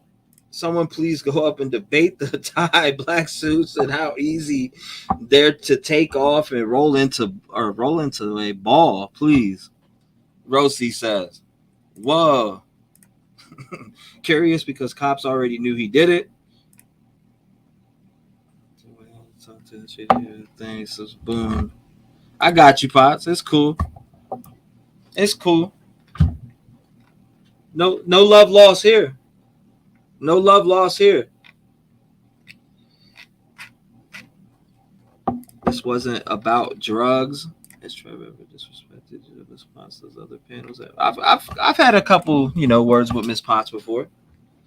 I definitely had a couple words with Miss Potts.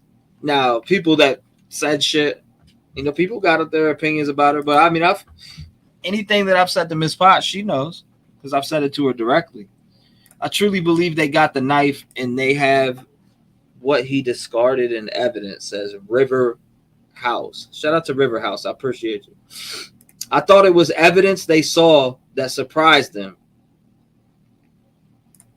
Here is what the inside of the apartment looks like. For some reason, I can't see the link, Angel Girls. If you do drop it in Discord, I can see it. If you drop it in Discord, I can see it for sure.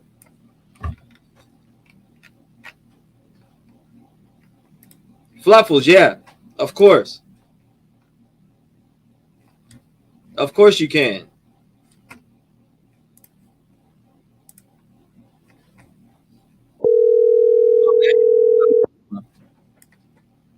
What are we talking about?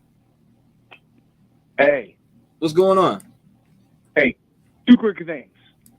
So, people were talking about cartel, okay?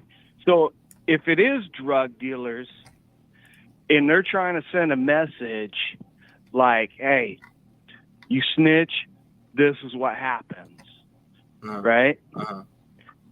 Could be a possibility. Also, the coolest part about your show is how I just drew a blank on his name. Pop Sal. How you guys have become so cool and so close. Papa Sal? Yeah. He just called in one day, man, and it was like, you know. Yeah, I was just sitting here listening, painting, and I was like, you know what? That's some cool shit. You know, the relationship and the friendship you guys have built is really cool. I appreciate that. But that's all I wanted to say, so I appreciate that, brother. God bless you. How you do? Bye-bye. No doubt, brother. Later. Shout out to him. All right. What's up? Hey. I see both of y'all. What's going on? What's up? Hey. Hi. Somebody got background noise though. A little bit. It sounds like water. Unresolved. I can hear you though. Right. What's up, Regina? Hey, T-REV. I got, Hollis was bringing up a point earlier, and I just would like to say something about it. Whenever they say triage when they're dealing with evidence, that means that they need to do on-site triage of the most important evidence that they are gathering, which means they need to do preliminary testing for blood, human DNA, and stuff like that. And then they will bag it at the scene, just like they tested all the stains and stuff in Brian Koberger's house for, you know, whether it was blood or not preliminary. That's the kind of triage testing they're talking about. And it was a very good catch in that video where that officer said fancy computer, because I think that they were referring to the triage as being, they needed to perform triage on the actual computer itself to obtain his DNA and stuff or any trace evidence that was on it before they bagged it up and sent it off for an analysis. Regina, you have like an underwater sound. Really? Yeah. Is that better? Yeah, you Nah, hold up. Talk again? Is that better? Nah, bad audio. Like it sounds like you're on a speakerphone or something. Oh, hold on a second. It might be because my Roku has more T-REV. Yeah, it sounds pretty crazy. Let me try to fix that real quick. Sounds muffled, yo. Ghost Devil said. Can't hear very good. What's up, Unresolved? Hey, how are ya? I'm good. How about yourself? I'm good. Hey, I was not the one shit talking you, by the way. It's okay. To make that clear. Yeah, thank you. I appreciate it. Now somebody named Unresolved, but it wasn't you. That's why I said nobody jump on that. I didn't. Yeah, what happened? Just out of I curiosity. don't know. Somebody got angry that I didn't call them back, and they threw a fit. So. Oh. So, hey, I have a question. Do you think that Brian is the one that did this? Do I think that? Yeah. Yeah, absolutely. What are your thoughts? Right now, I do. Absolutely. Do you think that there might be others that are involved? I don't rule that out. Yeah. I don't rule that out. I don't rule it out, but I'm starting to come around to it just being him right now. Like that's what I'm starting to come to. But I had this little doubt in my mind where I was like, did somebody there help? But then it's like, you know, and that's just me being fully honest. Yeah. Yeah, no, I think that's definitely a good point, because obviously, like, his DNA is on that knife sheath, so it's all they really have. But then the fact that, you know, the prosecution has come out and said that there are 3 other unknown DNA sources that are tied to this crime kind of makes me wonder, like, what the heck is going on here, right? Right. Hey, T-REV, can you hear me now? Whoa, yeah, it's loud. It's super loud, but yeah, I can hear you. That shit. She's back. That shit sound like some 808s. I'm so sorry. It's a new headset, a gaming headset. Sounds good right there. Right there sounds good. Yeah, awesome. you're good. Thank you. Okay. if it's okay, I have a rebuttal on that 3 unknown male DNAs. That is not that's not what the documents are saying.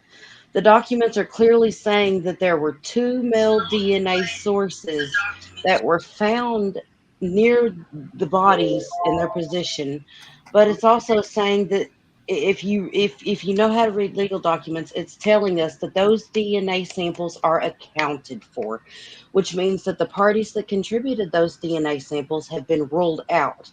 And as far as the glove outside the unknown male DNA, you also have to take into account, I think, the proximity to the victims. It was nowhere near them outside near the trash. Mm-hmm. Yeah, and it was found like 1 week later, right? Right. From the affidavit. Yeah. Uh-huh. But that only leaves 1 unknown male DNA source at the at the actual residence that they have brought into play here.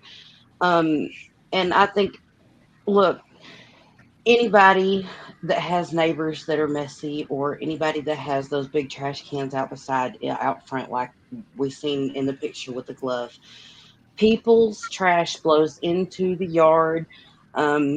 Whenever if they're picking up stuff off the side of the road when they're collecting trash, they're wearing gloves too.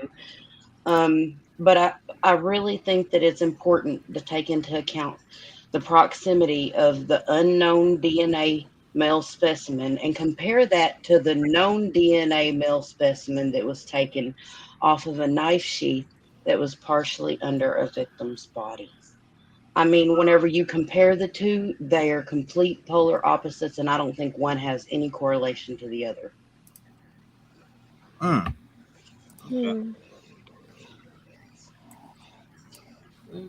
True, but the fact, like, they're not really returning anything from those DNA samples, and that was actually what we ran into with Brian as well. I mean, there was no return through CODIS. There was no information, which is why they had to basically go on this witch hunt and retrieve his DNA from sources like Ancestry or 23andMe to tie that DNA back to someone familially, if that's even a word. It's a word, I'm making it up.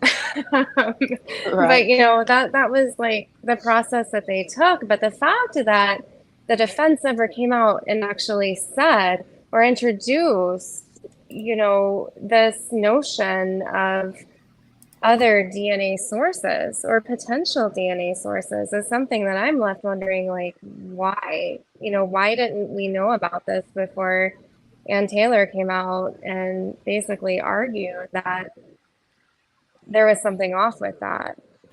I mean, I would hate to see somebody who might be framed, who might be innocent, who might be maybe a stalker, but we have to remember being a stalker isn't necessarily somebody who's going to murder one or all of these victims. And maybe he was just obsessed at some level. I mean, I'm just thinking, devil's advocate wise, but, if that's the case and he did not do this, do we really want to see him up for the death penalty? Right. Well, can I ask you something? Whenever you imply witch hunt for Brian Koberger with the DNA, I'm just wondering where is it okay to consider this a witch hunt for Brian Koberger when he is getting a better defense and a better shakedown? They're spending millions of dollars on his defense. Whenever, if it was me or you arrested for that, do you think we're going to get the same treatment that Brian Koberger is getting? Do you think we're going to have, a legal team of heavy hitters defending us? Where is this unfair shakedown for Brian Koberger coming from? That's a great question. And another thing that they were discussing. What's up, Sonny? What's up? What up? What up? What's up, my brother? How you doing? I'm doing good. I came back from the store, decided to hop on panel with y'all. I appreciate you coming up, brother. Yes, sir. What's your thoughts, man? What's up? Talk to us. What I'm kind of like, I mean, I think Brian did it, right? Mm-hmm. But I think what would be a nail in the coffin is if the prosecutor office, like, you know, in the public, we're all speculating who did this. That one lady had called you talking about the cartel, whatever. But what would be the ultimate chess move is if they charge him formally and they prosecute him for stalking.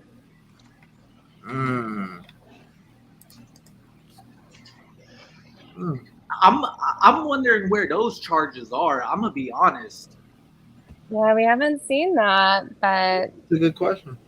yeah, I mean, there's so much we just don't know. And I think that's what's like really tripping me up is there is so much that the defense is holding on to. And even the prosecution side is like, I mean, they're not privy to this information. We saw from the trial that, you know, Anne's coming out that she's requesting information by July 14th. She wants the data, she wants the details, and you know, they don't have them yet. I mean, they're sifting through thousands of records.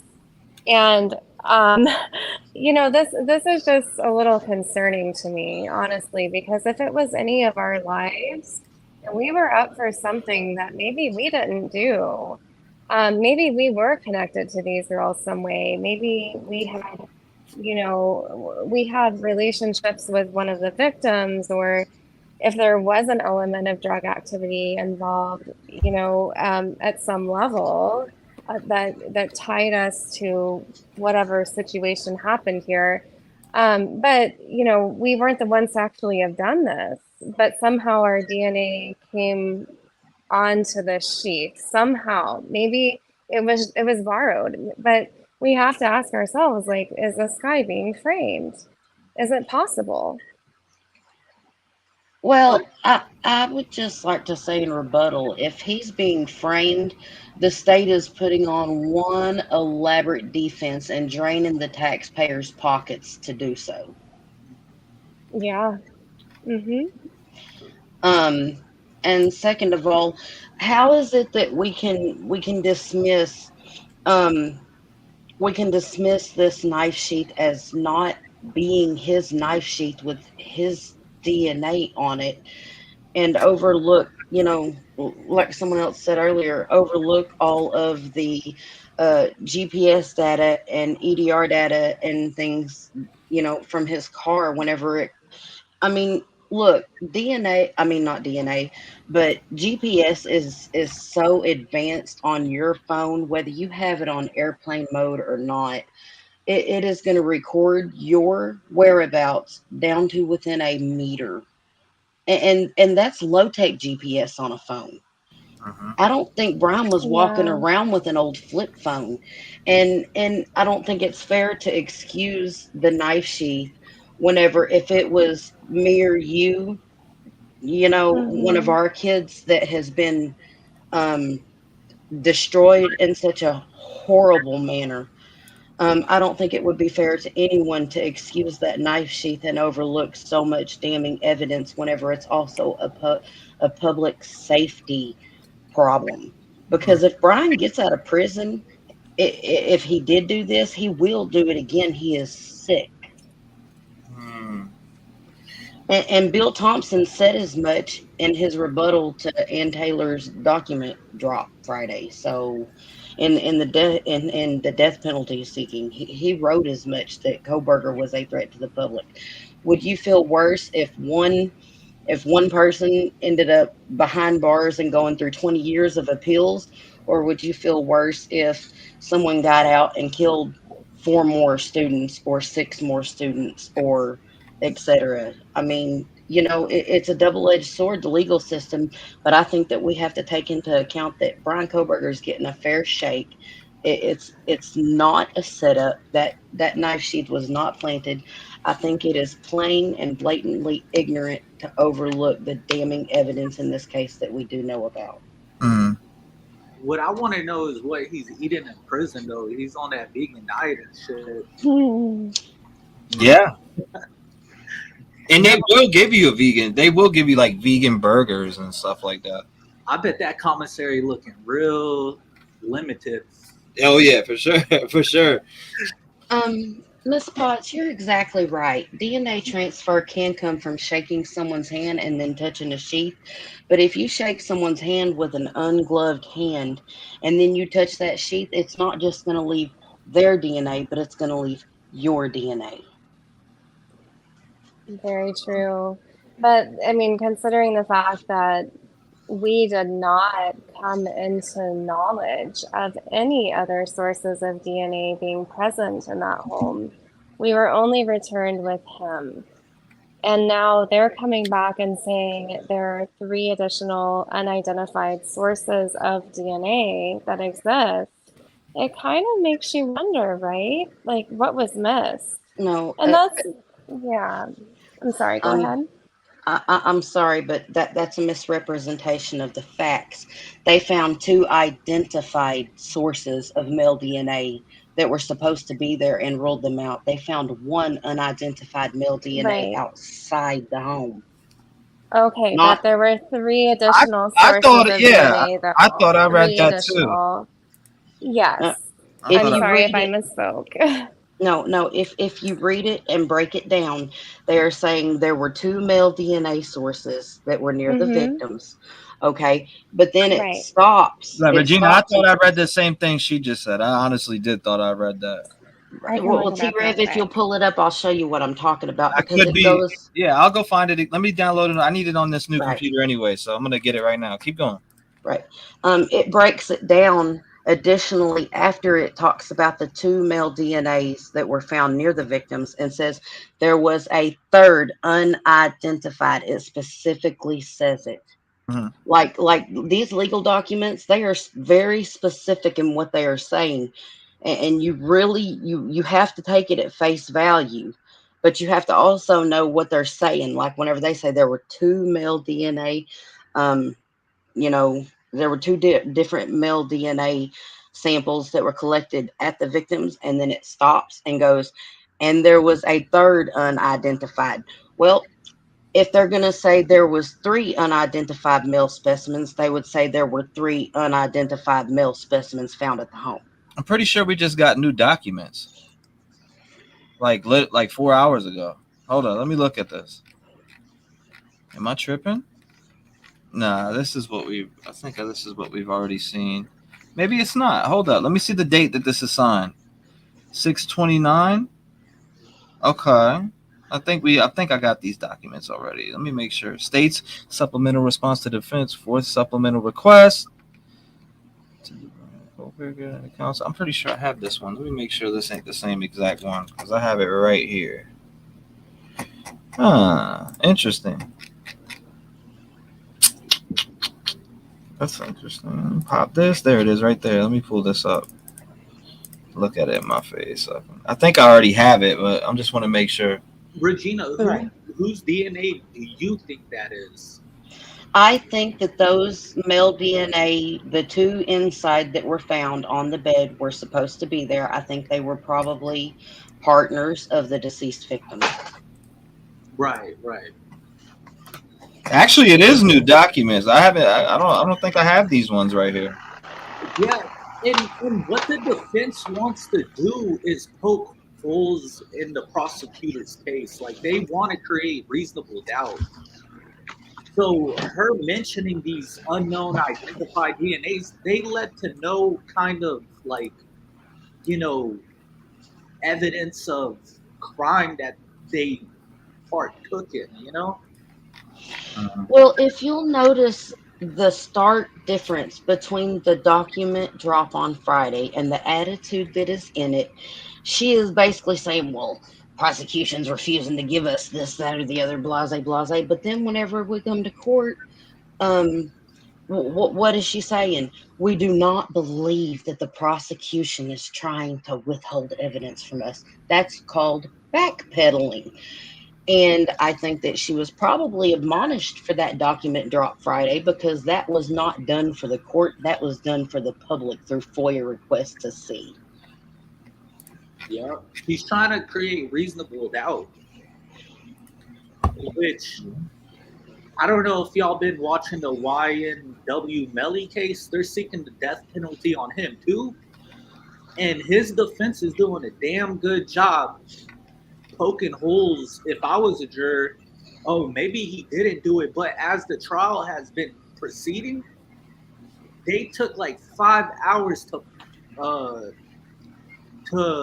what is it called when you put something in evidence? I forgot what it's called, but they took 500 images one by one, counting them, to publish them to the juries as evidence that that's proof that that's his phone. And that phone was with him at the time he killed his two friends. No prosecutor is gonna seek the death penalty if they can't prove a case. All of this like cartel bullshit, like that shit's crazy to me. Yeah, it is wild. I'll give it that. These new documents were just posted up. They were just posted up 4 hours ago. These new documents. I mean, it doesn't say much. It's just talking about the supplemental request for discovery, dated May 12, 2023. State's response to defendant. Third supplemental request for discovery, dated May 12, 2023. State's response to defendant's motion to compel the discovery, date June 8, 2023. State's supplemental response to defendant's first, second, and third supplemental request for discovery, date June 16th, 2023. And then state's response to defendant's fourth supplemental request for discovery is if fully set forth at this point. So the state has and will continue to provide discovery in accordance with Idaho Criminal Rule 16 and applicable law. So I mean, these new documents just dropped, and usually where I just got them from is the first person I see to have them almost every time. Damn near the first person to have him. And he just posted them up 4 hours ago. So I don't know if everybody's seen those or not, but these are the newer documents. Anybody who wants to look at them or download them, I'll drop the link in chat. You can download them and check them out. But yeah, Gina, I'm going back right now to. Thank you. I'm going back to find that the defendant one. Hold up, is this another? Let me find out if this is another one. Order, okay.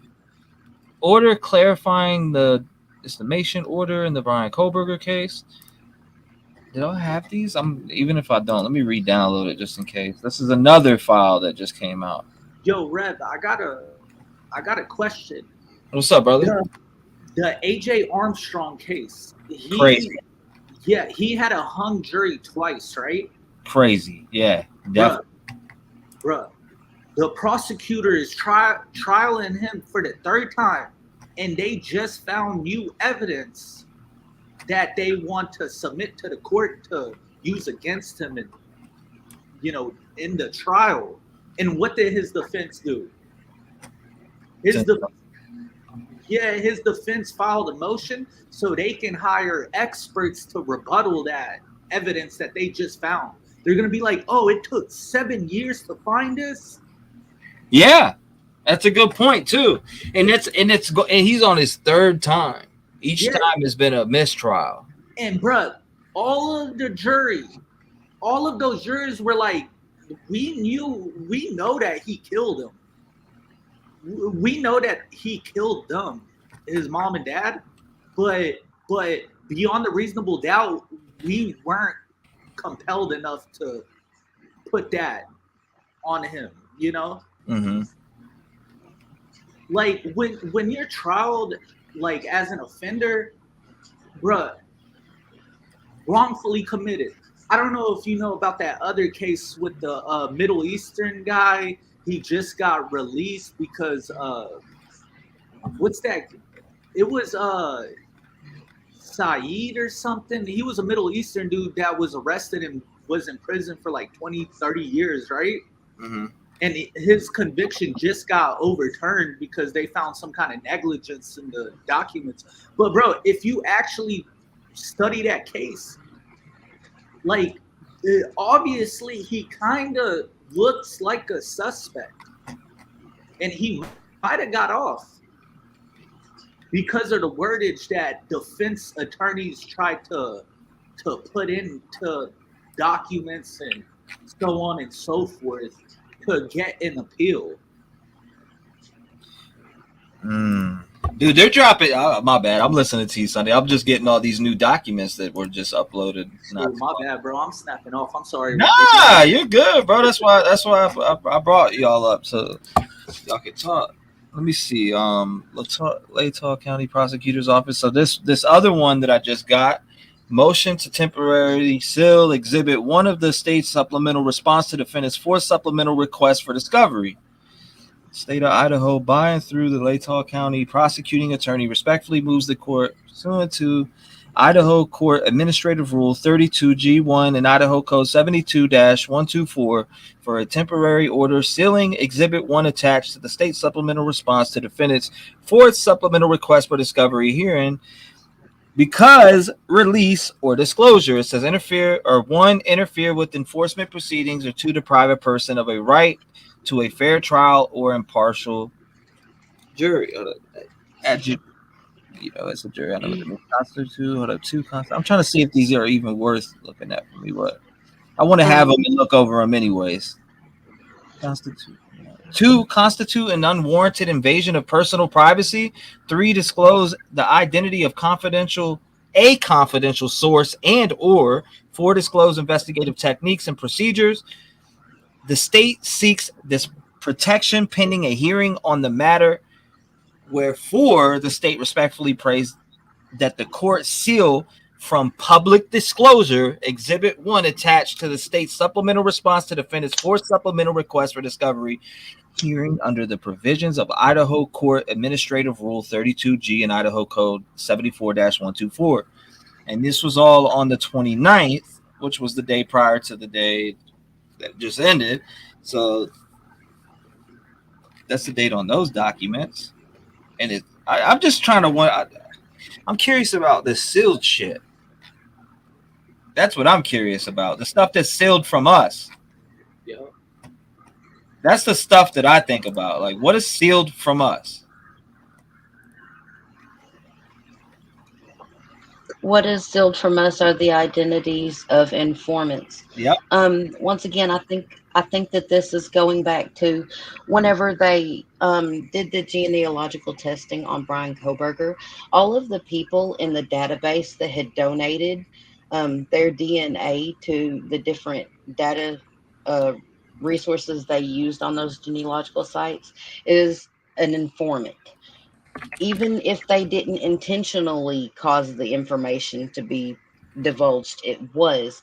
But because they are an informant, just like with any informant out on the street that says, hey, I'm telling y'all where to go look, you don't have to disclose the informant telling you where to go look. All you have to do is go look there. And if you can obtain any evidence like they did through garbology that does not require a search warrant, then you don't have to disclose the informants themselves, and they're trying to protect their identities. But they do that so that, someone giving a tip that wants to remain anonymous can remain anonymous. And that is the same with these DNA sources being done on these genealogical sites. That is protected private information that is not needed to be divulged to explain, okay, we went over here and looked in this guy's trash. Okay, you did go over here and look in this guy's trash because someone randomly gave you a tip to do that. That's what that is. It's like you don't turn over your snitches to the prosecution. I mean, to the defense. Just don't. Right. All right. Welcome back. I see you. Sorry about that, guys. It happens. I clicked something on my phone, so I apologize. It happens. Yeah. So hold up. I'm going back to find because I know where's it at? It's not that one. We have all the motion to compels. I just downloaded all the new documents on this computer. Downloaded that old one. Awesome. I want to get back to the one because the one that the defense did put out. What was it? Last Friday? Yes. Right. Last Friday.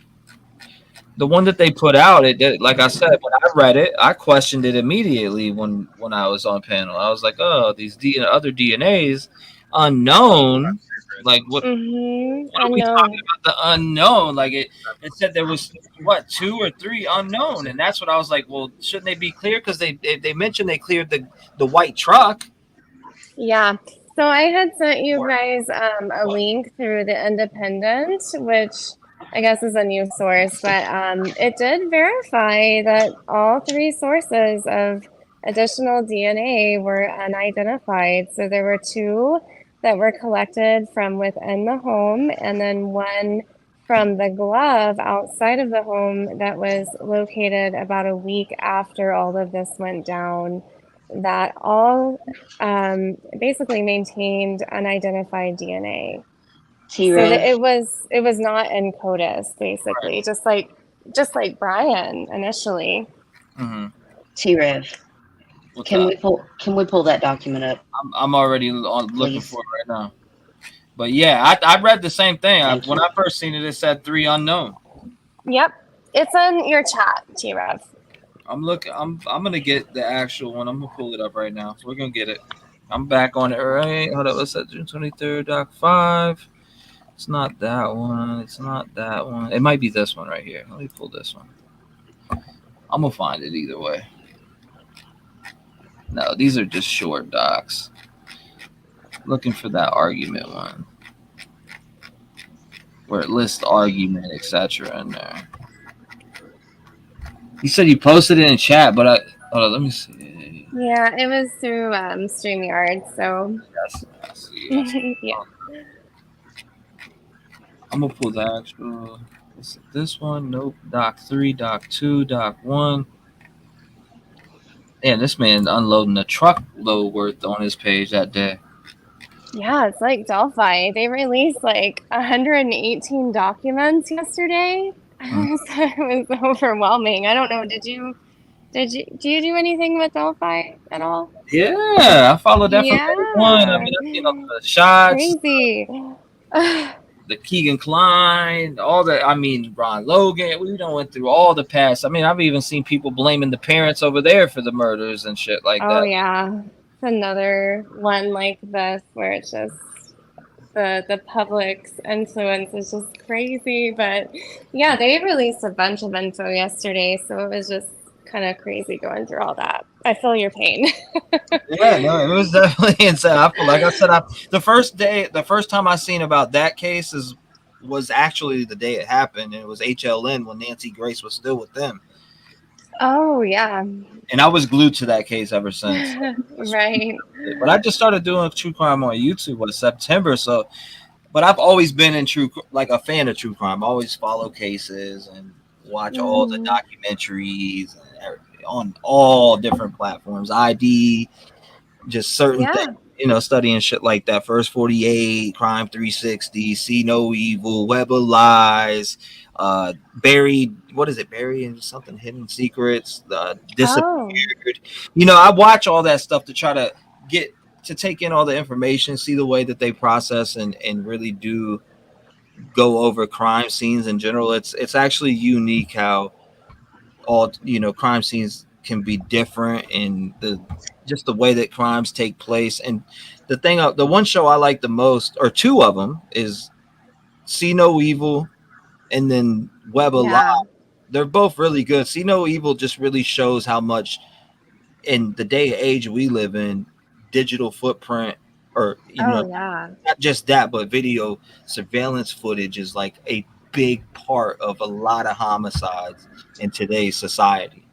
That's so true. And that's the thing, like with this case, I think that's one of the things that and the investigators have really been relying upon is that digital footprint. I mean, they have scanned his social media footprint, his everything electronic, all of the computer information, whatever. I mean, there have been thousands of records located, but one of the things that, we have to maybe think of is that there might not be, if there are others involved with this, there might not be that digital footprint identified, because if there are others, that they have not researched that additional DNA of these unidentified persons, they're not going to know that they exist. So they would not have known to look for them, i.e., there would be no potential digital footprint associated. So this is like, it concerns me. I'm going to be honest. I mean, I know that they found what they found. There's obviously a reason why we have Koberger in the forefront. I mean, he's obviously tied in somehow, but what don't we know? This just brings in a new element of uncertainty, I guess you could say, and why we didn't know about it sooner. Yeah. Like, because this guy's life is on the line, and I'm not saying he's innocent. I'm not. But you know what I mean? Like, we want to be sure. Yeah, that for sure. You definitely got to be sure. You definitely don't want to make a big mistake. Your town and your whole police department will be known, and not only that, the course too will be buried. Absolutely. And there's also this element of like, they want to put someone away because, you know, the whole town's reputation is on the line here. I mean, they have to not only think about their police department, they're thinking about the university and the tourism and everything else that brings in money. And we all know money talks, right? So like, that's what they're thinking. They don't want this negative stain on this area. They want to be done with it. So I can understand why they have this one person. They've identified someone, it's done, it's over. But you know, this is a life. This is somebody that could really face the burden of something very harsh, his life, if you know, due to failure to properly investigate. So when I saw that, I'm like, what in the hell? I mean, kind of felt like there was more than one involved just with the sheer nature of the crime. How can one person do this? If they were all sleeping, I could see how it would be totally easy for somebody to walk in and be like, able to just stab 4 people that are sleeping. But we know from the affidavit that has been released, from the additional records, that at least one of them was awake. So if one person is awake, wouldn't they be more likely to call out for help or scream or at least try to escape? Yeah, because she came face to face with him. You know, it says that she came face to face with him. So that's the part where that's why I've always questioned that. I'm like, okay, you can't face it. It does say frozen shock phase, and I have looked up the definition, and there is many of stages of what that scenario could be. But it's like, you know, like, I don't know. I've been in some critical situations. I've seen somebody lose their life, but my situation with hers could be a lot different. Right. You know what I'm saying? So it's just like, it's hard to really weigh in on. Like, did she close her door, lock it, and hide, and was scared the whole time until somebody found her? What happened? That's the thing that the things that are sealed, in my opinion. What happened? The fact is the 911 call. We don't know what kind of details are inside of the phone call whatsoever. They haven't released it. A lot of people say, why ain't they released it? Well, I think it might be a valuable piece of the puzzle in the case. Maybe even just some detail, or just maybe details put in there. You get what I'm saying? Like, No, I get, the floor leading all the way to here, and then that would be giving away things that happened at the crime scene. Right. Confirmed that he said it might have only one arrested. Is that confirmed? That came from Brian Enton, and I don't know where he heard that from. So that was when Brian was first arrested. I think he says something along the lines like, he was saying like, is anyone else being questioned in this? Like, and those weren't his exact words, but yeah, I remember hearing that too. That right there, that statement there, if it is true, it proves guilt. But is he the only one responsible for what happened to these victims? Unsolved, I have a question for you. Do you really think it's in the best interest of the state to, if they're going to frame someone, to try and go after somebody with a degree in criminology? No, I'm not saying that. I feel it's the police that are framing him. I like that. That's a really great question. I think that it could be someone that maybe is connected to him somehow, that, maybe he lended his knife. That might be a possibility. Maybe that knife was stolen from him. That's another possibility. Maybe the knife was lost and found by someone else. We just don't know. There's so many possibilities of how he could have ended up there. I do think, it's very likely he could probably have had some sort of relationship with either one of those surviving roommates, if we want to call them that, or one of the victims. So We I'm just don't sorry. know. Oh, it's okay. Sorry. I'm sorry. I have to go back on the statement you just made. You think that someone that, you know, he might know is doing a revenge setup for murder. Do you think that local law enforcement, state law enforcement, and the federal government, the FBI, are going to come to the conclusion with all of this data and stuff from cell phone pings and DNA collection? Do you think that they're going to work together to frame him and let it stand for him to be framed? And do you think that Bill Thompson, with a history of being a constitutional lawyer and actually campaigning on the fact that he believes in the rights of defendants, is going to intentionally or knowingly put a man up for death if he wasn't convinced himself, just like he said in his documents, that he was a threat to the public and Well, had committed such a heinous crime? Do you think that everyone is just going to work against this guy to frame him? Or do you think, I mean, what do you think about that? So, to answer your question, I would seriously hope not, because you brought forward some excellent points. I would sincerely hope that they wouldn't. However, what we have heard up until recently is that there is only one source of DNA that's tied through the sheath to Brian Koberger. Now, as of recently, we're hearing that there are 3 other sources of DNA that are yet to have been identified. So, what I'm saying is, why have we not learned of these 3 additional sources of DNA that have been collected and unidentified as of now? Why didn't we hear about that sooner? Okay, but can I just read this document real quick? Because I would like for Sure. anyone to please show me where it says that there were 3 unidentified male sources, because I only see 1 unidentified male source. Okay, let I me read only this see in one. its entirety. By December 17th, 2022, lab analysts were aware of 2 additional males' DNA within the house where the deceased were located, and another unknown male DNA on a glove found outside the residence on November 20th, 2022.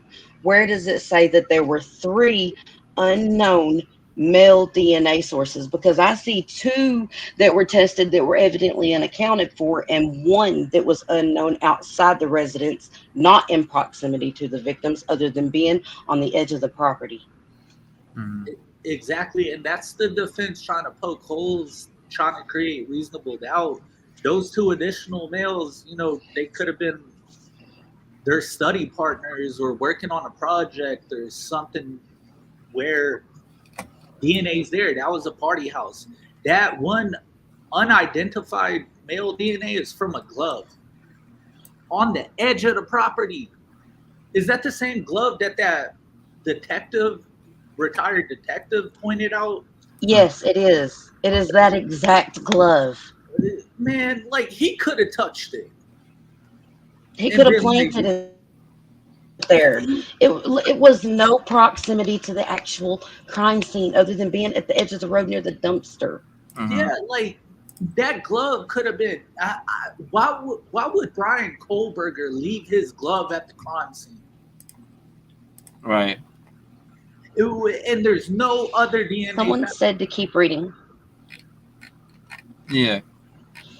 Someone said to keep reading because they're obviously thinking that the implication of the two unknown sources is there. So I would just like to finish this. Yeah, no, they want you to read the. To the date, the defense is unaware. To this date, the defense is unaware of what sort of testing, if any, was conducted on these samples other than the STR DNA profiles. Further, these three separate and distinct male DNA profiles were not identified through CODIS. Okay, that still doesn't say that they were unidentified. That just means that they weren't found in CODIS. Okay, that doesn't mean that they were not identified. That means that they were not identified through CODIS. That does not mean that they didn't willingly give their samples or that they didn't have their samples collected, just like the garbology that got Kohberger's DNA. Let's see. But can you roll it up just a little bit on that T-REV? I couldn't finish reading it because of the chat over this. Let's see. We got that too. This here. That's there. Factual background. For some reason, I don't know if he removed it on here. I'm trying to actually get the regular document itself. Oh yeah, I know where I have it at on my computer. Let's go here. Let's go to here. Go to there.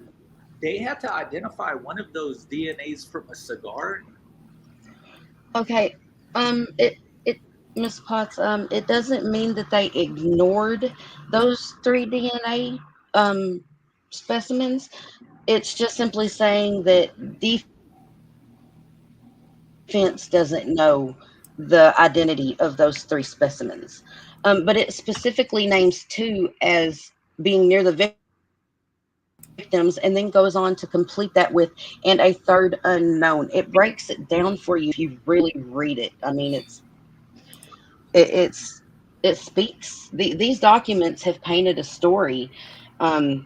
If you go into these documents, there's a whole story of what happened to these kids in these documents, and I think that a lot of people might not understand the actual meaning of these documents and take it into into areas that it's not saying. And you also have to take into account that the defense is the one providing these documents. And whenever Ann Taylor went into court Monday, she basically said, "Judge, look, we know that the prosecution is not trying to withhold evidence from us. So why is everyone out here still screaming that the prosecution is trying to withhold evidence if Ann Taylor, Annie Potts, it's easy. It's easy to. I think I did that a couple times. It's easy to get, especially when you're talking to her. Whenever Ann Taylor herself, under the rule of law in a court of law where she has to adhere to the law and tell the truth, herself said that she did not think that the prosecution was trying to withhold evidence from them." Amen. He guilty as fuck. Thank you. I'm just saying. All right, I got the document. It took me 10 years to scroll down this damn thing, but here we go. Official. That boy guilty as hell. So docs. This trial is gonna be amazing to watch. I'm gonna be honest. Trial's gonna be crazy, man. Like, it's gonna give peace to the 4 victims watching from above that this dude's gonna be prosecuted from all 4 walls of that courtroom. Official docs. I feel like he's being crushed in. My bad, Chad. I've been looking for these docs. I finally got to them. Okay, here we go. Now, let me exit this. I don't like that blurry shit. There we go. Pull that. Get to this. You can see that, right? I'm legally blind. I can see barely. That's how I felt looking at that damn doc. Let me see. All right, here we go. So this is what they were talking about. Hold up. Let me look at the streams. Okay, Unresolved still here. Good. Just making sure, because I'm about to dive into this. Because we're talking about, and I felt the same way of what she said. So what she said is, I thought there was two unknown male, or not male DNAs. I'm not gonna say male, but DNA profiles, right? I thought I read that myself. So I just wanted to look over it again, just to correct my own mind. On May 16th, 2023, defendant was indicted by a Latah County grand jury of 4 counts of first-degree murder and 1 count of burglary. 3 days later, on May 19th, defendant filed a motion requesting release of grand jury materials under qualified protective order, motion to enlarge time to file pretrial motions, and motion to make available the record of all proceedings of the grand jury. On May 26th, the state filed its response to defendant's motion to enlarge. The state noted that it did not object to defendant's motion to enlarge the time. Okay, so we need to get down here. I'm looking for that part with the whole DNA. That's not the one right here. That's not it.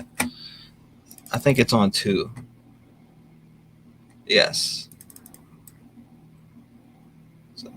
Misplaced. This motion. No, this ain't the one. The hell am I doing? I'm over here working backwards. Let me see. No, did I really just download the wrong one? I feel like a complete idiot. Go ahead, you can talk for a second. One second. I'm getting these documents.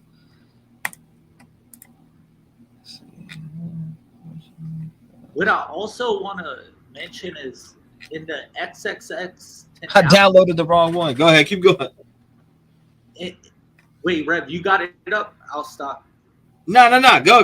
No. I said I downloaded the wrong ones. I'm an idiot. Oh shit, bro. Keep going. You're good. But in the XXS Tentacion case, those 4 people were found guilty of his murder, right? Mm-hmm. And during, them investigating what happened, the internet was going crazy. They were like, they were saying another rapper in Florida was responsible for their deaths. I remember watching a recap of that shit. Yeah, and that rapper, I think his name is Soldier Kid or something, went on Vlad TV or something and was like, bro, like, that shit was crazy.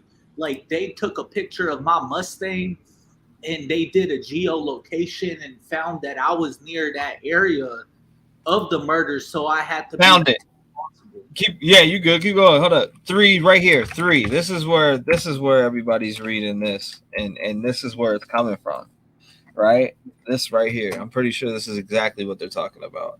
So it says by December 17th. And my bad, I downloaded the wrong one. This is the right one this time. By December 17, 2022, lab analysts were aware of 2 additional males' DNA within the house where the deceased were located, and another unknown male DNA on a glove found outside the residence of November 2022. Now it says, to this date, the defense is unaware of what sort of testing, if any, was conducted on these samples other than the STR DNA profiles. Further, these 3 separate and distinct male DNA profiles were not identified through CODIS, leading to the conclusion that the profiles do not belong to Mr. Kohberger. So this is what everybody is highlighting and talking about. They're talking about these 3 separate and distinct male DNA profiles. This is exactly what they're talking about. I had to find it because now it was messing with me. Right, T-REV. But again, they are not saying that the male DNAs were not identified. They are very distinctively saying that all 3 of them were run through CODIS and had no hits. But whenever they speak of them up in the top part of the paragraph, they distinctively say 2 DNA.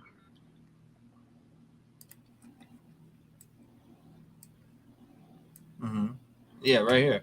Identified. Lab analysts were aware of 2 additional males' DNA within the house where the deceased were located, and another unknown male DNA Now that it says on a glove found outside the residence on November 20th, 2022.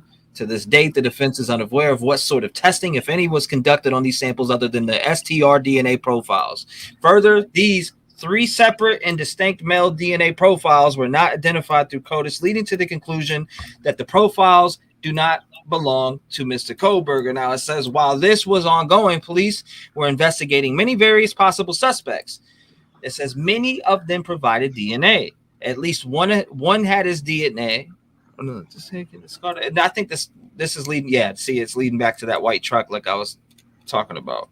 One area of investigation had to do with a white sedan seen on camera, located at 1112 King Road. First glimpsed by officers on November 18, 2022. By November 25th, 2022, police believed the car to be a white Elantra and asked law enforcement to be on the lookout for one. Precisely how the police came to believe the car was an Elantra is still unknown. A report from an analyst for the FBI dated March 21st, 2023 shows the analyst heavily relying on a video of a car heading in the wrong direction at the wrong time on Ridge Road.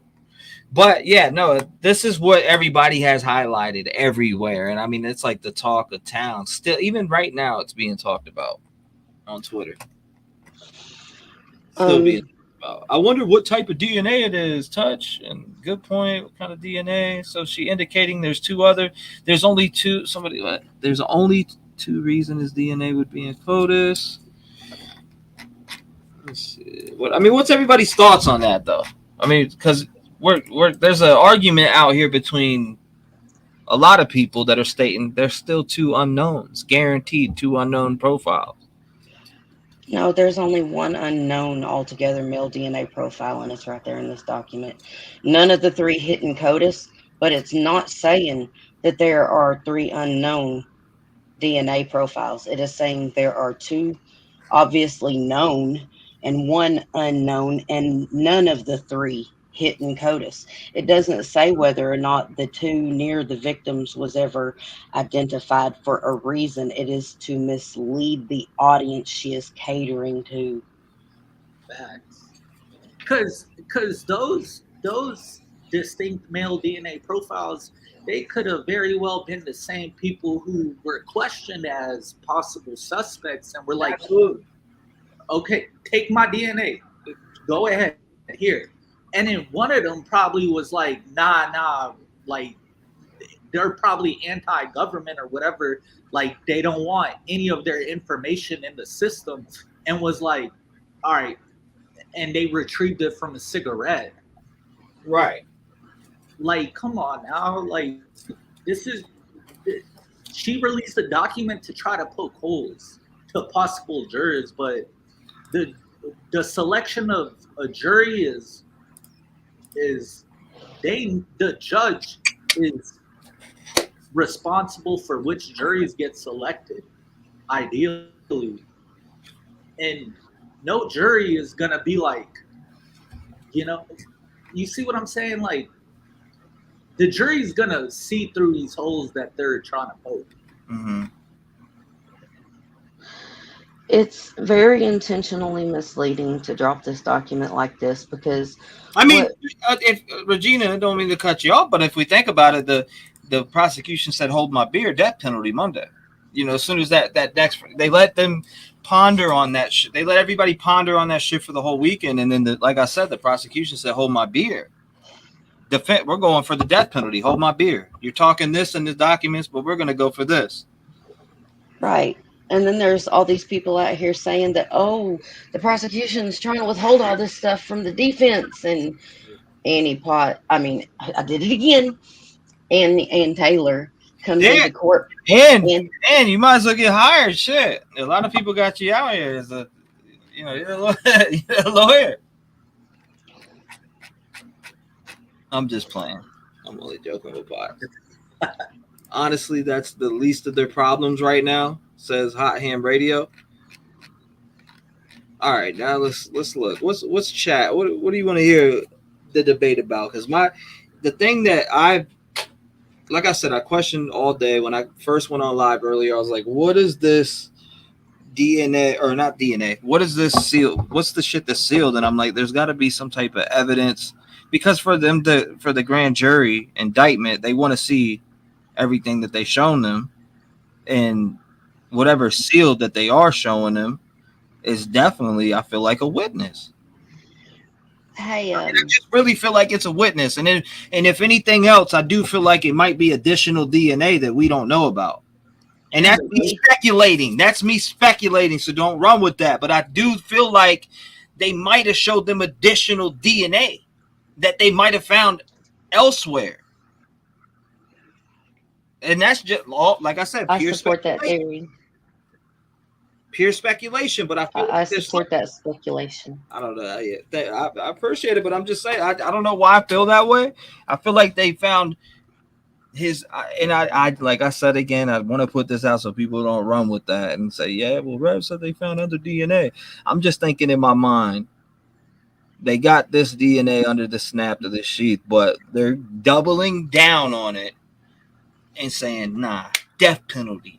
So I feel like they may have some other profile that's not from the sheath.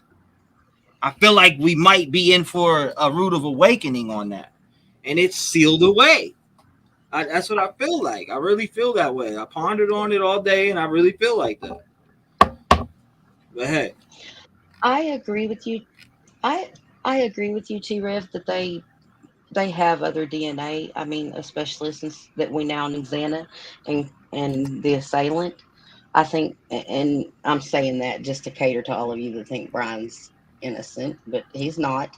To the assailant, I think that that's not all they have. I mean, if you really look into the forensic techniques and stuff that they use to try and convict people whenever it comes to life and death sentences, you have to look at similar cases of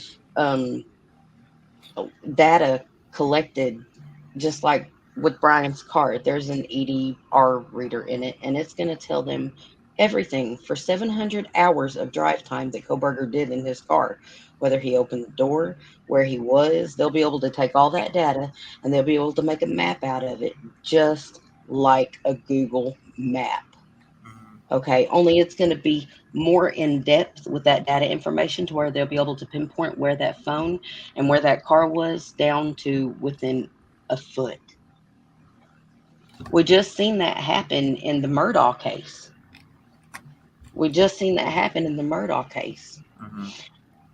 So I did the research on Brian's car, and there was an EDR recorder in it, and it was a very high-tech EDR recorder in it that recorded 700 hours of drive time data.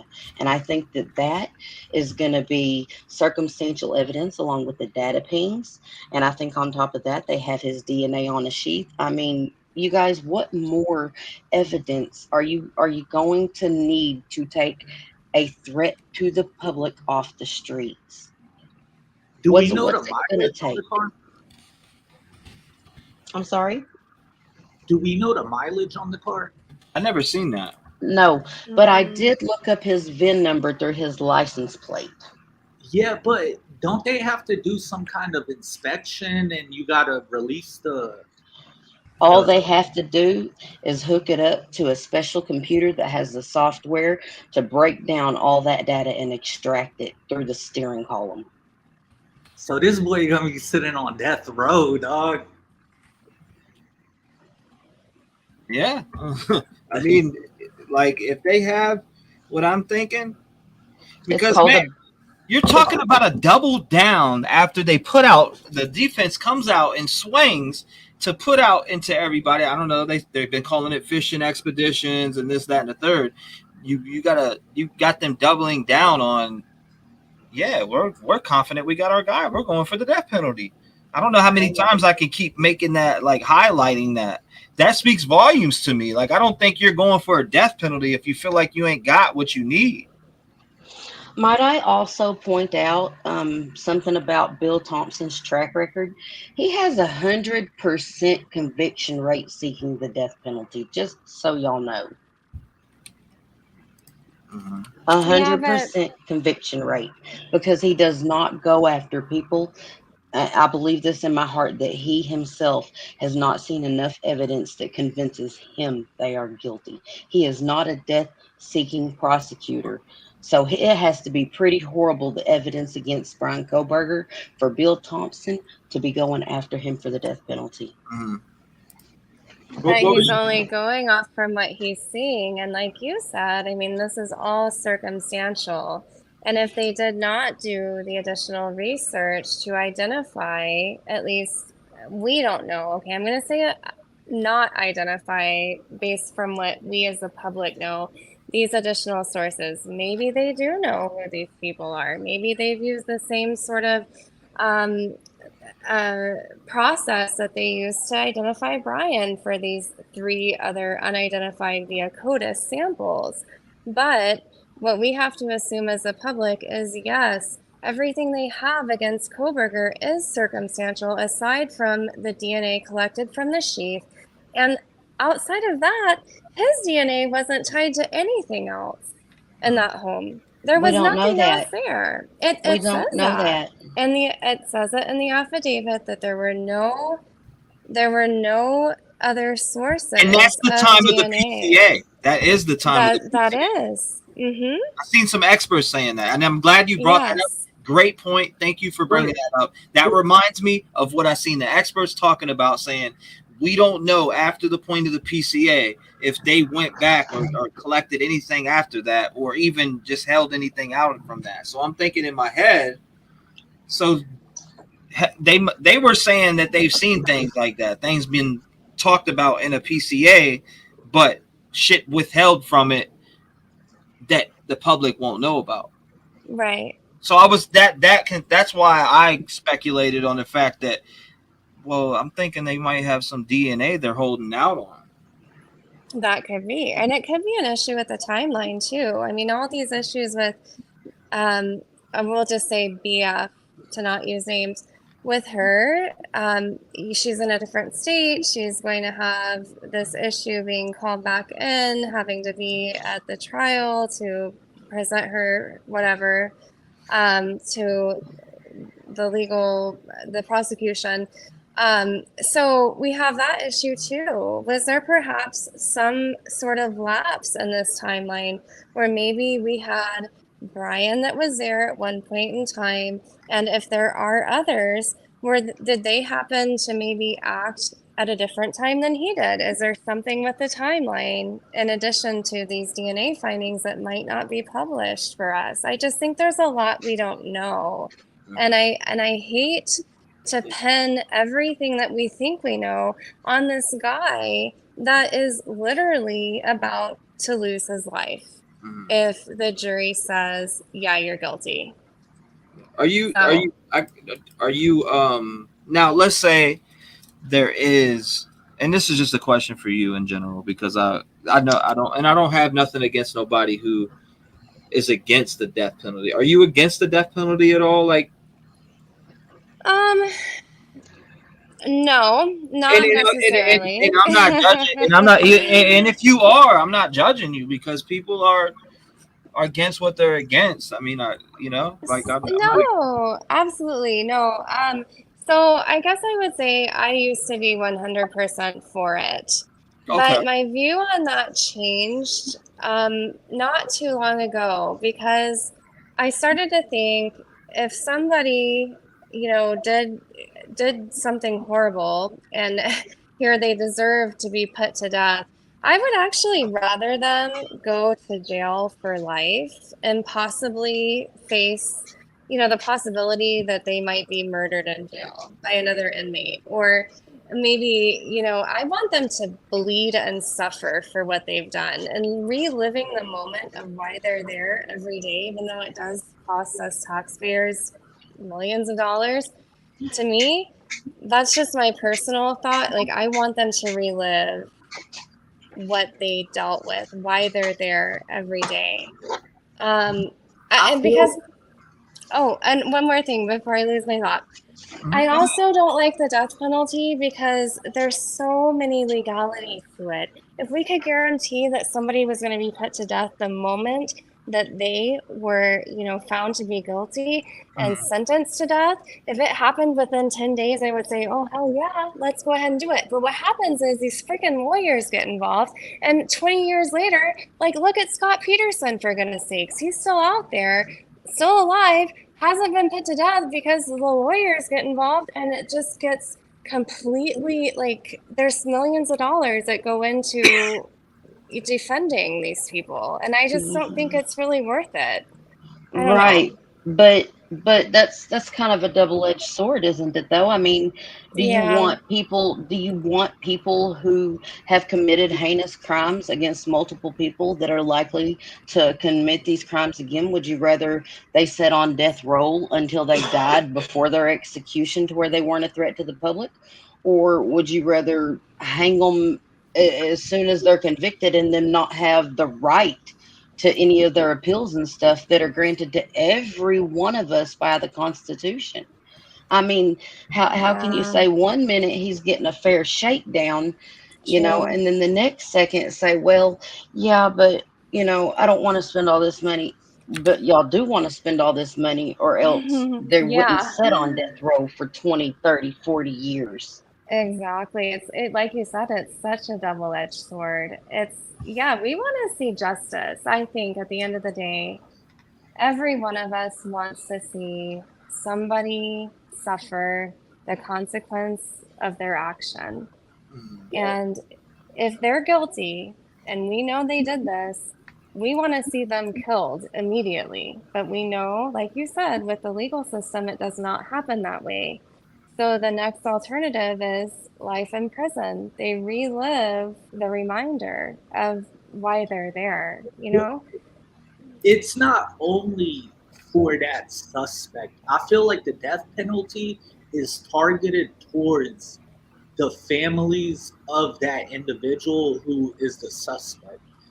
They have, if they're on death row, if they're sentenced to death, immediately the parents of that suspect are like, damn, my son is sentenced to freaking death. Right. And Absolutely. that's the ultimate punishment for a crime like this. Yeah. And I don't want the suspect to know. My biggest fear in life is letting my parents down, right? Aw, yeah. Like, he let his parents down by killing these 4 individuals, and when he's subjected to death, that goes to tell that the family of that suspect that your son is going to die because of what he did. Right. And that holds the most weight on his shoulders. If he lived every day in prison, you get medicine in prison, you get medical attention, you get food, you get whatever. He could make that his home. But whenever you are in the penitentiary, you have more rights than a veteran that served his country living under a bridge. So sad, but you're right. Yeah. And that's the way I view the death penalty, is it sends a message to the family and it puts the weight on his shoulders to be the most. Yeah. Yeah, this it really is flawed, Brianna. Hey, I agree. T-REV, something else I was wanting to talk about for just a second. Yeah, If we look at the PCA affidavit, I believe it was from the evidence they gathered at Brian Koberger's apartment. I'm pretty sure on that receipt, it says the Walmart receipt that there was a purchase of a Dickies item. And I would just like to point out for everyone that Dickies is a company that is known for making waterproof and stain resistant wear for mechanics, people working in filthy industries, like working for sewer companies and stuff like that, you guys. The suits unzip. You can take it off in a matter of 17 seconds. I tried my sister's camouflage one on at her house and unzipped it and took it off. It took 17 seconds for me to take off that camouflage suit. Okay. Now, how long do you think it's going to take for him to tape some gloves on And y'all know if you tape the gloves to the suit, you can slide your hands out complete with the suit, slide your shoes off with it and everything all at one time. So it's going to add another 7-8 seconds on taking it off. Who's to say he couldn't throw all that on a shower curtain that was missing out of his apartment and just tape it off and throw it in the trunk and maybe cover it with bags and stuff. And when his dad aren't going through the desert and all these other places to avoid the winter storm, he's not at a campsite with his dad somewhere where fires are already burning, throws it on it, and nobody ever knows the difference. Very possible. They haven't found that knife or the knives, plural. I mean, we don't really know. There's only evidence of the sheath that's been collected, but they haven't found anything. For the Amazon receipt, he bought a K-bar knife though. Yeah, they have that, right? And then they have in his parent, like when they went to his parents or whatever, they went in there. There's a one that's always been listed up there that says knife, and then there's a Smith and Wesson pocket knife. But that one always got into my mind too, because it's not labeled. The manufacturer's not labeled on it or anything like that. It just says knife. So interesting. I know this is kind of off topic, but on topic. Back in December, so he was arrested on December 30th, right? I looked at his Instagram page and I took screenshots. I can send you the copies of the screenshots I took. I actually made a video about it because I put the screenshots of his Instagram on the people that he followed, people that followed him. And I found that he had followed 3 of these victims. And so I took those screenshots, but they were not following him. But then some of the other people he was following, there was one called Adnan Knives, okay? And there were a couple of other like militia ties of people that he was following, but that since had unfollowed him following his arrest. Like, I have screenshots of all of this. There were like 12 people that unfollowed him or that he unfollowed following his arrest.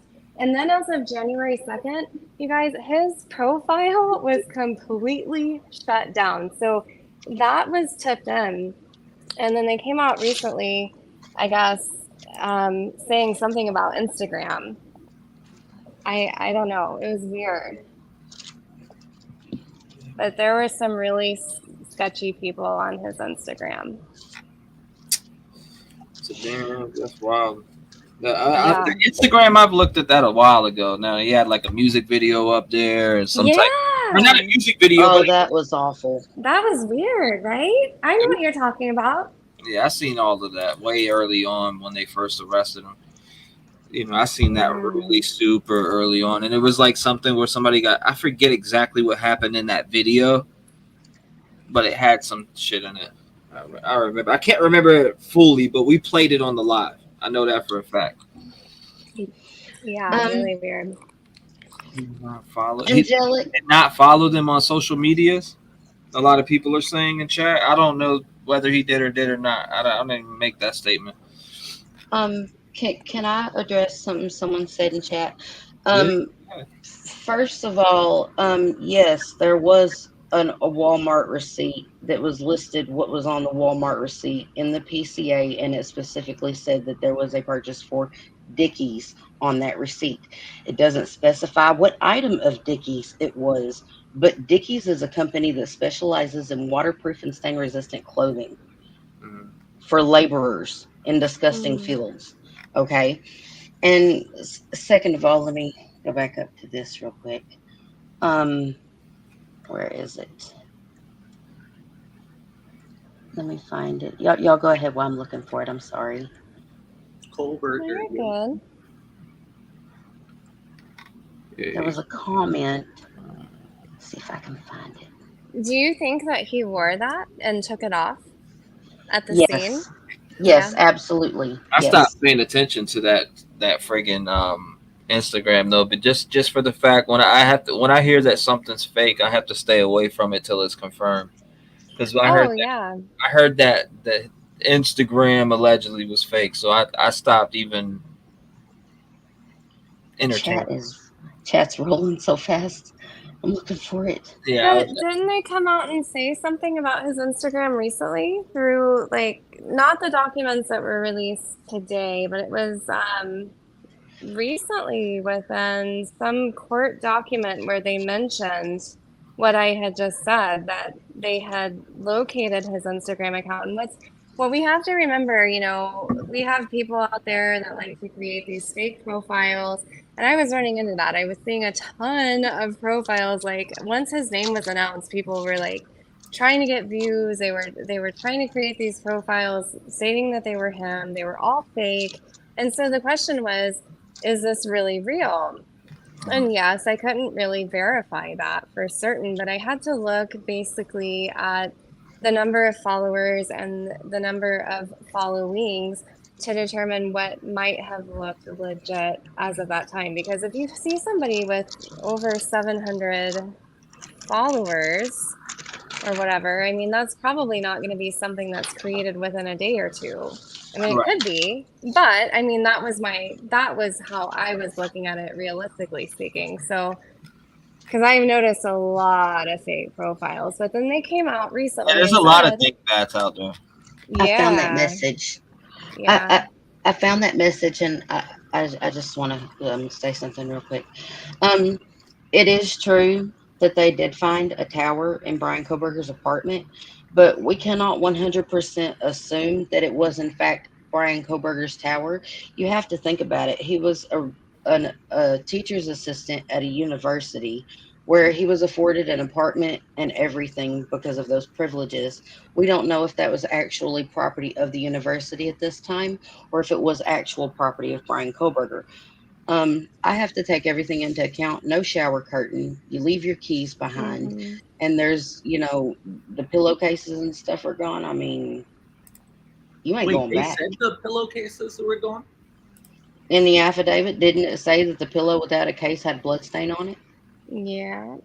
The pillow without the case? It was debunked as a troll, like a car wash victim turned murder. If it shut down evidence, in my opinion, they had to have questioned by the data, possible evidence to him learning how and why he did what he said. Let's see if Wait, he was living in like a student apartment complex, right? Where he could be matched with a roommate? Yes. Angelic darkness. Yes. What Kind of like dorm rooms, only glorified to where they do the one person can rent it or two people can rent it because the bedrooms are considered different living spaces. Yeah. What's crazy to me is, like I said, everybody needs to load their questions up for Jennifer. I mean, she's not going to be on News Nation. She's fitting to be here July 8th. Jennifer Coffendorfer, over 25 years experience in the FBI, cases, worked many of cases, been in the courtrooms for, she's got experience. Let's just put it that way. So I need all of my members to hit because I'm about to post it up pretty soon. I don't have the time yet on July 8th, but it's confirmed July 8th. Jennifer Coffendorfer will be coming on the channel with me. We'll be addressing questions. Yes. My question is, has there been evidence of people rejecting him to be their roommate? Because I went to college and I was in an apartment just like that where you get emailed who your roommates are going to be. And before I, decided to go into that apartment, I Facebook searched all of them. It's okay. You ain't got to. I got Coffendorfer coming up here myself. I want to ask her questions. We're going to get to questions. We're jumping into questions with Jennifer Coffendorfer. And even on Twitter, a bunch of people tagged me in her post or whatever. And I put up there, I was like, I thought you were the source. I know that sounds wrong, but I was like, allegedly. I put it though. I was like, I thought you were the source. And So, sorry, go ahead. I just had a question for T when you're done. Okay, sorry. What I want to know is, like, this apartment complex that he stayed at, did they ever get a notice from a possible roommate that they did not want to be his roommate? Because they were well off into the semester. You know, like, everybody moves in August and July with the start of the whatever. Did they maybe do a background check and make sure he didn't room with anybody? Right. Did they maybe do their own investigation? Who knows? But the reason why that other door was locked was because nobody stayed in it. Says she lied about the IDs. You're talking about Coffindorfer lied about the IDs. Huh. Now, Yeah. you know, we talked about it. You know, we talked about that ID situation and what I thought. Well, I think people are maybe facing concern with her because of the flip-flopping, from what I understand. I don't know the specifics, but I've heard a couple of people say that she goes like on one channel and says one thing and goes on another and says a different thing, so we don't really know what she truly believes. I don't know. This is just what I've heard. I have not delved into that. But You put this up earlier, right? She said some podcasters, YouTubers seem upset with my evaluation of the state's evidence. I listened to one. I have to say the rants are no less than comical. No facts to support their opposition. Just lots of cursing and emotional outbursts. I guess that sells in the YouTuber world, but it doesn't sell in the real crime world. Then I looked at credentials. 0. They've not testified before a grand jury, led high-profile investigations, written a probable cause affidavit, taken a case to trial, and the list goes on. Yet they try to act as if they know. She goes, for those posting any of their content here, please don't. Thoughts, comments, and intriguing discussion points always welcome here, regardless whether it is pro-Kohlberger or pro-state. Love that engagement. I was seriously contemplating going on one or more of the channels to have an intelligent discussion. Then after listening, I realized their positions are about money and theatrics, not about justice for the victims. Yeah. Yeah, there's always two sides to every story. Very true. I actually appreciate her discussing that. The fact that because I've talked about it on the channel, I was like, what I was like contemplating and speculating on her being the source on getting some of this information. You know what I mean? Like, that was coming out because I was like, damn, she probably has connections to the FBI and can hit these people up. And insinuated that, like, and I still think about it, and I'll even tell it. But I still I thought about that. Like, did you make a couple phone calls, pull a couple strings, and see what kind of evidence they got, or, you know? And that is kind of like, it's kind of crazy. But I admit it. I wrote it on her post too. I said, I know that sounds wrong, but I said I know that sounds wrong. Allegedly, that's what I think. That's what I thought. And I told her. But I looked up her resume. Her resume is wild. Yeah, I know. She has a lot of great experience. She's impressive. She's quite impressive with her resume. T-REV, I got a question for you, and for the other people participating in panel 2, you guys, Sunny and Crime. Do you think it adds a little bit of validity to the Dateline documentary where they said that one of his sisters reported that she suspected something as well, considering we now know that his own dad and sister turned him in for a stolen cell phone? I mean, do you think that there's that just adds credibility to Dateline's documentary? Oh wait, Dateline had said that before these. Bro, Dateline also put out this too, Sonny. You know, Dateline they put out that allegedly Brian Kohlberger set up cameras in this chick's apartment. Yeah, I saw that. It's a wild shit. And I want to know the source. Like, who's the source beyond that? Bro, and that's crazy because the arrest record like he did pre-trial diversion for sure, right? Mm-hmm. He did PTD to get that off his record because his parents cared for him enough to hire an attorney to get PTD. That sounds like a smart ass question. But No, there's some truth to that, actually. no, I was reading what they just wrote. Yeah, what they just About wrote. psychics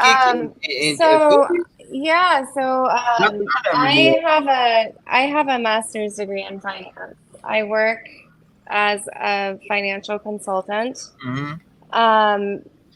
But I have been working alongside a psychic detective who has worked alongside law enforcement, has documented resources. I have worked with law enforcement in providing statistical information, and also some things like, I can't really explain. And I've been right a lot. So I've worked with them directly, and I don't like to talk about this because some people don't really go for that. That's fine. But yeah, there's a lot of interesting things that this person has been right about since the start of this case, right? Since the beginning, that have come to light. And who's the person? His name is Todd Seagal, and he's legit. Is he part of Dateline? No, he's not been on Dateline, but he has worked very I'm sorry, closely. Kai. I misunderstood something. You said you had a science degree. A finance. Oh, a finance degree. Okay, I misunderstood. Yes. Thank you for clarifying. Thank you. Yeah, no worries. Sorry if you hear my clock, by the way. Look, I'm gonna be honest. How is Dateline getting this information? That's what I said, Sonny. I'm like, all right, so they put out this shit, right? But I'm like, where's the source at behind the information? Like, Bro, that's why you went off on Jennifer. Yeah, I said this shit live, bro. I said it multiple times, and I wasn't.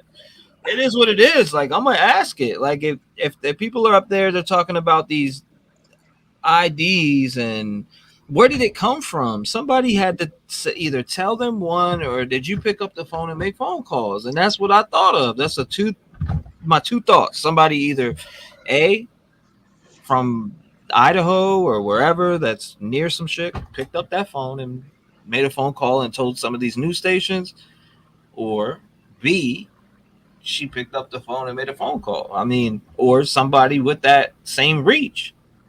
If you look at her resume, it's FBI, worked with people all over the nation. So it's like, when you've been in the field for 25 plus years, I mean, I feel like you have that reach. Like, I feel like you would have established relationships with people that are in high position. For sure. 35 years in FBI, her pension's looking crazy, bro. I'm talking about maybe $150K a year. Right. That's what I'm saying, man. It's crazy. That's why I made the assumptions I made, and I still kind of think it sometimes. Like, and I still think it now. Like, I still think about it. It still goes in my mind. I'm like, did you pick up the phone? Where'd this information come from? Because you know why, Sonny? It's not sourced yet. Unknown source. It's not sourced. So I gotta still have that question out there. It's got to be questioned. Who is the source? Who told you guys this? And where is it coming from? I'm sorry, but you got to ask that. You got to ask where, and they're not going to tell you because it could get the person that told them that in a lot of trouble. Exactly. But it's still a thing, though. It's not supposed to be put out, though. You know what I mean? It's not supposed to be told to the media, especially with a gag order at that high. So they have, that should be respected, especially if that's being granted and asked by the courts, etc. It should be granted, right? Like, in my opinion, for the defense, for a fair trial for a guy, the evidence is going to speak, right? It's going to speak against this dude. But I mean, whoever. It's going to speak beyond the book. Right, and that's what I'm saying. But putting it out, and then you got mainstream media and they hopped up there and they were talking about it. I mean, it wasn't just News Nation that did that. There was a bunch of different channels and that dove into that shit. To be honest with you, people just think it's News Nation. No, you better go pull up some more news stations. Watch back then, because there was a lot more than just News Nation talking about that. Yeah. Way more. Also, something else I would like to, if it's okay, talk about while we're doing the live. There are so many people out here that say, oh, there was no connection with Brian Koberger and the victims directly, so why is he being looked into? Let me explain some facts to you that might bring a little bit more light to it. There are 2,000 active serial killers in the world as we speak, even more. That is just the average number. 2,000 active serial killers, okay? Serial killers and people that look to commit a lifetime criminal career out of serial killers, being a serial killer, tend to go after people that they don't know because they are a low risk to them, because they don't know them. Because the first people who are always looked at whenever there is a homicide are the people closest to the victims. So to just clarify that a little bit, most of the time, whenever there's a murder committed, it is people that are looked at for that crime are the people who are closest to the victims. But whenever you take into account the possibility that this could be the work of, and I do believe Brian Koberger was in fact a serial killer. There are cases that I suspect he committed whenever he was 18, but I'm going to leave that alone. But if you take into account that he was doing this to try and not get caught, the best way to go about it would to choose victims that he personally was not involved with. I mean, that's like, criminal law 101. If you're going to commit a murder, don't kill somebody you know.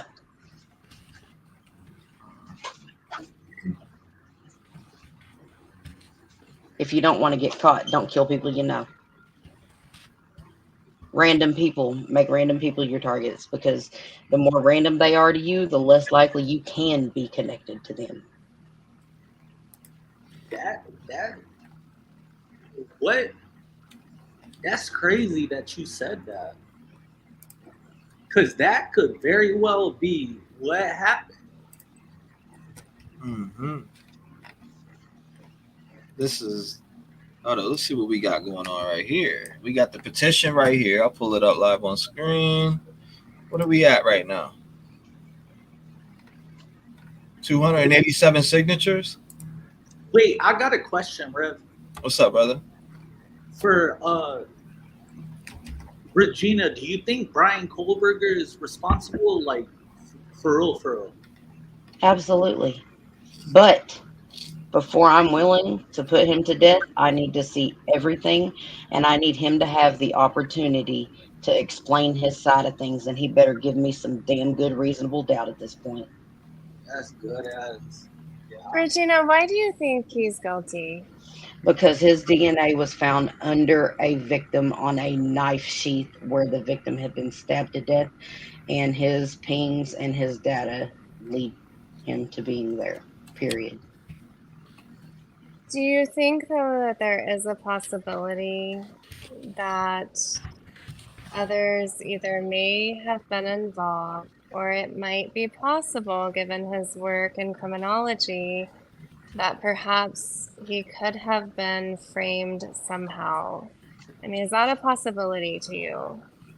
Absolutely not, because the fact of the matter remains that if there were other people who acted in this crime, there would be dead people unexplained, because two can keep a secret if one is dead.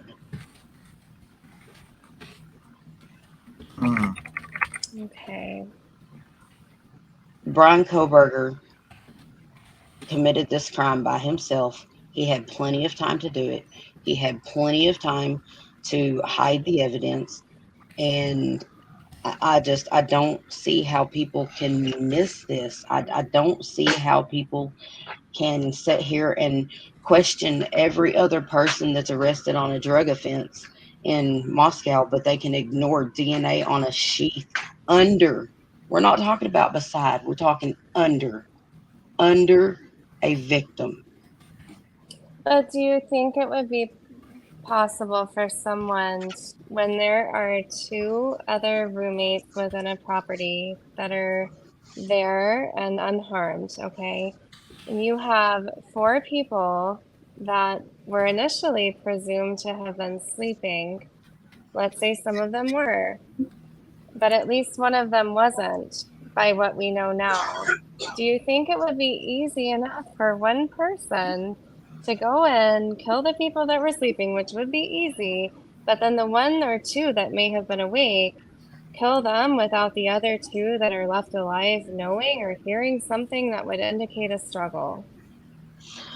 Well, let me answer you like this. I do think it is possible for someone to go into a home where 6 people live, have never heard other people being murdered, and the people living at that property not understand what they are hearing because they live in a house where it's common for people to come in and out of that house. And also, we have to take into account that we do know that there are court documents that would suggest that Dylan Mortensen has been the subject of witnessing domestic violence of any kind. Okay, we're just going to leave it at that. Right. Yeah. So it's easy to misconstrue what we hear, especially whenever we are tired. And we now know everyone in that house was up late, and out and about doing whatever. I think it is very possible to go in a home without anyone being aware, and half of those people be asleep.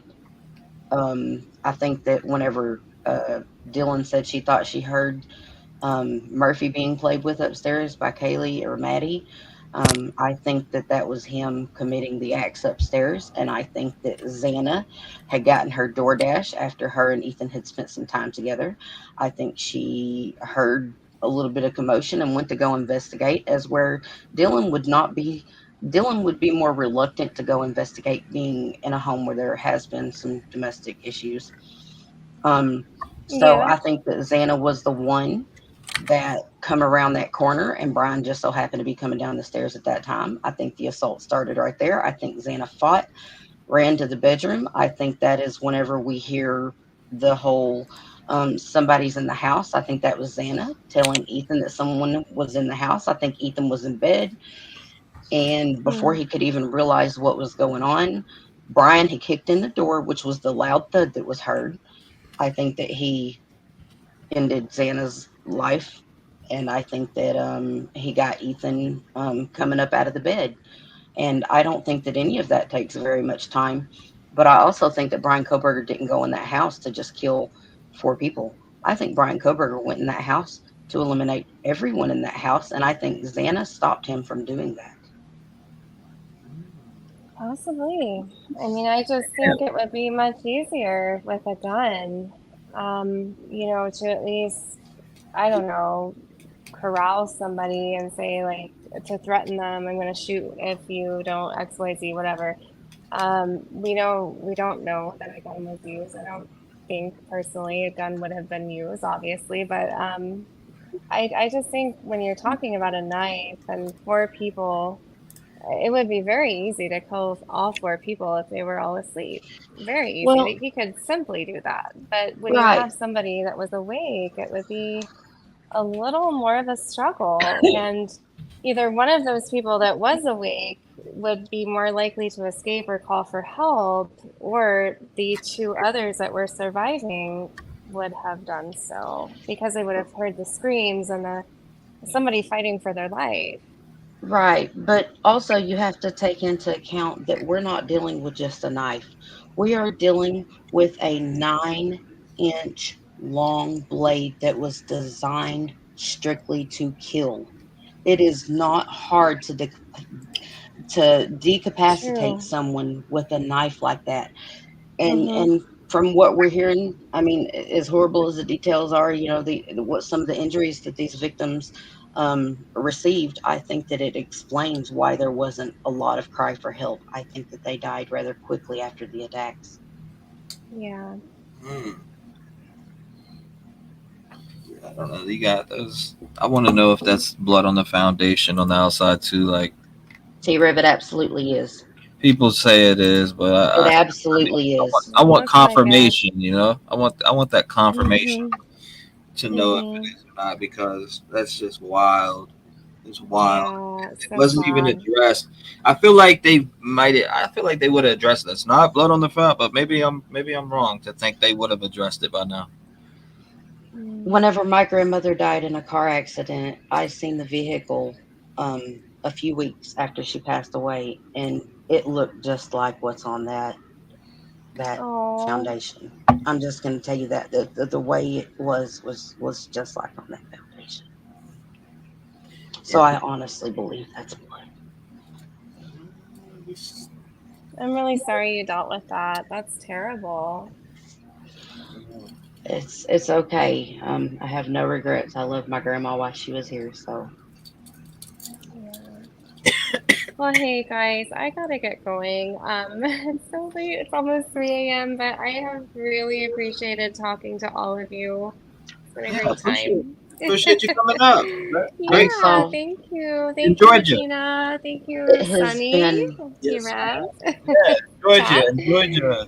it has Yeah. been an absolute pleasure. Unsolved crimes. Absolute Oh, pleasure. thank you. Same here. Well, you guys have a good night, okay? Get some rest.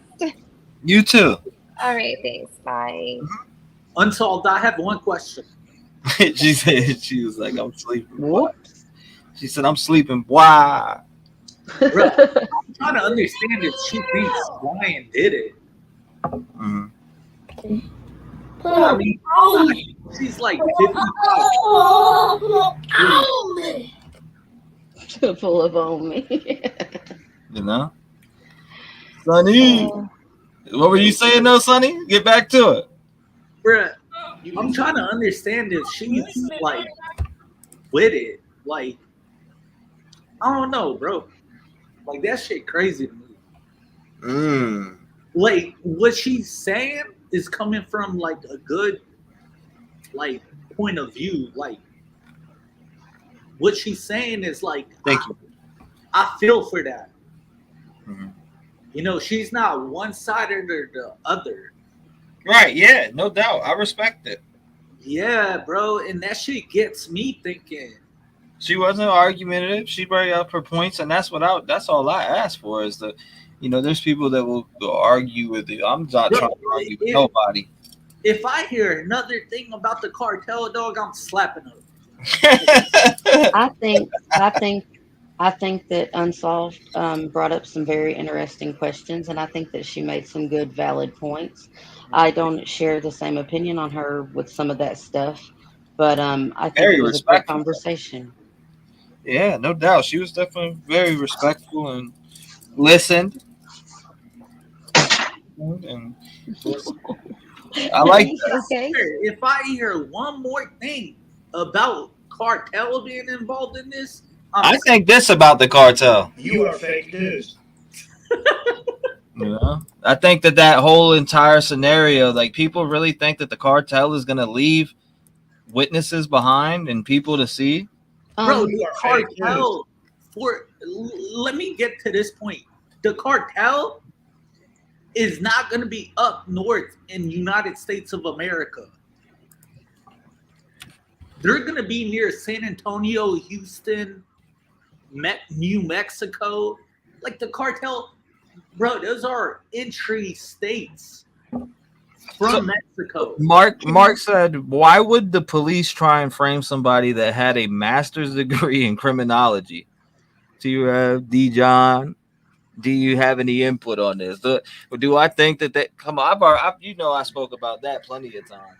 Why would 4 different, all right, so we're talking Idaho, Washington, Pennsylvania, FBI, all coming together to frame Brian Christopher Kohlberger? I'm sorry, I don't see it. You're talking about 4 different states, or 3 different states and an agency that all have to cooperate together to make this stick, in my opinion. Exactly. It would cost more money to frame somebody than to just freaking get somebody for what they did. I have to say something about this whole cartel thing. I'm sorry. But let me explain something about the cartel. If the cartel comes in your house and kills you bloody and leaves you that way, they leave a signature because they want everyone to know not to mess with them. I see you, Potts. Because they're making an example out of someone whenever they kill people that way, so that their message is heard. Don't F with this cartel group. If they're going to just kill people to get rid of them, they're going to go in and shoot them. That's how cartels operate. We got Miss Potts in the building. What's up, Miss Potts? Annie. Hey, what's going on? What's up, Annie? I tuned into you the other day. I seen you being the voice of. I seen you being the devil's advocate. Well, yeah, I'm glad somebody saw it. Shit, bro. I can't believe you blocked me, homie. What? Well, you blocked me, homie. I did it. I did it. I seen you in the block list, and I pulled you out of it.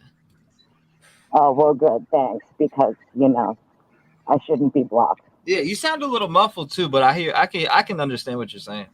It wasn't me, Annie. No, sorry. I'm actually, I'm on my Bluetooth, so if there's a delay or I sound muffled, I'm sorry. I just can't take it out right now because I'm busy as shit. Okay, you're good though. We can make out what you're saying. So listen, I think I found one thing that Regina and I agree on, and that is that if it was cartel, they're gonna kill everybody in the house. Nobody's gonna be alive. So yeah, that's how I felt too with that. That's how I felt. So Annie, what? I want to hear your perspective on what you thought about these.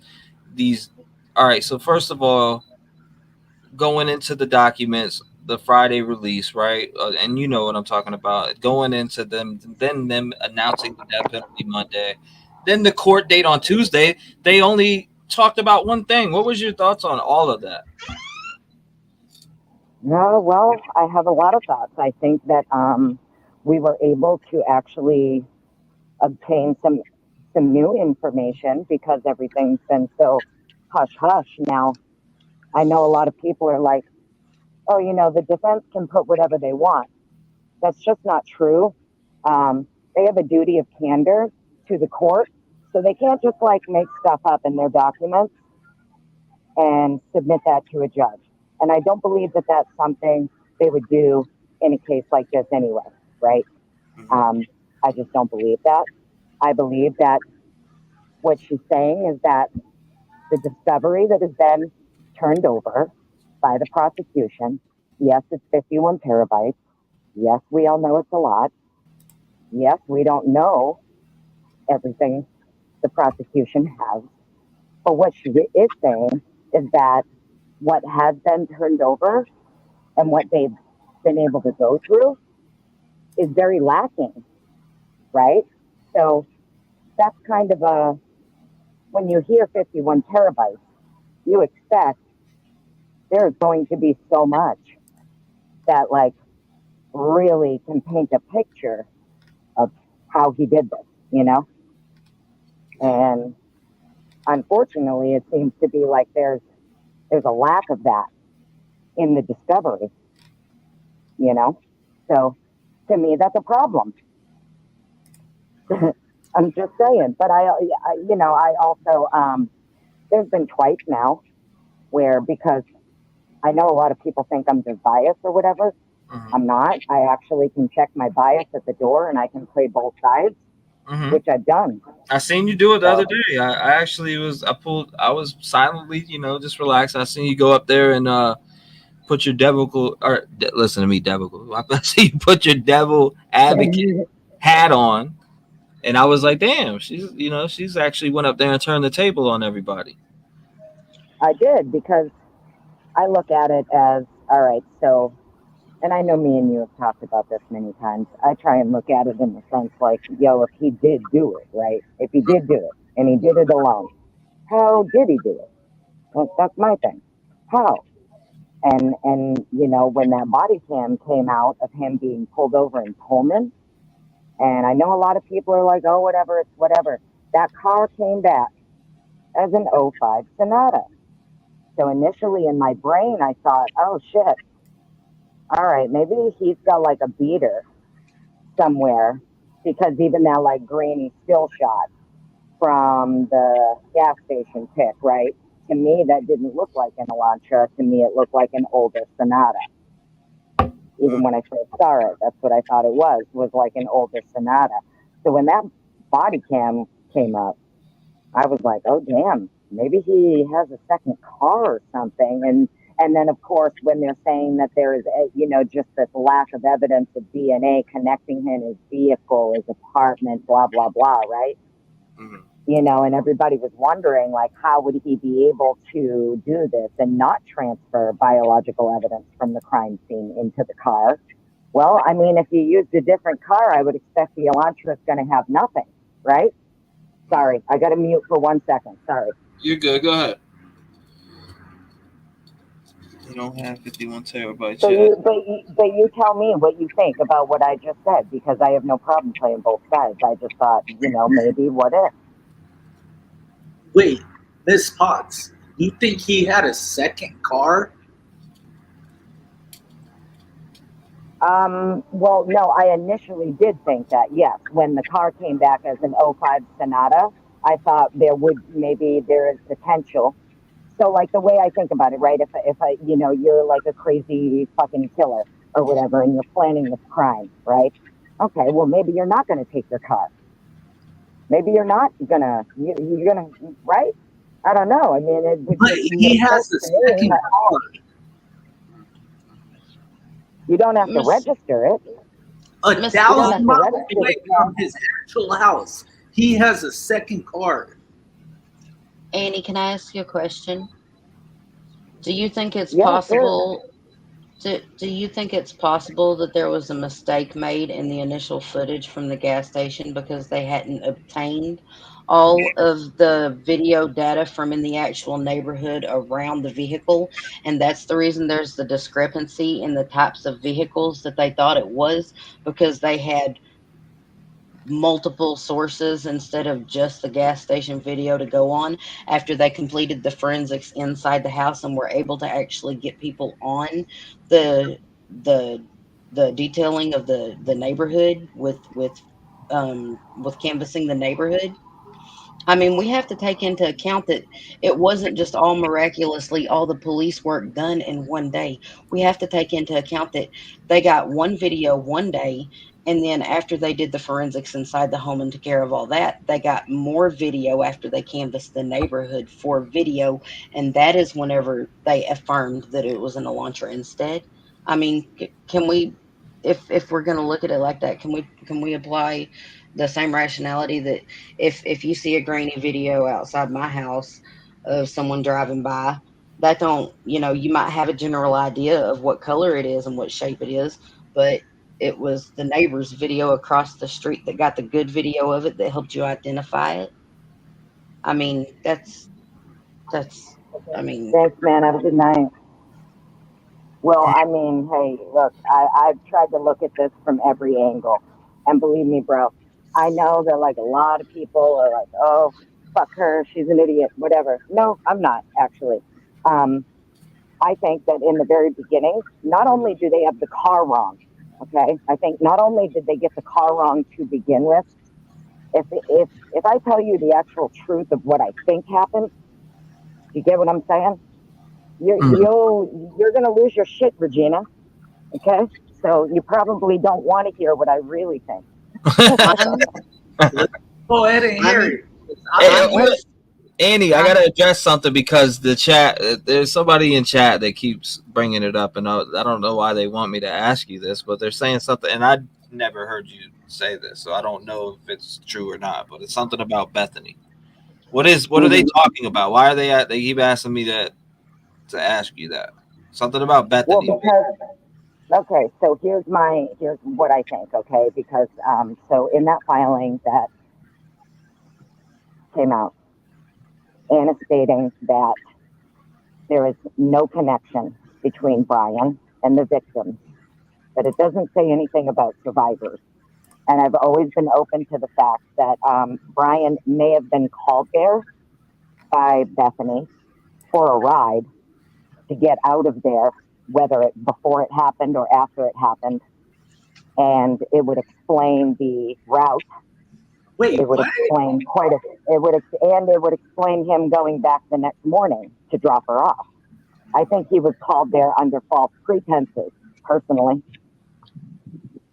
But that's just my speculation. I'm speculating that maybe he knows one of the survivors, likely Bethany. And also because his defense team wants Bethany.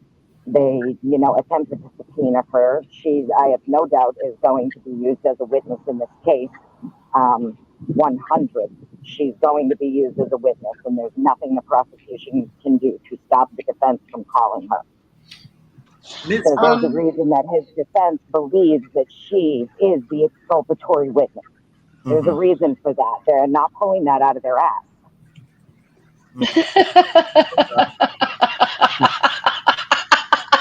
What? Y'all are killing me. Yo, I'm listening. It's her. She said she's speculating. Right, but I'm sorry. That's not what I was laughing about. That's not what I was laughing about. What I was laughing about is, and I'm sorry if I'm wrong about this, but T-REV, that sounds a whole lot like exactly what No Chains No More said. I mean, I'm just saying. I'm definitely not whoever that is. I'm not whoever that is. I just am open to the a lot of things that we maybe don't know and we're not privy to that are probably going to come out. Do you get what I'm saying? Like, I just look at it in the sense that if you have the defense for months now, this has been going on since March. This, issue with Bethany. I have one of two opinions on Bethany regarding the defense. Either they're well aware that the two of them know each other and that maybe he was called there to give her a ride or something, or they have Bethany like on a body cam saying something that would be exculpatory. You get what I'm saying? Like it was an accident, or it was supposed to be a prank, or maybe she says so-and-so did it or whatever. Like if they have her in a statement or on body cam or something like that, making a statement that is contradictory to what has been put forth, that would technically be exculpatory, especially if she says something about another person or having knowledge of it at a time that it happened that isn't the time that we've been given. You get what I'm saying? There's a lot of things that could come into play here. What is this person talking about? The Annie, don't forget the Joker. What? This is the same. That was one of the persons that was asking that. Annie, don't forget the Joker. What are they talking about? I have no idea what that means. Somebody knows. I do have. Yeah, go ahead, Sonny. Go ahead. Ms. Potts, do you think Brian Kohlberger did this? Yes or no? Nah.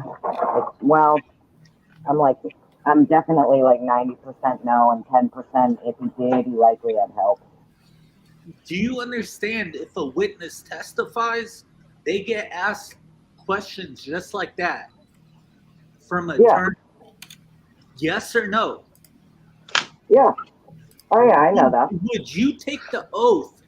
Would you take the oath of law to be a witness in this crime? If you were subpoenaed, would you take the oath of law and maybe be perjury might be charged on you? Would you take the oath and be a witness of this crime to say Brian Kohlberger didn't do it because I know he didn't? Well, I mean, who are you referring to, though, as the witness? What do you mean? So far, nobody's been sworn under If oath as a you witness. were a witness because you believe that he didn't do it, and you believe that he had a second car, so let's hear it. No. So the whole thing about it, I don't know, maybe you're not quite clear on Ms. the whole Potts, what I'm second. saying is, would you take the oath of law? If it's okay, I'm not a witness in this case, so no, You're I not. wouldn't. You're not. But let's just say you took that oath of law. Right, but what I'm trying to say You is were that nobody. subpoenaed to testify. Would you feel right? Would you feel right to tell the freaking jury that is taking time out of their own lives to stand here and hear this bullshit ass case? Would you? It doesn't make sense. I'm just not sure what you're trying to ask me, bro. What I'm trying to ask you is if you really believe in what you're thinking. That's what I'm trying to ask you. Sonny is good. All right, let's be nice. Let's be nice. I get the passion. I get the passion, but I'm sorry, Ms. Cox. I'm sorry, but like, bruh, this shit really hits me hard. Like, dog, I'm a doctor. I am a doctor. But that's probably your issue, though. Is maybe you should check your emotions at the door because we're just having conversations like adults right now. You don't need to be screaming at me. right, and back to that, Annie. I'm sorry, I got something I would like to bounce off of you. Yeah, that's If you are the defense team and you have this exonerating witness's testimony, why would you willingly agree to drop the subpoena for a friendly little sit down that can or cannot be admitted into court based on what the judge thinks? I mean, really, it's not admissible at all because it's an agreed sit down. Would you give up that exonerating evidence willingly for your defendant? Would you do that? Give it up to who? The court? Yeah. So if you had a witness that could exonerate your client, you would dismiss a subpoena to court for that said witness. You would dismiss a subpoena for that witness. I would dismiss it. So let me respond. So I would dismiss that subpoena after this witness. Well, because you have to remember, so what initially occurred was the subpoena went out to Bethany and she attempted to litigate her way out of it with a motion to quash. No, Then she they all did came to an litigate agreement. her way out of it, honey. She Did did. Gina? Yes, she did. Her and the defense attorney came to an agreement to quash that subpoena. Both of This is what I'm them. explaining to you. This is For what hold I'm on. trying to No, explain to no, you. Annie, let me finish. We ain't starting that.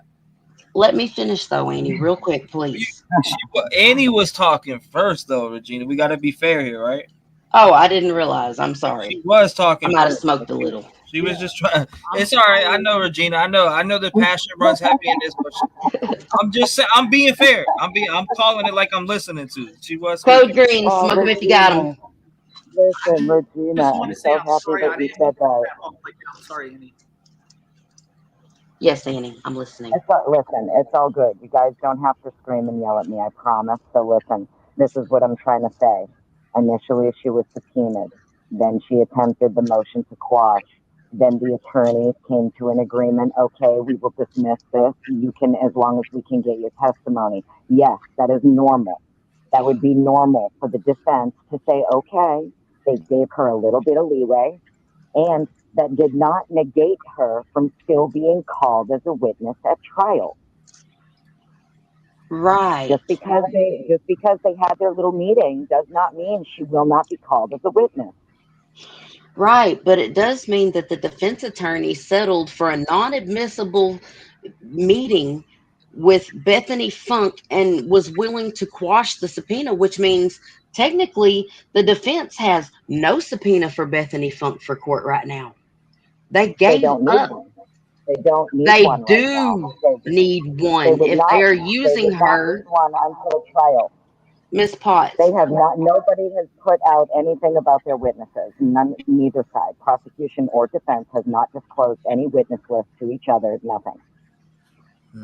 Everything that's been worded has been potential witnesses. Potential witnesses. No one has been named as a witness.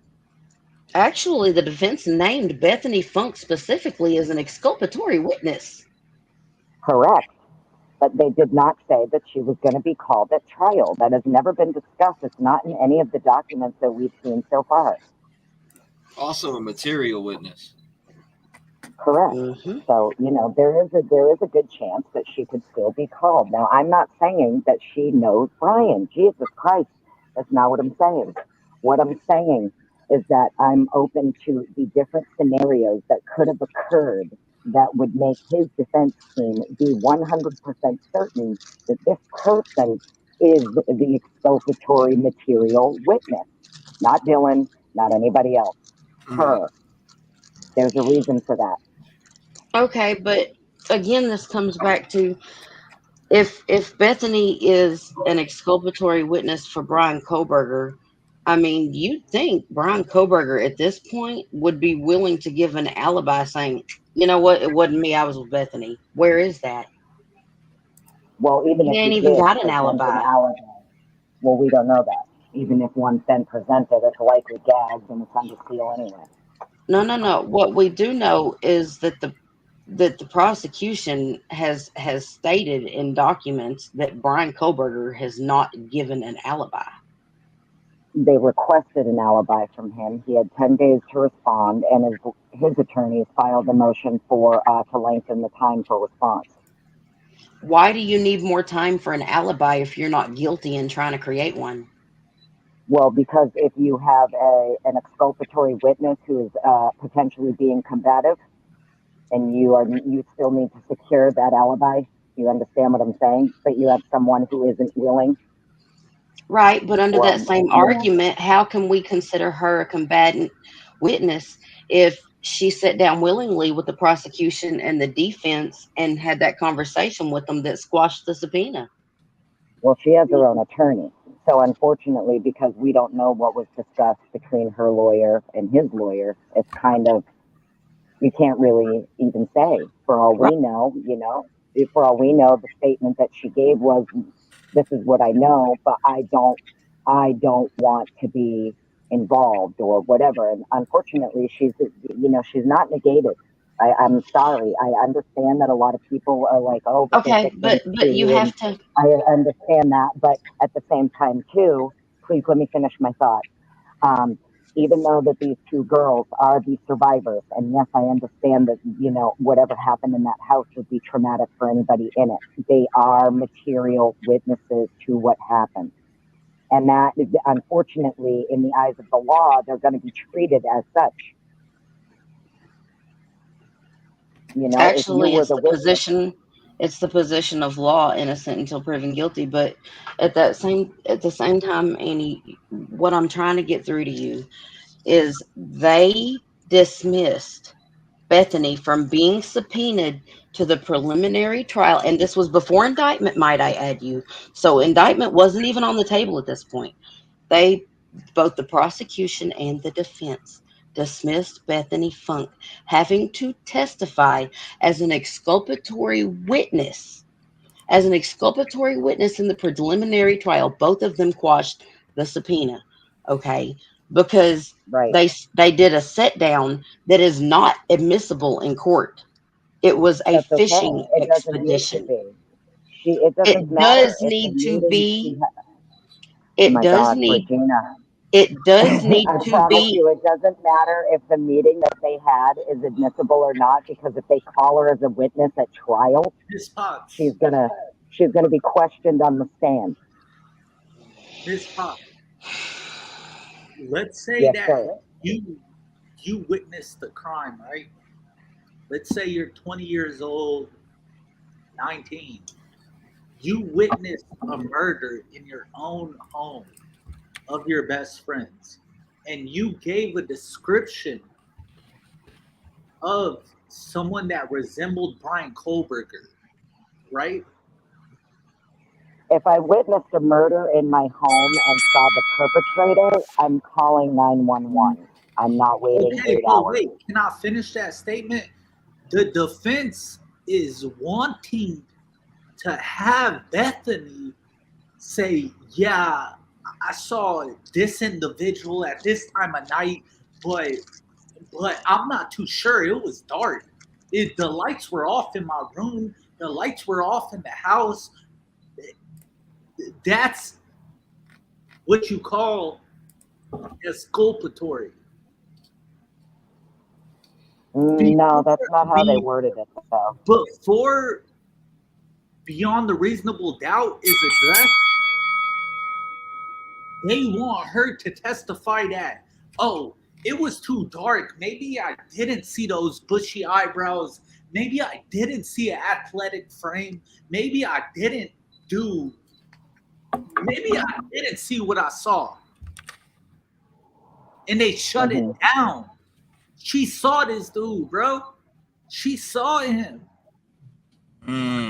Well, I mean, I could agree with you, except that's not how it's worded. So what they're saying is that I'm not looking at the documents right now, but if I remember correctly, the way that it's worded is unique to her experience.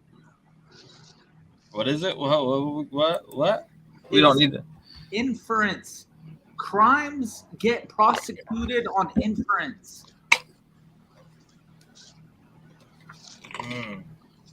Who else? Right, but who else? What the defense is saying is that her experience is unique. Her experience of what happened in the home that night is unique to her. It's unique to her because she visualized that person. Well, but the problem is. What's the problem? The problem is that the way law enforcement portrayed these two witnesses was to be asleep and they did not know what happened other than Dylan. So, but now if you're saying that Bethany and Dylan both witnessed the crime, well then, yeah, they're material witnesses to the crime. Annie, but Dylan and Bethany are witnesses to the crime. They just didn't understand what they were witnessing at the time the crime was committed, honey. Yeah, you don't How do think you not understand was four people being stabbed? And looked at lined up photos of these criminals and picked one out? I'm sorry, Sonny. Can I just address what Annie just said?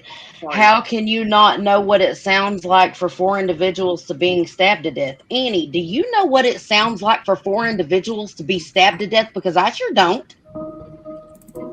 What I'm getting at, what I'm trying to say here is that the scenario that we're talking about is that these two people were awake and witnessed it.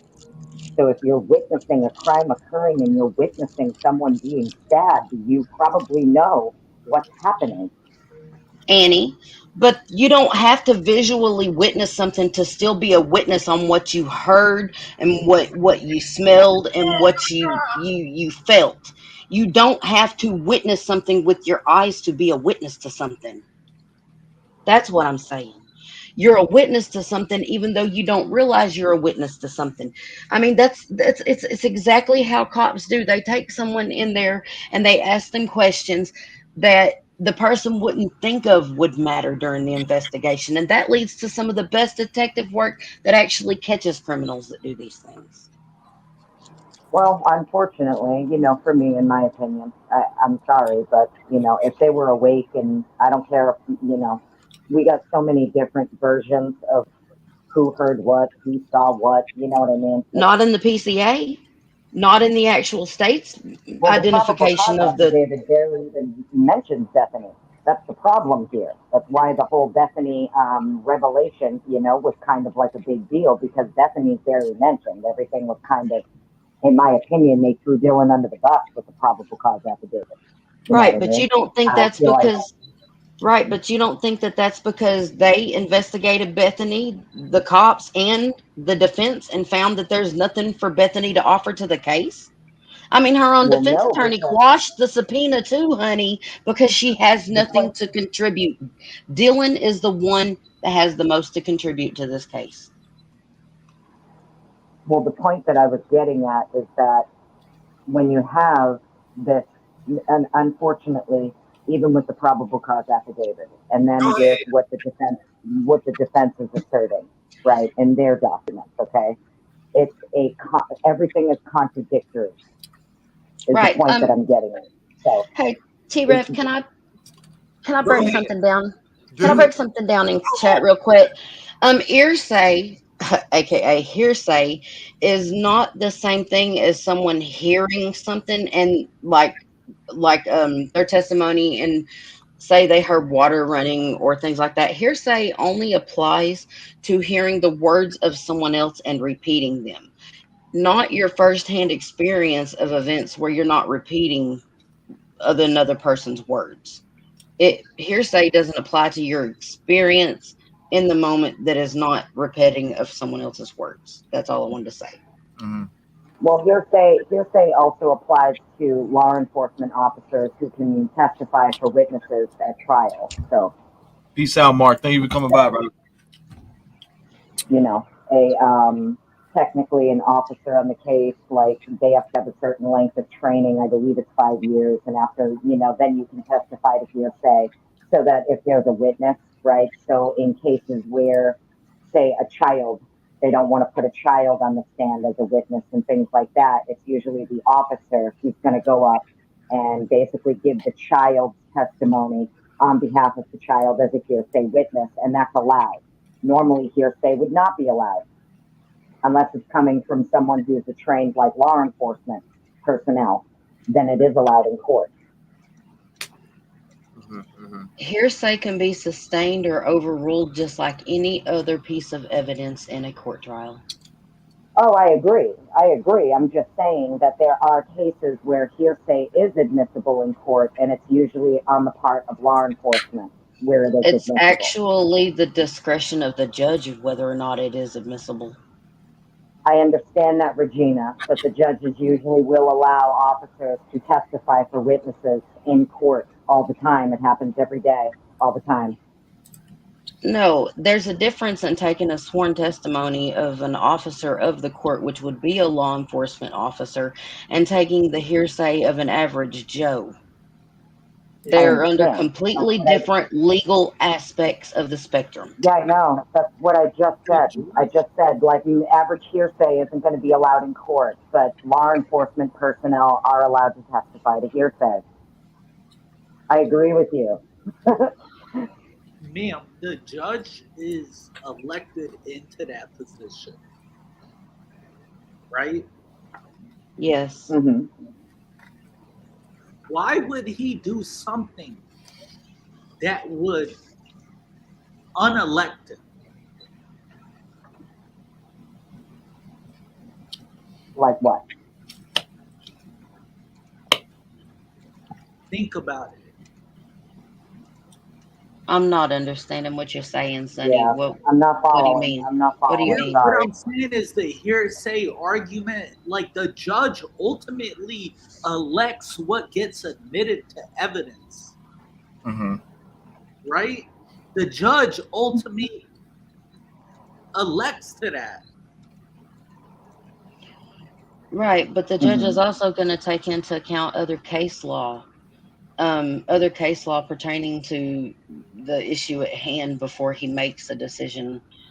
Most of the time, I mean, there have been decisions made on the spot, but something that serious in a case, a judge is going to go back to his chambers and look up the case law and do some studying on it before he gives a ruling. Exactly. So, like, what I'm trying to say is, like, what we're seeing, what we're speculating on, the judge already knows all of it. Mm-hmm. And he got elected to this position. Actually, Sonny, if I might intervene there, There's a reason it's called the practice of law, because law changes so much and so quick over time that no one knows every law in advance. And judges do have to go look up laws for the precedents in these cases, just like an attorney has to study the law for the rest of their lives to keep up with it. I mean, it's a Exactly. practice. And that's facts. I'm a doctor. Patient comes to me talking about so symptoms. You're a doctor? Yes, I am, Rev. Damn, I didn't know you were a doctor, Sonny. What's up, man? What kind of doctor are you? I'm a dentist. Oh, okay.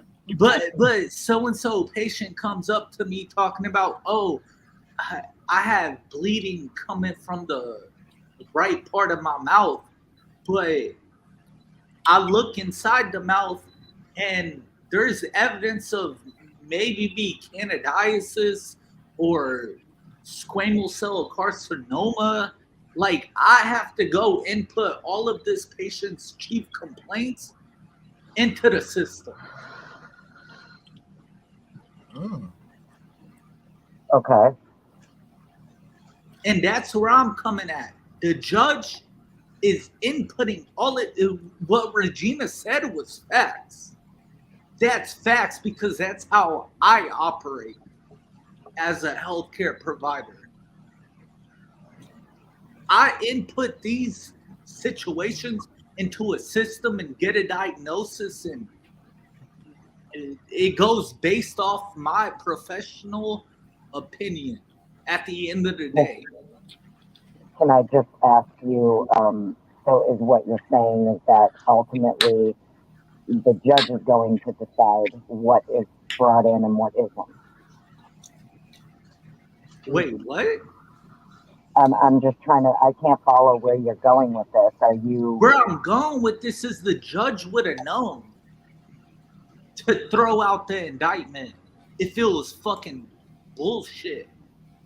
He would have thrown it out. Well, no, that's why. You know what a JD degree is? That's why his defense attorney It made is sure the job. that he reserved his right to challenge the grand jury, which is exactly what they're doing. That is correct, Annie. It is up to the discretion of the defense attorney ultimately whether or not she seeks to reverse the indictment or not. Right. Yeah, it's not up to the judge to throw out the grand jury indictment. His defense team is going to challenge it, which is exactly why they want all of the grand jury material, and they're going to get them. But with that said, Ms. Potts, you have to also take into account that 95 to 99% of all grand jury sessions lead to an indictment, and less than 2% of those get turned over in a court of law. No, I do understand that. A grand jury proceeding is literally prosecution only, where the defense doesn't get to challenge anything. So, of course, you can indict anybody on anything. That is actually not correct, Miss Potts. You see, whenever it comes, no, Miss Potts, please don't interrupt me. Come on, I'm not doing that to you. Whenever it comes to a grand jury being in session, the prosecution is obligated by law. It's not me saying it, it's the law saying it. They are obligated by law to present a fair and balanced session whenever it comes to the evidence. They have to present any exonerating evidence tick for tick verbatim that they prevent incriminating evidence, inculpatory evidence. So it's not just, it is Debbie, I not. do not sound like Sonny. Y'all are tripping. They said I sound like Sonny. Bro. What? I was going to say the same thing, Sonny. I swear to God, when I was listening, I was going to say the same thing. He sounds like you, but like he's in a tunnel, like he's far away. They say that we sound alike, bro. We don't sound nothing alike. Miss Potts, I'm gonna be honest. I'm gonna go listen right now just to tell you. I'm Sonny's cousin. But here's the problem that everyone's overlooking in this. The prosecution cannot present exculpatory evidence that's not there. No alibi. No alibi. No alibi. If you haven't given an alibi, guess what? The prosecution can't present your alibi. If you haven't I given understand that. exonerating testimony from a witness, there can be no evidence presented that isn't presented to the court. I'm not even saying that anything. Here's the thing. I'm not saying that the prosecution went to the grand jury and only presented their side. What I'm saying is that when a prosecution goes to a grand jury, no one from the defense is there to argue from their position. Do you understand? So it's only one position being presented. That's not correct Which is because why you have, it is which is why you the have 99% obligation. of grand juries indicting people. It is the obligation, the legal obligation of the prosecuting attorney presenting a case before the grand jury that they present exculpatory evidence known to them at that time to the grand jury, or there is grounds to overturn a grand jury indictment. But like I said, only less than 2% are overturned. Right, but I'm not even saying that exculpatory evidence wasn't presented.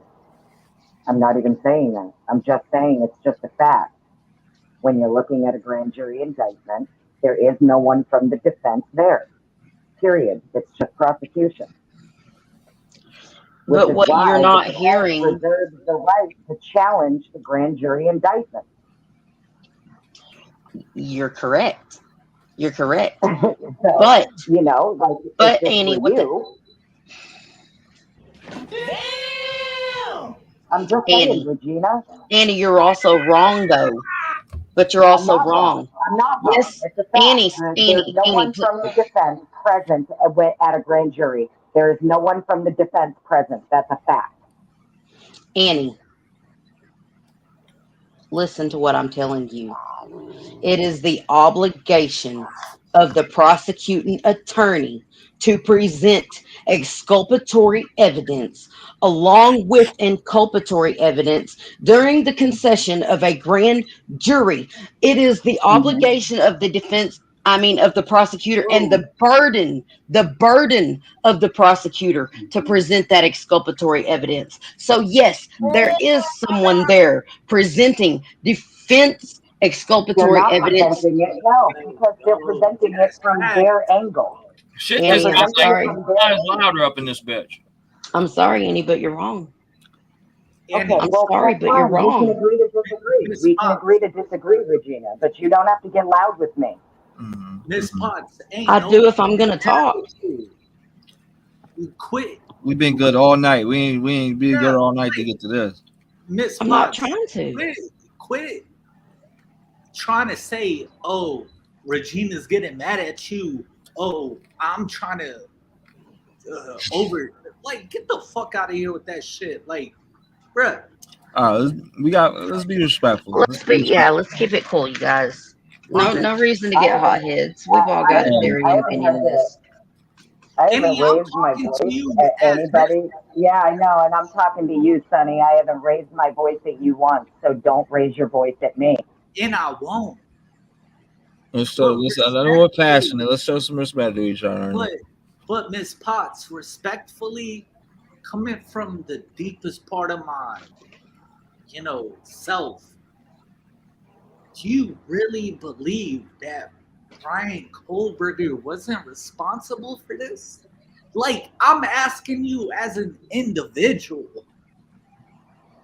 I don't want any other response coming from X, Y, and Z. Oh, maybe he didn't do it. I want to know if you think he was responsible for the murders. Yeah. As of right now, if today, say I was a juror and I was asked today to decide if he's guilty or not, I would say not, based on what we have so far. Yeah, because you haven't seen the real trial. But imagine a grand jury, right? Let's say you were selected to be a part of a grand jury, right? Mm-hmm. And you were presented all of this information a grand jury indictment is a big, big deal. It's not a pre-trial hearing where the judge elects if this should be, probable cause. Let's imagine you were in that grand jury hearing, hearing all of this evidence, and they indicted him. Well, I guess it depends what they heard, right? Excuse me? Actually, Andy, it doesn't, because there are no grounds to overturn a grand jury except for misbehavior by the grand jurors, false seating of the grand jurors, or they have to actually prove that the prosecutor intentionally withheld exculpatory evidence. There are very few grounds to actually overturn a grand jury indictment. I do believe 5 in total, and nothing that the defense has presented so far, in my opinion, has proven to be reasons to dismiss the indictment by the grand jury. It's all reaching, and Well, we it's don't actually know what's going to happen with it because the defense has reserved the right to challenge the grand jury, and they want the documents for it. They want the materials for it, and they finally, it's all been ordered to be turned over. So we don't really know what's going to happen with the challenge of the grand jury yet. Well, I can tell you what the 98% outcome of it will be. It'll stick. It is very hard it's a case to by case prove. basis, so we'll see. We'll see. 2% of all grand jury indictments or less get overturned. That means there's a 98% probability that it's not going to be overturned, and I think that people are just going to have to come to terms with those facts.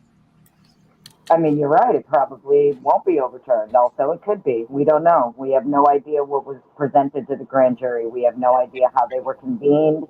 So we won't know until everything's turned over. Let him cook.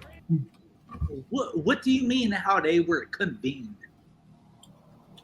Well, just like Regina was just saying. So if the grand jury was convened in a improper way, well, then his defense could challenge it and possibly get it overturned if the judge agrees that it was convened in an improper way. Let him cook now.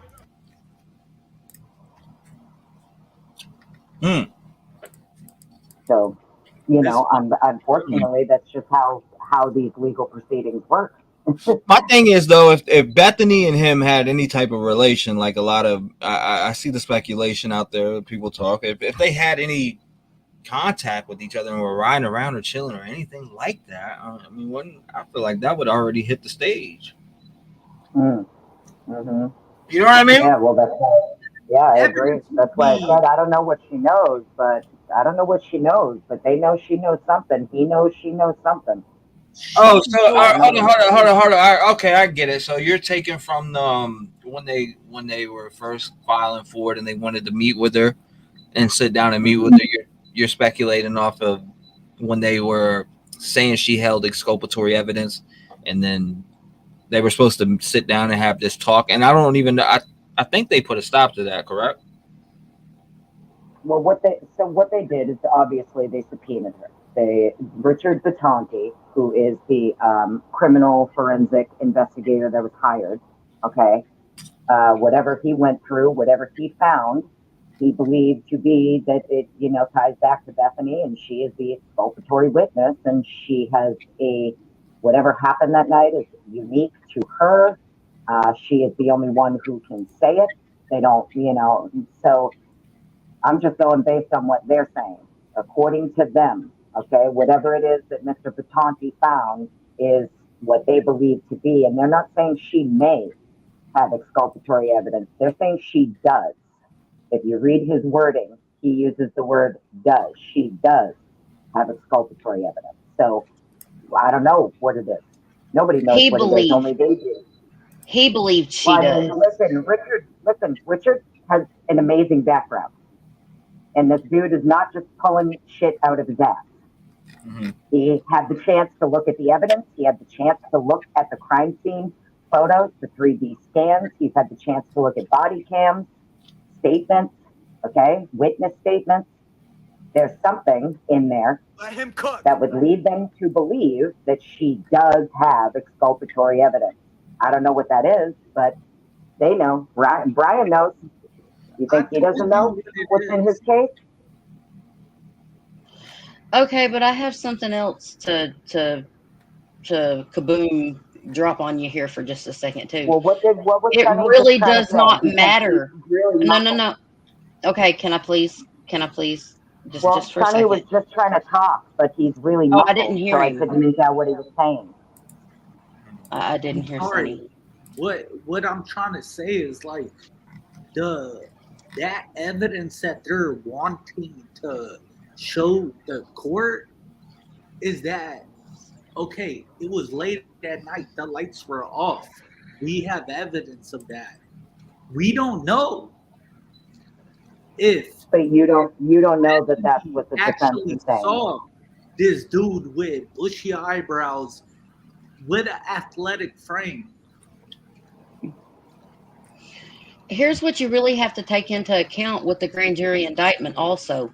It does not matter if the grand jury indictment gets overturned because a judge has already signed a probable cause affidavit that still holds him accountable to murder by the law. Even if it gets overturned, guess what?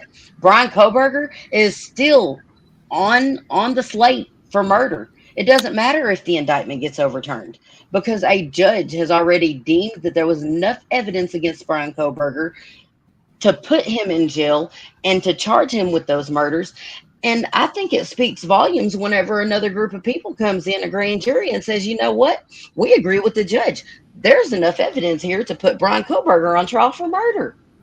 That's doubling down, in my opinion. You have to remember, it wasn't Judge who signed the probable cause affidavit. That was a different judge.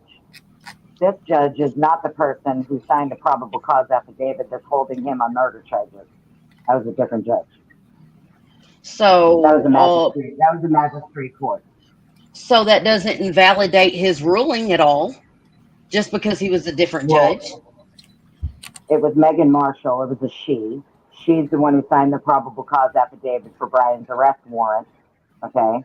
He was arrested and charged with murder, but then when the prosecution went to the grand jury, right, that probable cause affidavit, do you understand what I'm saying? It's now gone to a new judge. So judge is not the person who signed the probable cause affidavit to arrest Brian Kohberger. If that was a different judge.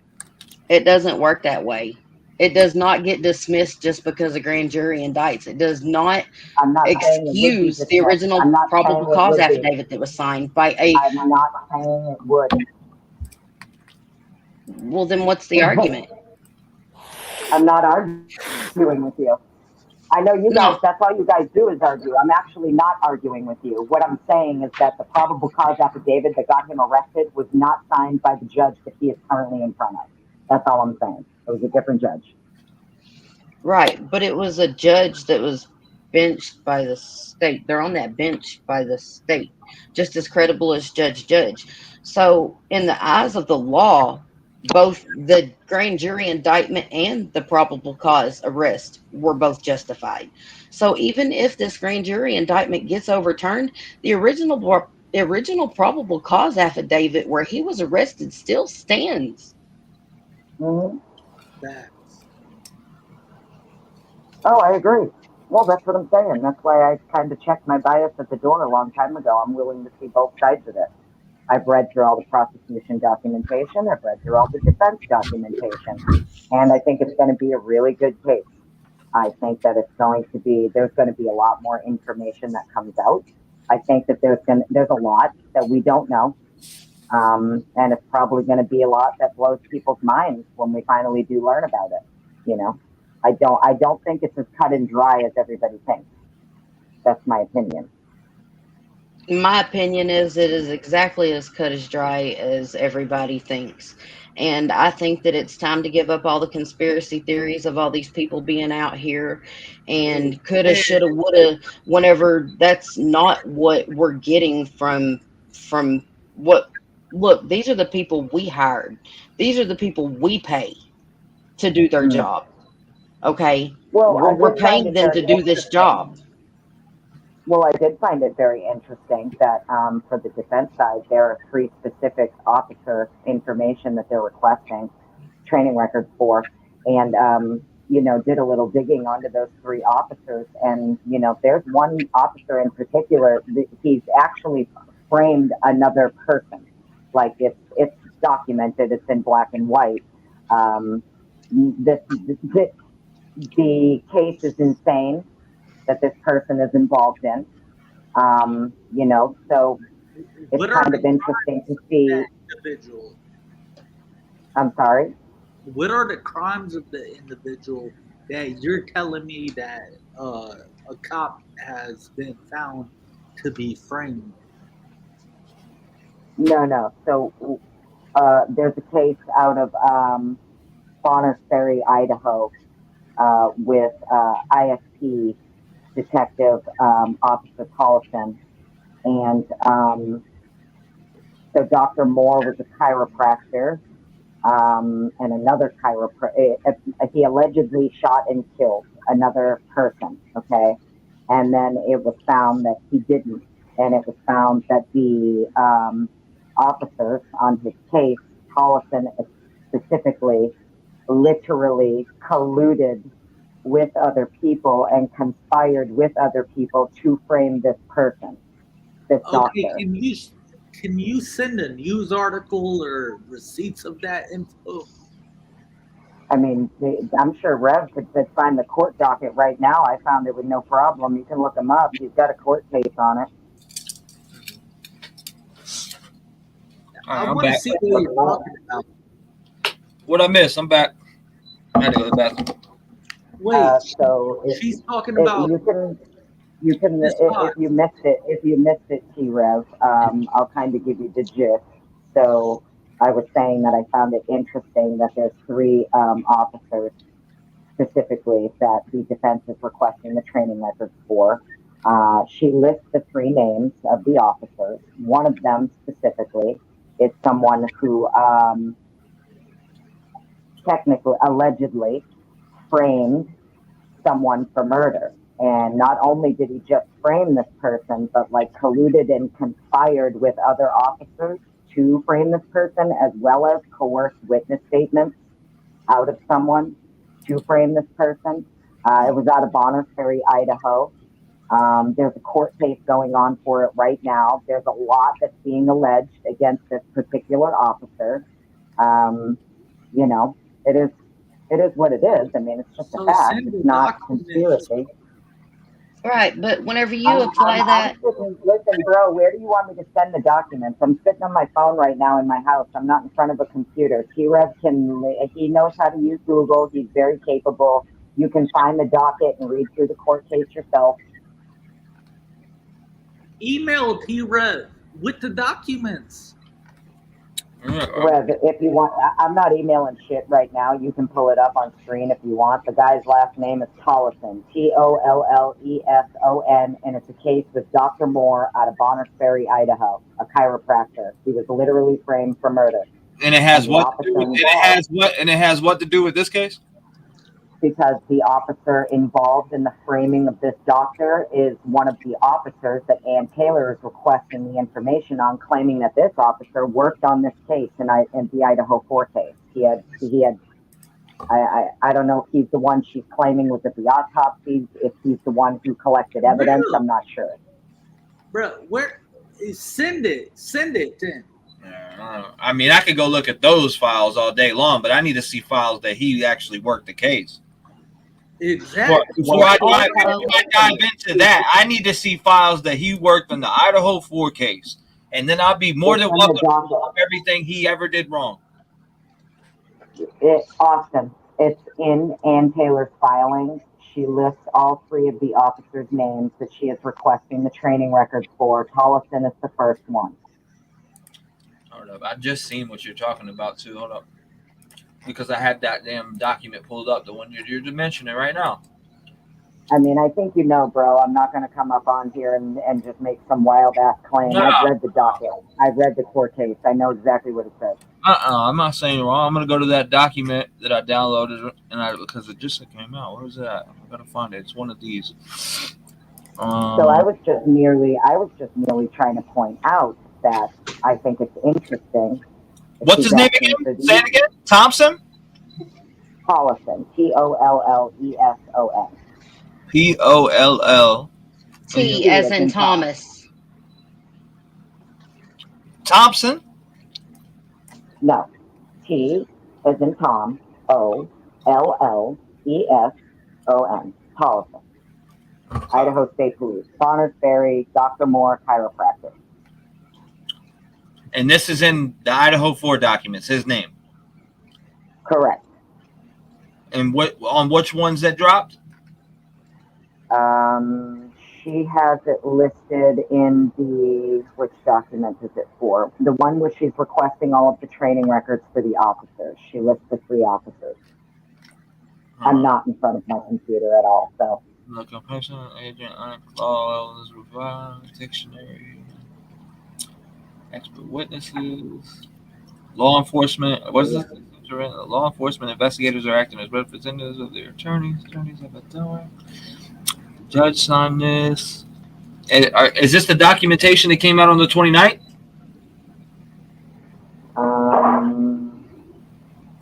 I'm not 100% sure. Is that to be able to narrow? I feel like it was in the first request. It might have been in the first or the second request for the training records. Sorry, I'm not in front of my computer.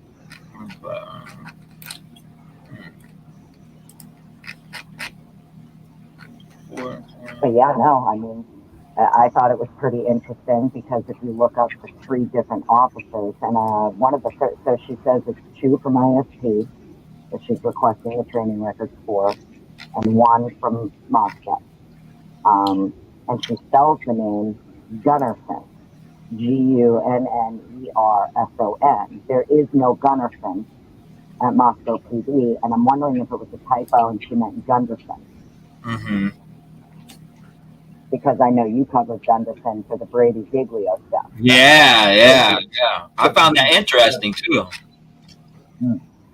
You know, because I think wasn't he the first one there or something? I forget what it was, but I remember looking at it and I was like, yeah, I thought that's what I heard too. He was supposedly like on death duty that day and was the first one on the scene, but I don't know. Yeah, that's what I wanted to know because he was allegedly lied on. Well, not allegedly. I've seen the paperwork. Lied on the stand. Right, and they hid body cams in that case too. The one with Gunderson, the whole Stickergate bullshit. Yeah, they were hiding body cams and shit. You know, that was exculpatory. There was exculpatory body cam that they hid in that case. So unfortunately, listen, I know a lot of people think I'm a cop hater and stuff. I'm not. I love our law enforcement. It's not that. I don't like corrupt departments and I don't like corrupt officers because they give the rest of the good guys a really bad name, and it's really unfortunate. So the way that I look at it is if you have corrupt officers working on this case, if you have officers with a history of Brady violations, if he did do this fucker is going to get off because you have multiple officers on a case that either have no training, lack of training, or they have multiple Brady violations. That's a problem. So you think that the people that did the data collection from the FBI are going to have all those Giglio infractions and stuff, Ms. Potts? Well, CAST, so when it comes to CAST, if you read Payne's PCA, Payne makes it very clear in his probable cause affidavit that he was given access to CAST. He didn't say that FBI did the CAST information. He says he input the information into CAST, not the FBI. They gave him access to CAST. There's a big difference. And if he wasn't trained for CAST, he shouldn't have been allowed access to it. But we don't have those training records yet, so we don't know that he was not qualified for it, right? Well, I mean, he likely was not trained in CAST. He's only been on the department for like less than 4 years, so. But at this point, that's still speculation. Well, the point I'm getting at is that usually newer rook officers. They're called rookies. They're not going to be trained in task. Payne's not even trained in homicide investigation. That's a fact. If you look through MPD's roster for employees, they don't even have a lead homicide detective listed because it doesn't occur there so much that they would have lead homicide investigators. Do you understand what I'm saying? So, they had to assign lead homicide investigators to this case specifically because they don't really have one. Right, but not everyone needs a degree to identify a seagull when they see one either. No, that's not the point, Regina. The homicide training to be a homicide detective it's not just that you're trained to fucking recognize a seagull when you see one. That's not how it works. Miss Potts, there's a whole level. Yes, sir. Yes, sir. I'm sorry. I can't. He sounds so muffled. You sound like you're in a tunnel. I'm here. Let's say you got pulled over for DWI, right? Mm-hmm. And the police officer is training, right? And he has to witness another police officer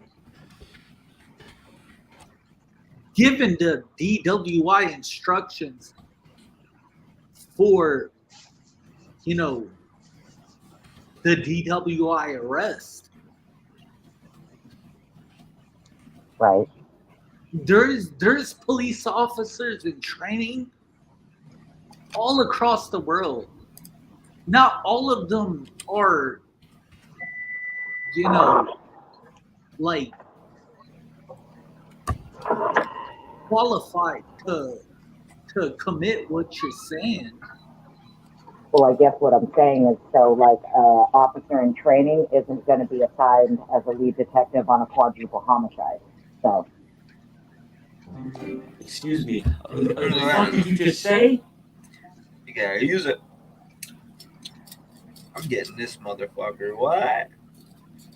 You get what I'm saying?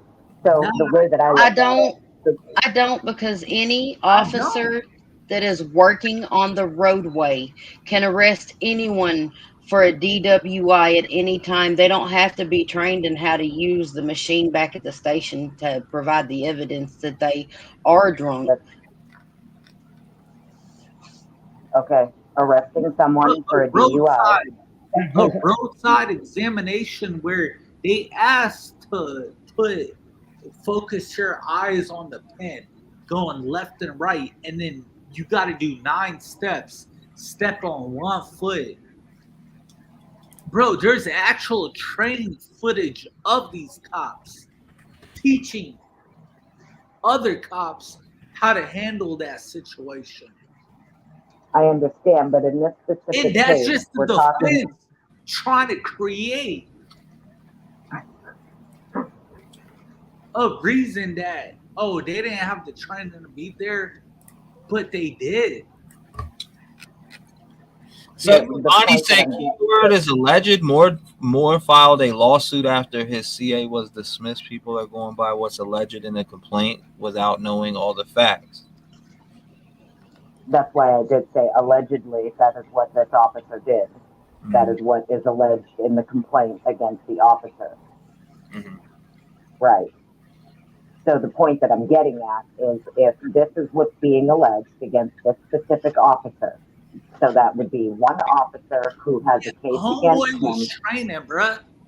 That's it. Whoa, hold on. So there has not been an actual affirmation on this case with the Moore guy. It's just speculation by a lawsuit that a complainant has filed that has a hardship against this officer we're going on? Dr. Moore's case was dismissed. Dr. Moore. Okay.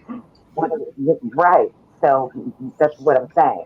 So what's being alleged in this case is that this doctor was actually framed, and the case is still unsolved till this day because his case was dismissed. The charges were dropped.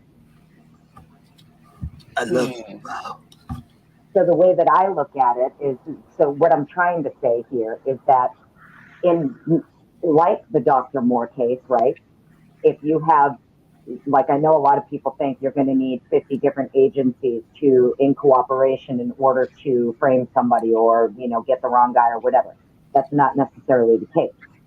You really only need 2 or 3 or 4 maybe corrupted officers with a history of corruption if you're going to botch a case. So that's kind of why it's aggravating to me, because if he did do it, and there are officers on the case with a history of Brady violations or corruption, and then there's potential that this case can also get overturned. And if he did do it and he walked, yeah, technicality, that's not justice. Do you understand what I'm saying? I Andy, agree. can I ask you? All of it, all of it's arguing over the same points that are going to be blown over in 2 seconds. Right, but I have one quick question for you, Annie. So if this state spends millions of dollars defending Brian Kohberger, and they can't find any red tape to cut through with his defense, and he is convicted on this homicide by the evidence presented to a jury of his peers totaling 12 people, and they all 12 have to agree on this conviction for him to get the death sentence. If a jury of his peers convicts him of this homicide, are you going to be that person that says appeals, appeals, appeals, he still ain't guilty? I mean, what's it going to take? I'm just curious. Well, it's gonna depend on what evidence is presented. We don't know all the evidence yet. I don't know if you know it, Regina, but I've already played prosecution twice on other people's panels, so I have no problem playing both sides here. I don't know that. I've only ever seen you present that you think he's innocent, and you reiterated it a while ago. So I've never seen you. How I am. Right. That's just how I am. I'm gonna read it. I'm gonna read the documents. I'm gonna read what they say, and if I see something that's interesting and piques my interest as to, oh, well, maybe we have a different side coming out now, then I'm gonna look at it. Yep. I don't have a bias in this case. But what is it going to take? But you do have a bias in this case, because you've already said you're 90% positive he's guilty and 10% on the fence that there might be him and someone else that did it together. That was your words. No, I'm saying, like, right now I'm like 90% he didn't. But I'm also open to the fact that he did, and if he did, they need to prove it beyond a reasonable doubt. It can't just be circumstantial evidence. But that's not what I heard a while ago. I mean, I might have mistaken it. I can't say that I'm not, but didn't you say that you were 90% sure that he was innocent and 10% on the fence that it might have been him and another person? Those were your words. No, I'm saying, so you are biased. I'm saying if he did do it, he likely had help. I don't think he did it alone. But you're 90% saying he didn't do it. Well, based on what we know right now, yeah. Okay. All right. Hey. Okay. I mean, based on what we know right now, no, I wouldn't be able to say. I wouldn't be able to vote him guilty right now.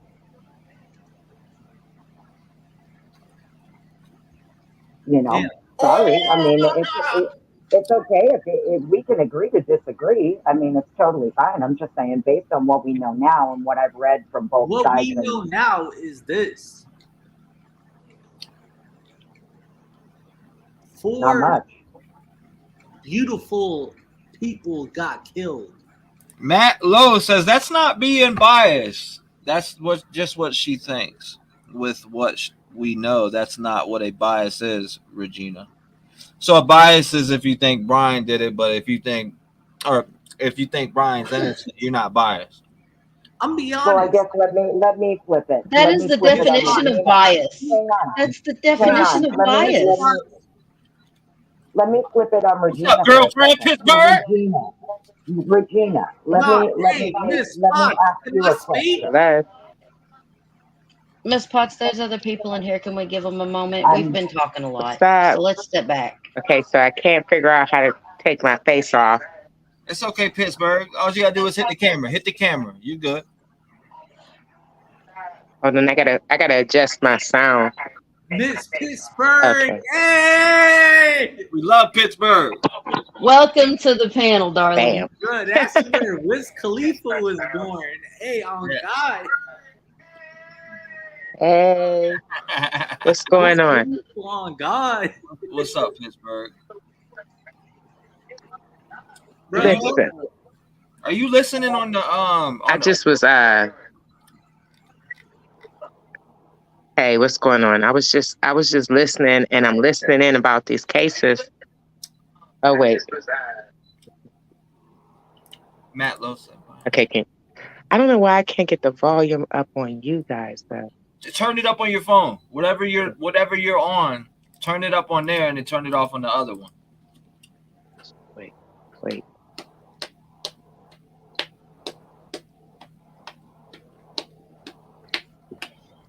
Matt Malone, a bias, or Matt M. Low 12, a bias is a bias regardless of whether or not you change your mind later or not, darling. A bias is your opinion at that time in favor of or against. I'm biased. I'm in favor of Brian Kohlberger being our guy. Hell yeah, he about to be. I'm not scared to admit that. I'm biased right now. I am Look, that fully boy blown about to be biased on in front of BK the being our fire. guy allegedly. And if there's something that comes out and that could change my mind and that I smell bullshit on it, I will definitely do that. But I am not sold on what the defense is trying to sell me right now. Now they got other people sold, but they do not got T-REV sold. They do not have me sold yet. They needed to refute that DNA. I need to see it refuted. Besides pointing out other unknowns that possibly may be known, the prosecution ain't showing their hand. You know what I'm saying? Like that's where I'm at with it. Rev, I guarantee you this boy about to be in front of the firing squad trying to dodge bullets.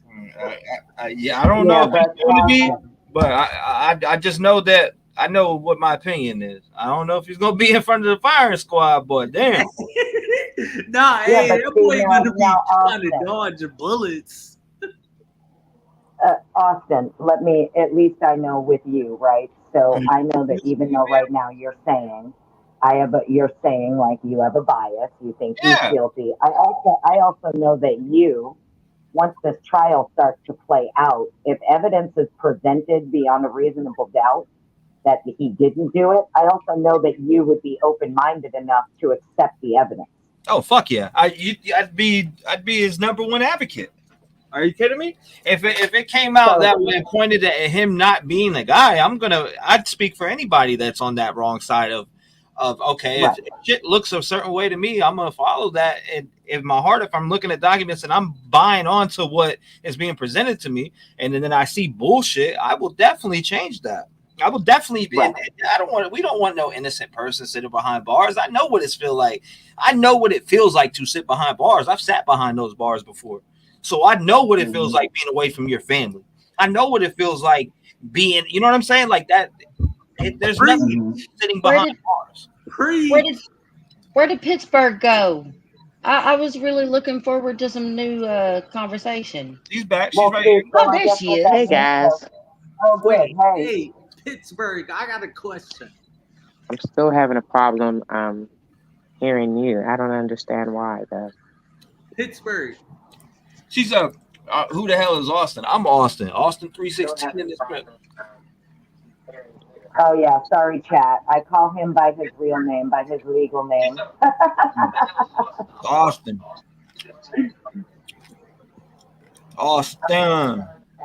No one gonna go and get some bit. I don't know what it is, Leah. Maybe you're. It sounds like she's playing it through one and not turning it up on the other. Yeah, it sounds like it's on a TV or something in the background. Mm-hmm. Yeah, that's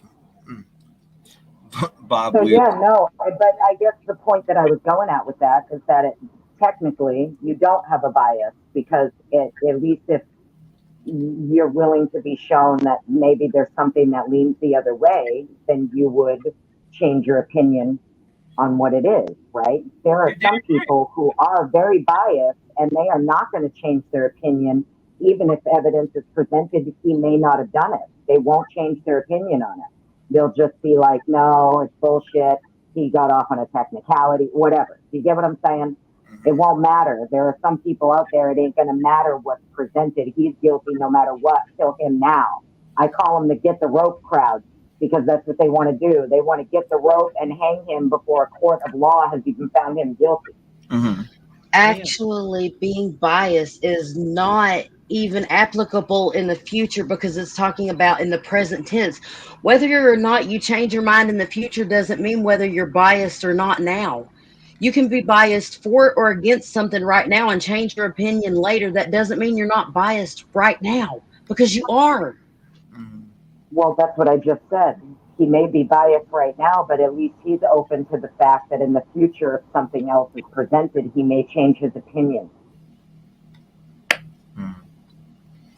Just like if they always, I mean, you gotta be that like way for me for everything. If somebody showed me something, that's like somebody saying, "Well, you know, last night I was over here and I seen Regina, this, that, and the third." Like, nah, bring me the facts. If you can show me the facts, I don't. Run the fucking facts. I'm saying, listen, if the prosecution is able to really show, like, I'm talking point A to point B, do you know what I'm saying? Based on what the defense is asserting, you know. Okay, I'm just gonna check my phone out and see what's going on. What's the difference? I'm gonna have to I'll just keep don't key me in. I'll type you to key me in because I can't hear anything you're saying, and I can't. You're not caught up on the television, so I'm gonna tell her if you're on an iPhone, switch your thing. All right, Annie, but I have a problem with that statement you just said because according to you, it doesn't matter what kind of case the prosecution presents of guilt in this case, you're going to try to tear apart, and that's the job of the defense. You're going to try to tear apart what is actually evidence in this case at all costs to try and prove this man innocent, when in all likelihood he's a murderer. Regina, first of all, I've never because said you that have no matter what the prosecution presents, I'm going to tear it apart. I actually said the opposite. And I literally just said, if the prosecution is able to come forth with 100% evidence beyond a reasonable doubt, then yes, I would say he's guilty. Lock his ass up. I mean, this isn't hard to understand. I just don't think you can present enough damning evidence against someone whenever you're already assuming that everything presented is planted or non-factual. I mean, what kind of case can the state present to someone that's already convinced he's innocent? You can't. I'm not presuming anything. I'm going by what these documents from the defense are alleging. And I don't believe that the defense is alleging things that are untrue. They have a duty of candor to the court. They're not lying in their documents, and they're not making things up. So I'm going to take what they say just as seriously as I take what the prosecution says.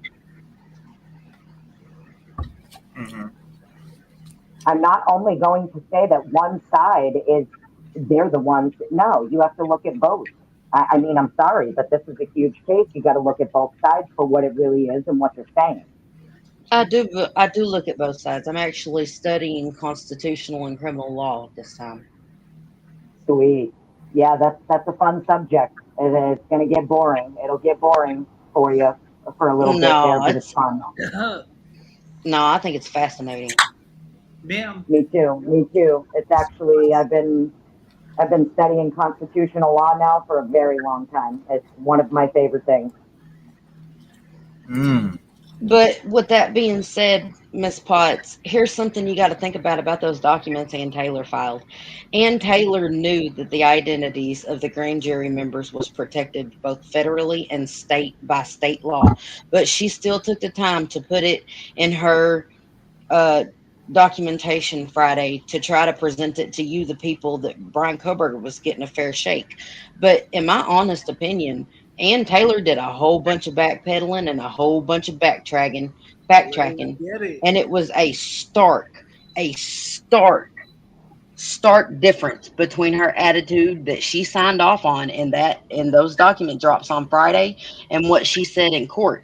Because according to those documents, the prosecution is trying to hide this, that, and the other.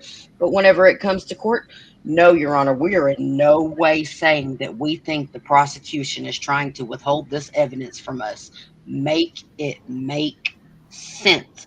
If Ann Taylor is if Ann Taylor is not being baiting, I mean, I promise you, Ann Taylor got an admonishment, or she was reprimanded by the judge in his chambers after she dropped those documents on Friday, because they were suggestive, they were snotty, and they were not anything that let's go. They are not anything that I, as someone studying law, would ever dream of a court taking seriously if I submitted it. Well, I think it depends which document you're talking about. There's one that was written by Jay Logston, and that's just his writing style. Every lawyer is different. Some of them are very direct and to the point in their writing. But I will say none of her documents are for the public. Those all went to the judge first before they were uploaded to the site. The judge had to sign off on them to be made public. So I don't think the judge had an issue with anything in those documents, because she wouldn't have signed off for them to be uploaded to the site. And I don't believe she was admonished at all for any reason, because there was nothing in those documents that would facilitate. I wouldn't admonish her. There's nothing in there to admonish. Oh, okay. That's an opinion. Well, that's what I mean. I'm going to leave it at that. That's an opinion. Yeah, you have your opinion, and I have mine. I don't think there's anything in those documents that would, I wouldn't admonish her for what? What was in there that should be admonished? I'm sorry, I don't see getting the kitchen sink thrown into a document very often, in the court taking that kind of behavior seriously or condoning it. That wasn't Ann Taylor's file. Ann Taylor, let me explain this to you though. Ann Taylor is the lead defense attorney. Miss Potts, please let me finish what I'm saying. Ann Taylor is the lead defense attorney on this case. She is the one that signed off on those documents to present them to the court. I noticed people exiting because we got some bickering going on. We need to get the fuck up off of this conversation. Yeah. All right, you guys, I'm gonna go ahead and bounce on that note, because I see the circles that are being talked here, and people in chat can hate me all they want to. You guys, that's your opinion. I love you guys anyways. Bless y'all's hearts. And T-REV, I appreciate you having me on. Just because people get rough, don't leave. But I think me and you. That's not why I'm leaving, Annie. Nah. Hey, Regina and Annie, y'all chill the fuck out. Okay. What? That's what I'm gonna do. You chill the fuck out, the both of y'all. That's what I'm gonna do. Check it out, Rev Gang for life, y'all. Check out the new song, Rev Gang Strong. The beat is dope as F. And let me just say, shout out to my Rev Gang fam, T-REV. You're an amazing fucking host. I love you to death, brother. I don't agree with everything you think, and you don't agree with everything I think. But straight up, I got nothing but mad love for Rev Gang 757. I know you. Ride or die, baby. Ride or die, brother. Shout out to y'all. Y'all motherfuckers, hit that like. I'm out. Peace. Love you, Regina. Hit it. After party, baby. I'm about to roll out too myself, though. Bro, oh God, Rev.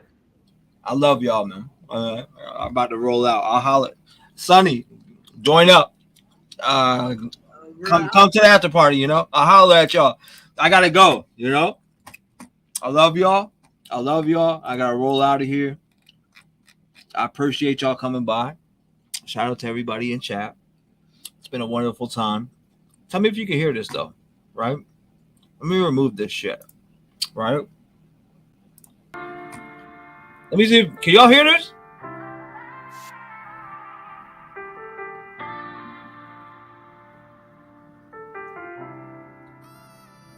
I count my blessings for the days when I was down and losing faith. They made me patient. All I can say is thank you. I really wouldn't be the same if I ain't gone through all the pain. Look what it made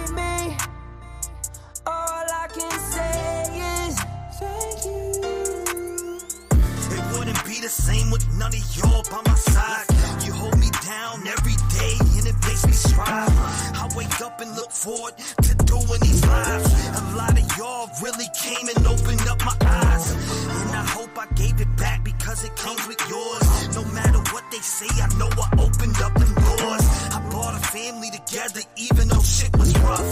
They tried to shut us down, but we really shut them up. No matter what, we stand together when shit gets tough. I wanna thank everyone for showing me love. The Rev Gang family is something I cherish and love, and I'll smack anyone for fucking with us. For the days when I was down and losing faith, they made me patient. All I can say is thank you. I really wouldn't be the same if I ain't gone through all the pain. Look what it made me. All I can say is thank you. No one give a voice to the voiceless. People get killed for other stupid choices. Standing up for the families that took a loss is something that we find important. Rap gang strong, chest up. Little homie, keep your head up. You can be whatever you want. Get rid of the fake and it will lead up. All my life I strive for greatness. I manifested my time with patience. People try to copy us, but respect is earned. It's not an obligation. I love the fam and they love me back, and that's why I always have the backs. I give a voice to those people who were never given a chance for them slimy cats. When you come here, you ain't a number to me. I really take time to read what I see. Don't forget to lock your doors, cause there's danger all up in these streets. Y'all really put life into the air that I breathe. I really am thankful for all of my peeps. Your loyalty means a lot to me, so this is a special thank you from me. Blessings for the days when I was down and losing faith. They made me patient. All I can say is thank you. I really wouldn't be the same if I ain't gone through all the pain. Look what it made me. All I can say is thank you. Thank you. Thank you. Thank you.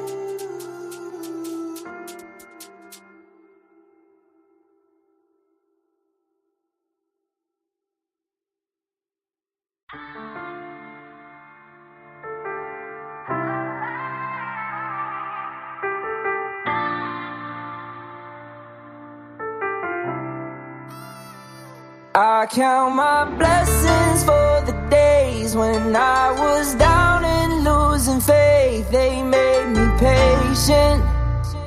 All I can say is thank you. I really wouldn't be the same if I ain't gone through all the pain. Look what it made me.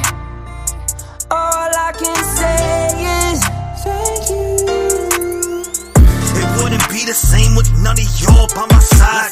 You hold me down every day and it makes me strive. I wake up and look forward to doing these lives. A lot of y'all really came and opened up my eyes, and I hope I gave it back because it comes with yours. No matter what they say, I know I opened up them doors. I brought a family together even though shit was rough. They tried to shut us down, but we really shut them up. No matter what, we stand together when shit gets tough. I wanna thank everyone for showing me love. The Rev Gang family is something I cherish and love, and I'll smack anyone for fucking with us. Blessings for the days when I was down and losing faith. They made me patient.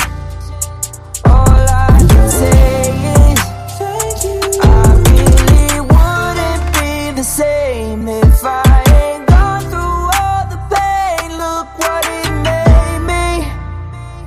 All I can say is thank you.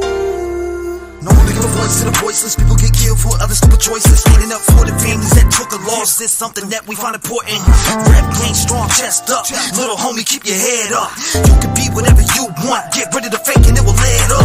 All my life I strive for greatness. I manifested my time with patience. People try to copy us, but respect is earned. It's not an obligation. I love the fam and they love me back, and that's why I always have the backs. I give a voice to those people who were never given a chance for them slimy cats. When you come here, you ain't a number to me. I really take time to read what I see. Don't forget to lock your doors, cause there's danger all up in these streets. Y'all really put life into the air that I breathe. I really am thankful for all of my peeps. Your loyalty means a lot to me, so this is a special thank you from me. Blessings for the days when I was down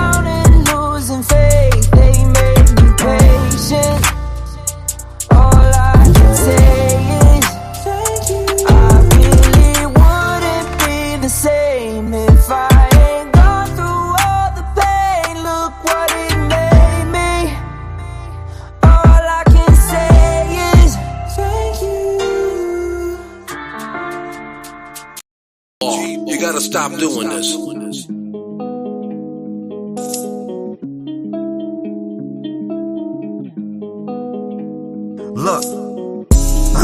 all my life has been neglection, so now I pick up the pen and use it as a weapon.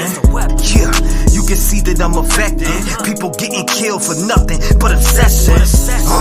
You need to look at your reflection and decide who you are. Stop acting disconnected. Got mothers killing kids. People kill to live. Well, I be on the mic, speaking how I live. Every day I wake up, it's another person that's dead, and YouTube has to solve it cause the law is failing kids.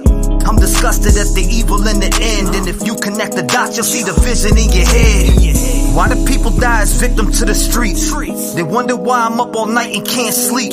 I'll be the voice for everyone who can't speak. L.E. failed Kylie and now Sammy is free. AWP did a good deed, and y'all be talking all that shit while they just do it for free. 16 days for 35 minutes. Y'all tried to throw them off and just wanna play the victim.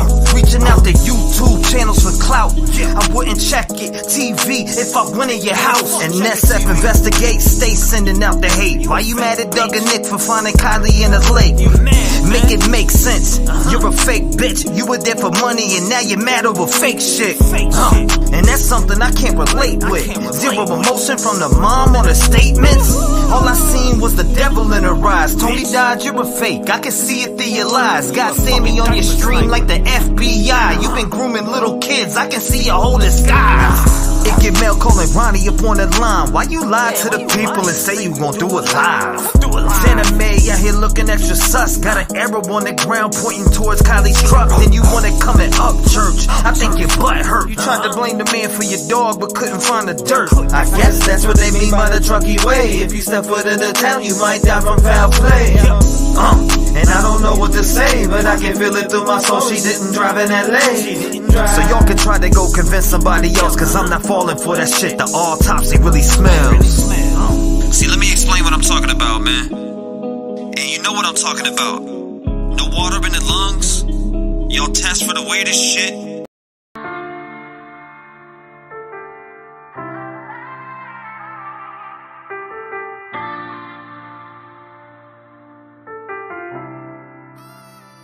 I count my blessings for the days when I was down and losing faith. They made me patient. All I can say is thank you. I really wouldn't be the same if I ain't gone through all the pain. Look what it made me. All I can say is thank you. It wouldn't be the same with none of y'all by my side. You hold me down every day and it makes me strive. I wake up and look forward to doing these lives. A lot of y'all really came and opened up my eyes, and I hope I gave it back because it comes with yours. No matter what they say, I know I opened up them doors. I brought a family together even though shit was rough. They tried to shut us down, but we really shut them up. No matter what, we stand together when shit gets tough. I wanna thank everyone for showing me love. The Rev Gang family is something I cherish and love, and I'll smack anyone for fucking with us. Blessings for the days when I was down and losing faith. They made me patient. All I can say is thank you. I really wouldn't be the same if I ain't gone through all the pain. Look what it made me. All I can say is thank you.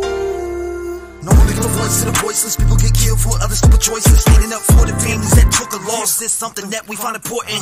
Rap gang strong, chest up. Little homie, keep your head up. You can be whatever you want. Get rid of the fake and it will lead up.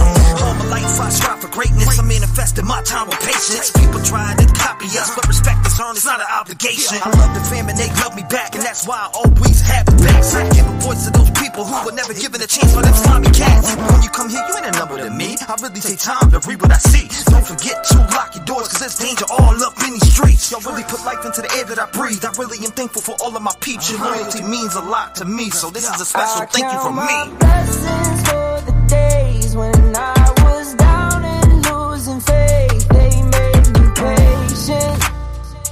All I can say is thank you.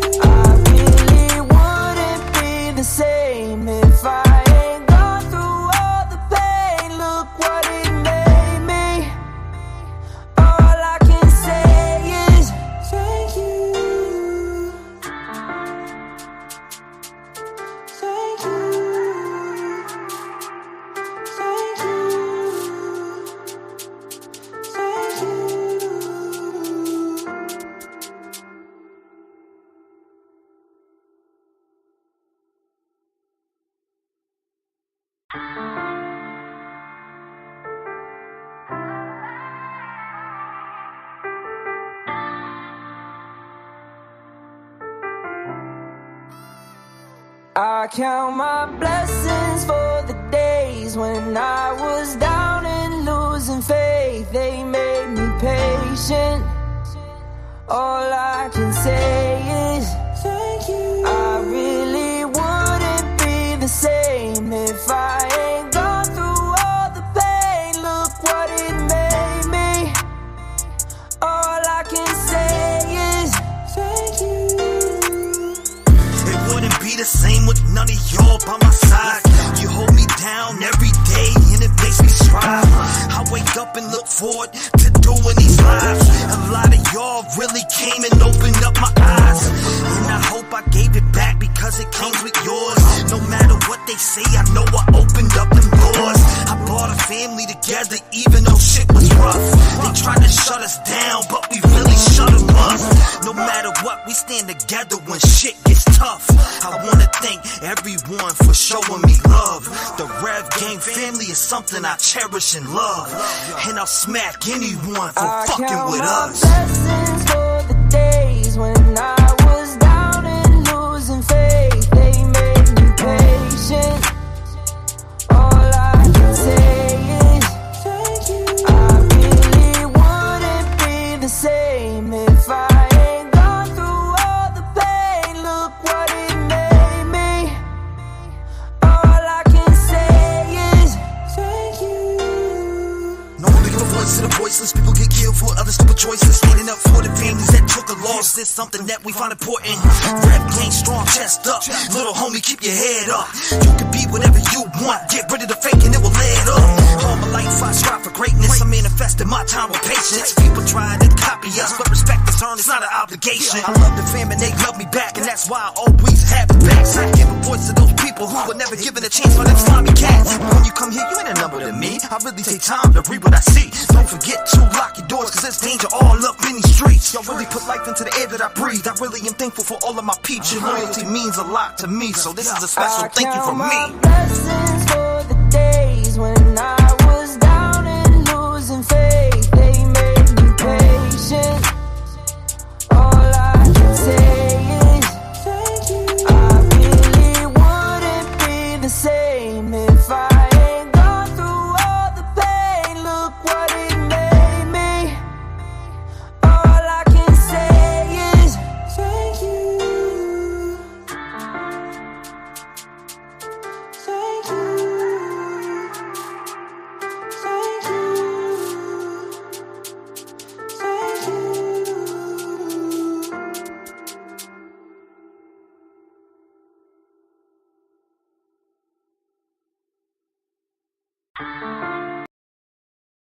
Yeah.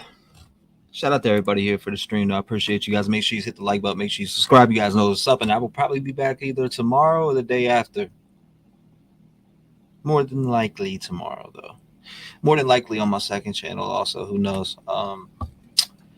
Look for a release on this channel, though, for sure. Video, something. Either way, you know where to find me. Discord, all that good shit. I love y'all. You know what time it is. Hold on, let me add this. Let me come back. Bing bong. We gotta, you know. Let me give it a little sound in here, you know. Let's get a little sound in this joint. Oh my God! Shout out to everybody who took part tonight, you know. The fuck, y'all still here? Yeah, we still here. Go ahead. Do it. I want you to. Till I make them bounce up and down like a Mac 10. You know? Till I make them bounce up and down like a Mac 10. Right now is the Papa Sal segment, okay? I just woke up. I took my pills. The bottle tops popped off. But this is my time. Thank you, T, for giving me my segment, you know, and I want to talk to the family. I want to let the family know that I love them. You know, I might be from New York. Shout out to Angelic Darkness, Dennis 24, Regina Wright, Happy Faces, you know, Miss Brazy 604, Hollis, you know I love her. Great person, my family. I see sunshine. I see Cali thunder, you know. Nah, you were awesome. People were loving you, says Hollis. I don't know how to work this comments thing yet, you know. Lock your doors. I see Anna. Shout out to Anna. Clap it up for Anna. Yeah.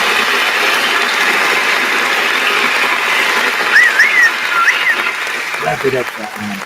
We appreciate you, Anna. Tara Pink, you know. But this is my segment. I smacked T's fucking head off. I broke the bones in his face and I took over the live, you know? I'm one of the most probably controversial guests I've ever had, you know? Next to that other guy, Detective John, you know? But it is what it is. Anna, I see ya. I see ya. Esther, thank you for coming by, you know? Esther, you're welcome. No problem. It's Papa Sal, though, you know? Make sure you address me right. That fucking fat fuck went to bed, you know? I'm just kidding. You can see that, right? I'm legally blind. I can see, barely. Anyways, guys, I want to thank you guys for coming by here at the True Crime Circus Cult here with Drip Drop and hanging out with us tonight. I really appreciate all of you coming by the podcast and looking at it. Everything that we spoke on here tonight is pure speculation, okay? Pure speculation. And none of it's proven fact. You know, I know I covered the topic. We talked about Kohlberger or the assailant possibly flying in on a parachute. But just know that that's all speculation. And I wanted to let you guys know that you need to lock your doors, okay? Again, shout out to the Red Gang family here from the True Crime Circus Cult. And, yeah, I love you guys. Go ahead. Do it. I want you to. Sonny from the Age, shout out to that guy. He comes by my channel. He comments on all of them. Bing bong, shows love. Hollis, I seen you a couple times on those videos that I got couple 100,000 likes on. I really do appreciate you guys coming by. You know, make sure you hit the like button here and show some genuine love. You know, Rosie, I appreciate you also. I've seen you there a few times on the Idaho 4 videos that I drop. You know, I love you too, Arlene. Arlene Wiley, what a great person. I love you too, Esther.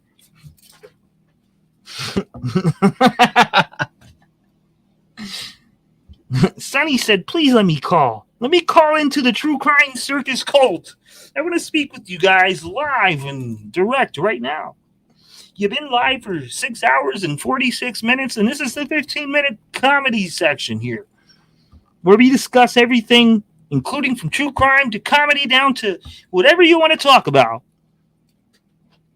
You know? Oh my God! Excuse me. The fuck did you just say? Till I make them bounce up and down like a mad king. Again, if you're tuning in here, today we cover some of the hot topics coming out of the YouTube streets. The Delphi and all these different cases going on, ladies and gentlemen. We're here to cover them directly. Okay? I appreciate the love in the chat. I see it all. But this is the segment where I show you proof that allegedly Brian Christopher Kohlberger committed these homicides. There is DNA at the scene on the night sheets. And I truly believe he's the guy. Oh, yeah. You know what? You're right, pal. Let me take this over here, you know? Disclaimer, every voice you hear on here is the host of this channel. But anyways, I just had to get this out there to all of you. It's my fucking turn. He's the guy, you know? Stop fucking second guessing yourselves. He went in there and did the unthinkable. And he will pay. We are Rev Gang strong.